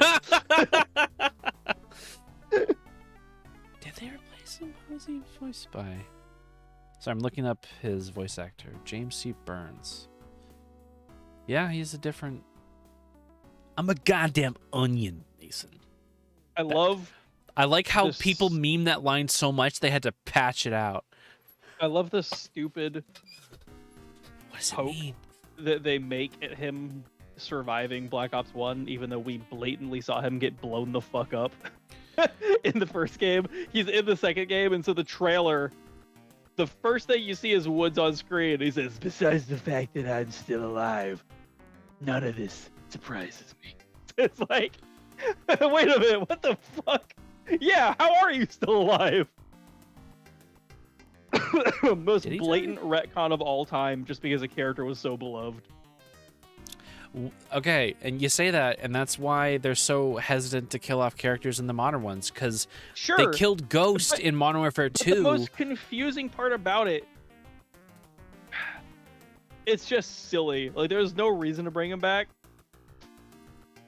but they retcon him and they bring him back. I guess. Oh well, what can I do about it? And again, you say that, but they're not afraid to kill people. They were willing to kill Woods. Did they bitch out and bring him back? Sure. But like, same with Mason. He can die. That's a canon event that can happen in Black Ops 2, depending on choices. Yeah. Same with Hudson. So like, of course, that's the problem where Black Ops 4 or Cold War comes in and really fucks things up, because you have multiple endings, and so they just have to decide what a canon ending is for Black Ops 2, you know? I mean, that's kind of an issue with Call of Duty, is they don't typically have alternate endings, so they kind of write themselves into a corner, and it's like, well, whoever decides to write the next one, like, fuck, just pick one, I guess. Like, I don't know. I feel like Call of Duty works well as an anthology sort of series where it's different conflicts with different characters and what happens to them different times each game.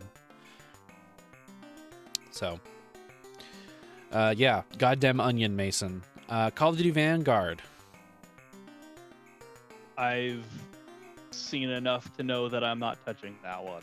See, I've seen enough to know that I think it's interesting. There's some cool missions in there that I want to play.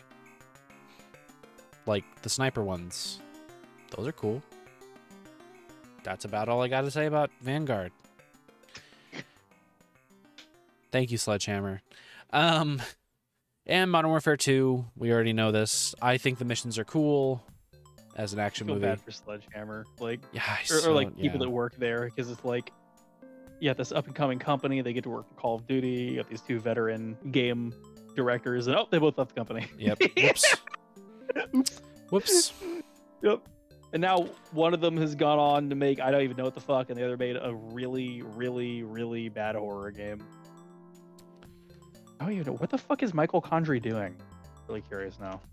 Let's find out. Let's see. He is. I know he made a new studio. President of 31st Union. Bought by 2K. But other than Company that, they founded haven't 4 revealed years ago, nothing released. That's zero what you games wanna made. see. That's quite curious. Yeah, that's really depressing. weird. They got a website. Let's see their website. News. Are you making anything, guys? I sure hope so, because you're 4 years in. Yeah. That's some auteur shit right there. And Modern Warfare 2, yeah. Yeah. Honestly, it depresses me. Activision depresses me because, like, they absorb so many companies. Neversoft, Raven, Toys for Bob, Vicarious Visions, like, they all died for Call of Duty. Which means we're never, ever, ever, ever getting another Tony Hawk game. Like, I'm looking at their Twitter, and like May 2nd, we are thrilled to introduce you to this guy who is one of our inspiring art directors. What do you mean one of your? You have multiple art directors. What the fuck are they all working on? Nothing. Oh. Nothing. Not only nothing, but like double This nothing. is almost sounding like a pyramid scheme. Yeah. Where like 2K is just getting fleeced right now. Lord knows 2K doesn't.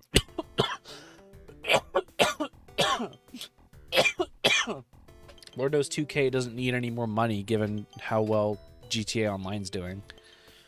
I can't. It's been 10 years and they're still releasing content for that fucking thing. is both impressive and terrifying. There are like 8 GTA games we could have had, but no, it's all in fucking GTA Online. There are like at least 3 GTA games worth of content. Like, if they took all the GTA Online shit and just did like stories, like what they wanted to do with like, or what they did with GTA 4, with just like Liberty City stories, and just did like San Andreas stories, and just made like the mini GTA GTAs. 6 leaks were rough. They didn't go too well.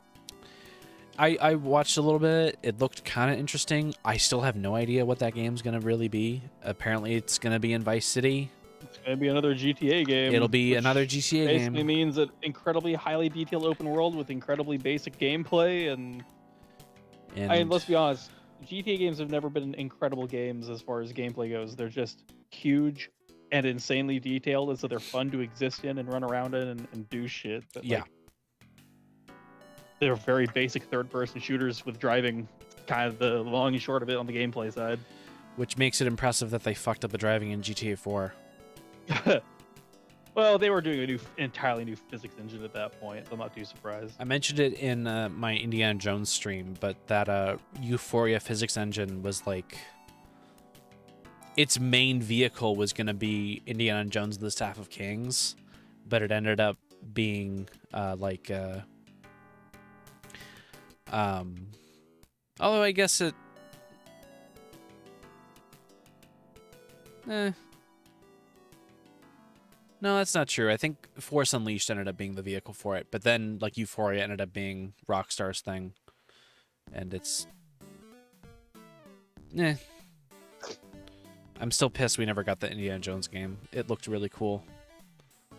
Who knows if it would have been good? I guess we'll never know. Hopefully it'll get leaked one of these days, and then I can just play it. Apparently they're making a Wolverine game. Oh. I don't know who's making it. Just know they're making it. Wait, Call of Duty Roman Wars was actually a real thing at one point? What? Fuck. Sledgehammer was originally working on a horror World War II game, which would have been that would have been pretty dope, interesting. probably. Yeah. That might be part of why World War II ended up the way it did. They probably got told to, or no. So they were working on a horror game. This is what happened. They were working on a horror game, is what I was told, and then they had to get brought in to help finish Modern Warfare 3 because everyone fucking quit Infinity Ward, which is why there's like 7 developers' names on Modern Warfare 3. Yeah, I remember that. I'm just looking at the list of canceled titles on the Call of Duty Wikipedia page, and the bottom one is a Call of Duty Roman Wars was a canceled third and first-person video game in the Call of Duty franchise. It was set in ancient Rome and allowed players to take control of famous historical figure Julius Caesar, along with Low Grunts and officers of the 10th Legion. It was eventually canceled as Activision had uncertainties about branding it as a Call of Duty title. Yeah, that's not a Call of Duty game. Oh man! See, that would have been cool. I wouldn't have put the Call of Duty name on it. Well, the Call of though. Duty logo can be seen in this video taken from an original pitch reel. The gameplay is from a build that was later repurposed and pitched to Ubisoft as just Roman Wars. Who was making this? Who was this by? What the fuck? Activision...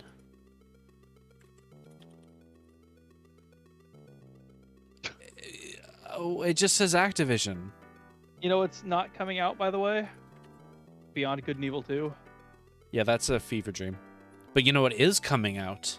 The Skull and director Bones changed their Twitter from being director of BAGE to just works at Ubisoft. Oof. Why the fuck is Skull and Bones coming? Why the fuck is... Oh yeah, I should probably also mention I've never even played Beyond Good and Evil. I haven't either, but like, how much money did they spend on those fucking CGI trailers and hyping lot. everyone up? A lot. The trailers look really good. Yeah. And you know why they look really good? Because they're just a ton of money on them. Well, yes, and also because they're just pre-rendered trailers. Like they're not. There's no game. Like. Oh yeah, but what I'm saying they've announced is, like, an idea. But what I'm saying is that those trailers convey a very clear idea, in my opinion. True.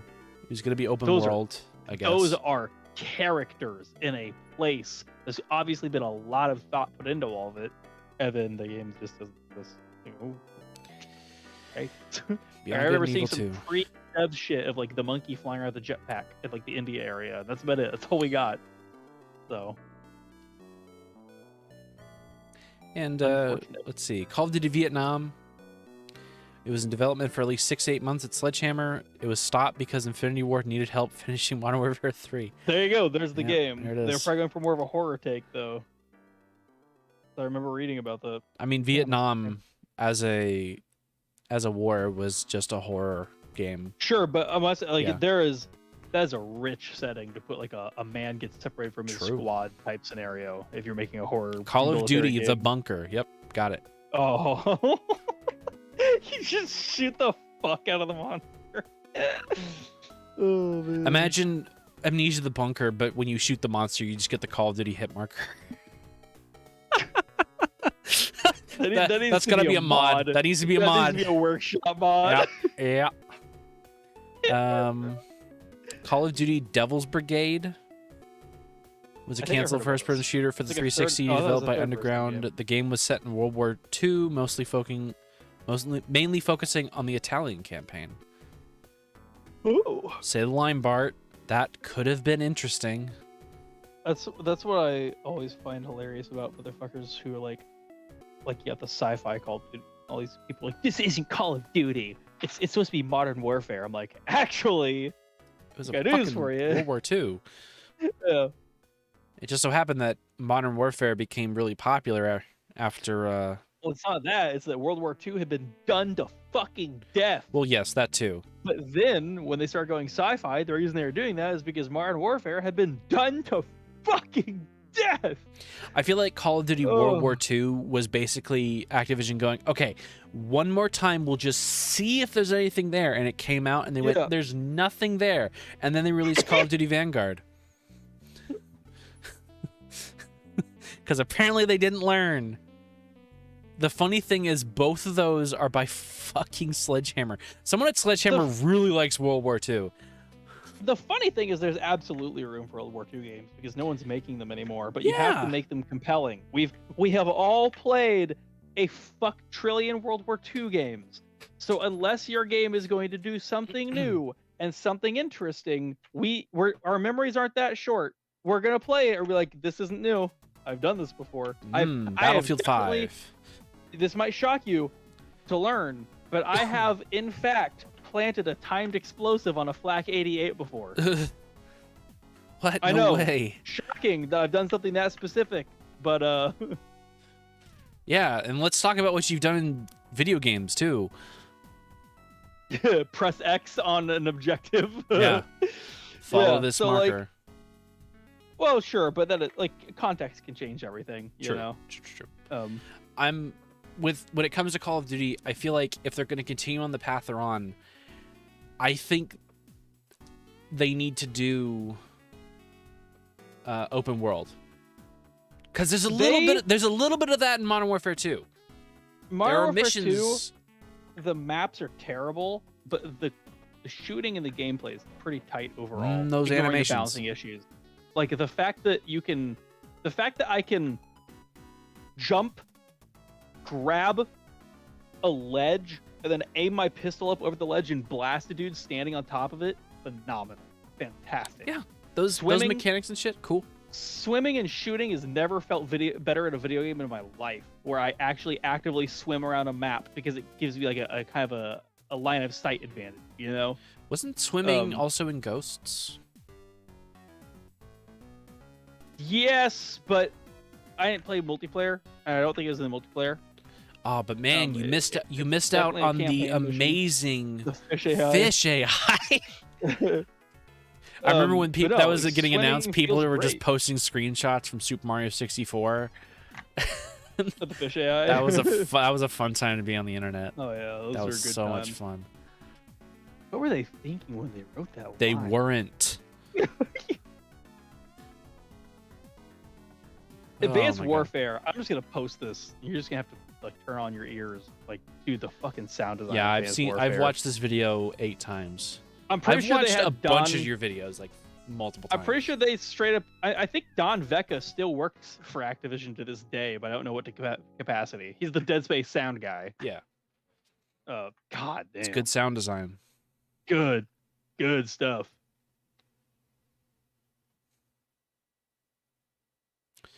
Yeah, anyway, that's the history of all Call of Duty games. Now, how do you feel about Call of Duty Big Red One? Didn't play it. Yeah. I think I have a friend who owned it. It was a GameCube only, right? Or It is it was on PlayStation? PS2 as well. Wasn't there a GameCube only one? I feel like there's a GameCube only one.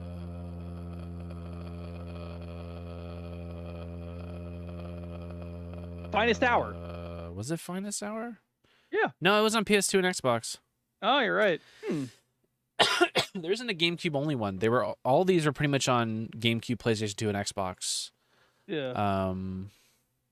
Except for Final Fronts. Final Fronts was only on PS2. Which was the World at War type one. You know, Final Fronts is pretty who's dire. next right now? Is Treyarch next on the Call of Duty? Yeah, they are. I can't wait to find out what Black Ops game they're making this time. Are they ever going to be allowed to make a game that isn't Black Ops? Like, Jesus Christ.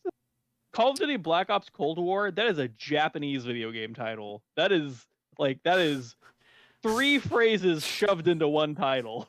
Let's look at Treyarch's output. Call of Duty 3, World at War, Black Ops, Black Ops 2, Black Ops 3, Black Ops 4, Black Ops Cold War. That's it. Yeah. Fuck me, dude. That is dire. That's almost as bad as Sledgehammer only getting to work on World War II games. I thought they Black worked Ops on 3 Advanced was going to Warfare. be the end of Black Ops because it literally isn't even related to the first 2 games. And then here comes Black Ops 4, which is even less related. Black and Ops here's 4 Black Ops Cold War. Now fuck it. We're going back in time. We're inventing new things that happened. Like, oh, it's fucking funny. Yeah, I can't wait. But we're gonna get Call of Duty Black Ops Hot War, Medium Rare War. Call of Duty Black Ops. No, hang on. I got something. Call of Duty Black Ops. No, sorry. Call of Duty Black Op.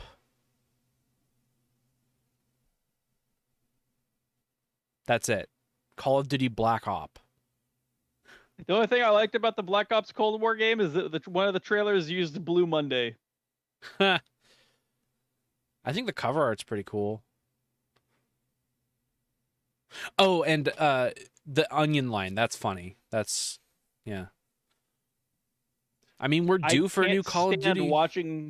I can't stand watching Hudson open his mouth and it isn't Ed Harris. Let's see if anything's been I leaked. like Adler's design, though. He's got a very... Like, I look at that guy's face, and I'm like, yeah, that's a hardcore CIA spook right there. He has such a punchable face. And I love his voice. Great. I love Adler's great. He looks like such an asshole. I'm excited to play Cold War because I wanna understand what's going on in that. Also, he looks styling as fuck with that jacket and the pop collar. God, dude, Black Ops 1, just what a ride. It is a good game. And the thing that made it novel, this is why I say you can only do this once. Like, Cold War isn't special now. I've already played a Call of Duty with a mindfuck. But before Black Ops, there have never been a Call of Duty with a mindfuck, you know? Yeah. So you're playing Black Ops and you're in the fucking Pentagon and the president is sitting down in front of you and suddenly there's a loud noise in your head. You're aiming a gun at him and it just flashes and everything's normal again. Like, you can't do that twice. You only get to do that once. No, that's a one-time deal. Like, that's why they need to make a Call of Duty horror game. But what they have to do is they have to advertise it as just a normal Call of Duty game. See, they need to Spec Ops Just the line. normal old this. marketing. They need to pull a Spec Ops the line. Yes. Yeah. Because they just need to do the normal old marketing, regular, make the regular Call of Duty game. You boot up Call of Duty, and it turns into a fucking horror game, and you weren't warned about this, You boot dude. up Call of Duty Modern Warfare 3, and the title screen is just a boat. It's just a boat sitting at the edge of a It needs to beach. start normal too. Like it needs to start normal, Yeah. and things just slowly unwind. The game needs to open with like CCR and the helicopter, and just it's normal. And by the end of it, you're playing fucking Apocalypse Now. Wait, what That's the fuck? Did they put a 6 Days in Fallujah demo? Oh yes, I just saw 6 Days in Fallujah is actually like kind of not out, but Oh, it's in early access. Damn. isn't 6 Days in Fallujah kind of a fucked up game to make because like the people who were in the conflict are like still around? The people who are in it are advising on it. Oh, okay. It They still seems a little went out of their dire. way. They wanted this story told. I mean, I guess we'll see if they tell the story accurately. I don't know anything about this. For this as far as I can conflict. tell, I don't think they're trying to tell a story. I'm not even sure if there's a campaign. I think what they're trying to do is to make the players understand what it was like to be there, because the whole city is procedurally generated. Yeah, I'm looking at the store page right now. Yeah. And so every room, like you don't know what you're walking into.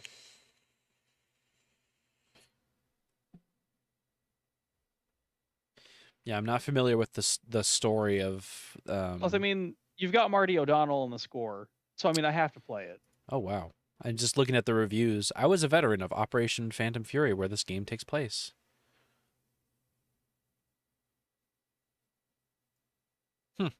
This might be interesting. How I'll much be is it? disappointed $40? if he doesn't Not worth $40. knock it out of the but... park with the music, honestly. Once again, I'll say the line. That could be interesting. Yep. I've been watching a lot of Let's Drown Out. So Basic bitch. I guess we'll see. I mean, here's hoping. I'm tempted to buy it. I don't do early access shit typically unless it like keenly interests me. But like it's got Jamie Griesmer on it, and I'm tempted. I don't play very many early access games too, but I don't know if you remember Jamie Griesmer or not, but no. He was the 30 seconds of fun guy at Bungie. The what? The 30 seconds of fun guy at Bungie. The what? I don't know what that is. The philosophy at Bungie, 30 seconds of fun. Yeah, I don't know what that is. I didn't have an Xbox. I didn't play Halo when it came out. I don't know anything about Bungie. I didn't play I didn't play Halo 1 until like when did we play Halo 1? Oh fuck. That's what we should play. We should play Halo 2. That would be a good stream game. For fucking years. Yeah. But now I have an excuse. Content. We should play Halo 2 in co-op. Oh god. I don't know where it is, but there's a point in like one of the Vidocs where they're talking about Halo 3 and they're like, what the philosophy we landed on is that you have to just all you have to do is deliver 30 seconds of fun and then just keep delivering 30 seconds of fun. Oh, and that's how they built their games and how they built their campaign.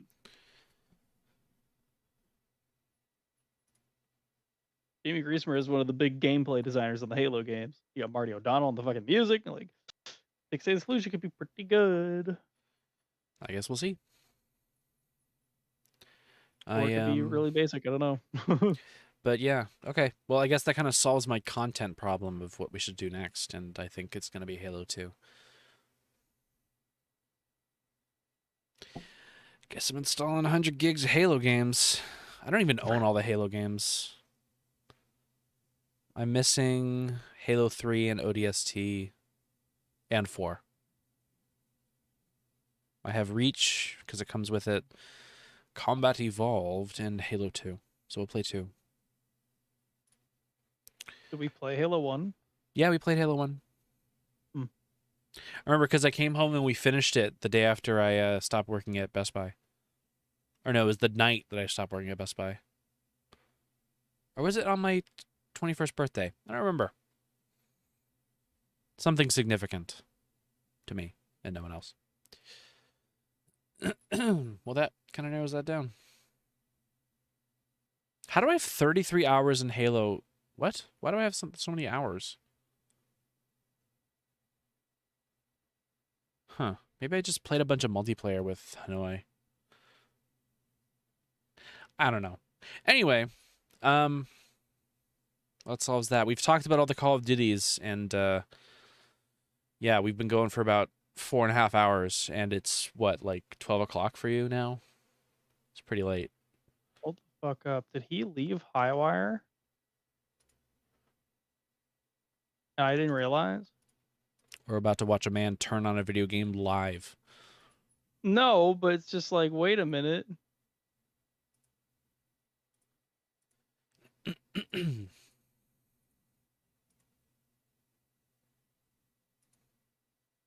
He's tweeting about the game, but he's saying so proud of my friends. Like, wait a second, did he leave?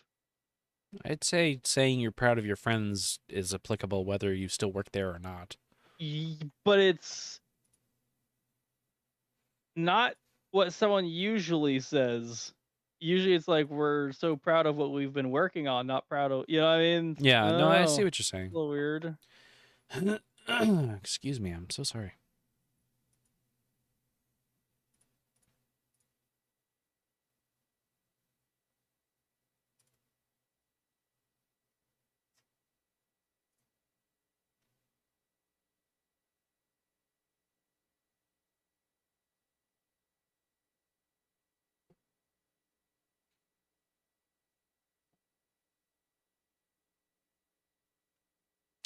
Well, anyway, I think I'm gonna call it for tonight because I'm hungry and I'm gonna go have some dinner, and I think more of this stream has been dedicated to us just bullshitting than it has been I didn't actually even playing realize you were still Amnesia. streaming. I thought you would have killed it after Amnesia was over. No, because it's I don't know. I probably should have told you so you didn't say anything racist again. Rude. For legal reasons, that's not a joke.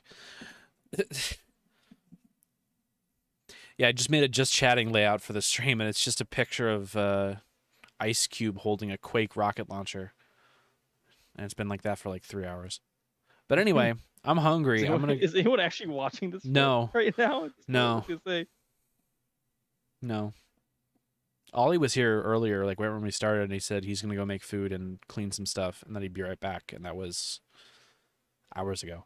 But whatever. I'm streaming. This is more so for me than anyone else, and if people tune in, great. But if not, I'm not gonna lose sleep over it. The other thing about, I can't remember what his Twitter profile used to say. I swear it used to mention Highwire, but it just says composer. Well, weird. Nope, still locked. It's still closed, you dummy. Still closed. Still closed. Wait, you should have waited for me. What a sad story. Yeah. 18 years after development started. Oh, never mind. This is a different game. Or wait, no, this is Fallujah, I think. Yeah, they announced it a really long time ago, and it got canceled. It was a completely different team. The team working out now picked it up basically. Yeah, pretty much. Because it got scrapped because they thought it wouldn't be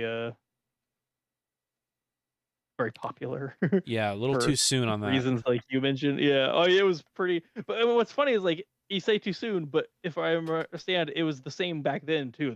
The people that experienced it literally approached them and said, "Hey, will you make this a game?"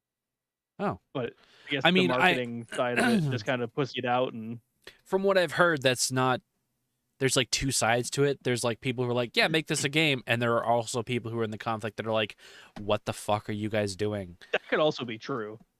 No, I heard about that. Yeah, it was on. I wouldn't be surprised if that's how it worked out. I think it was. I was listening to the Castle Super Beast podcast, and one of the hosts, Wooly, I think either his brother or his cousin. I think it was a cousin who was in that, and he was like, "What the fuck is this?"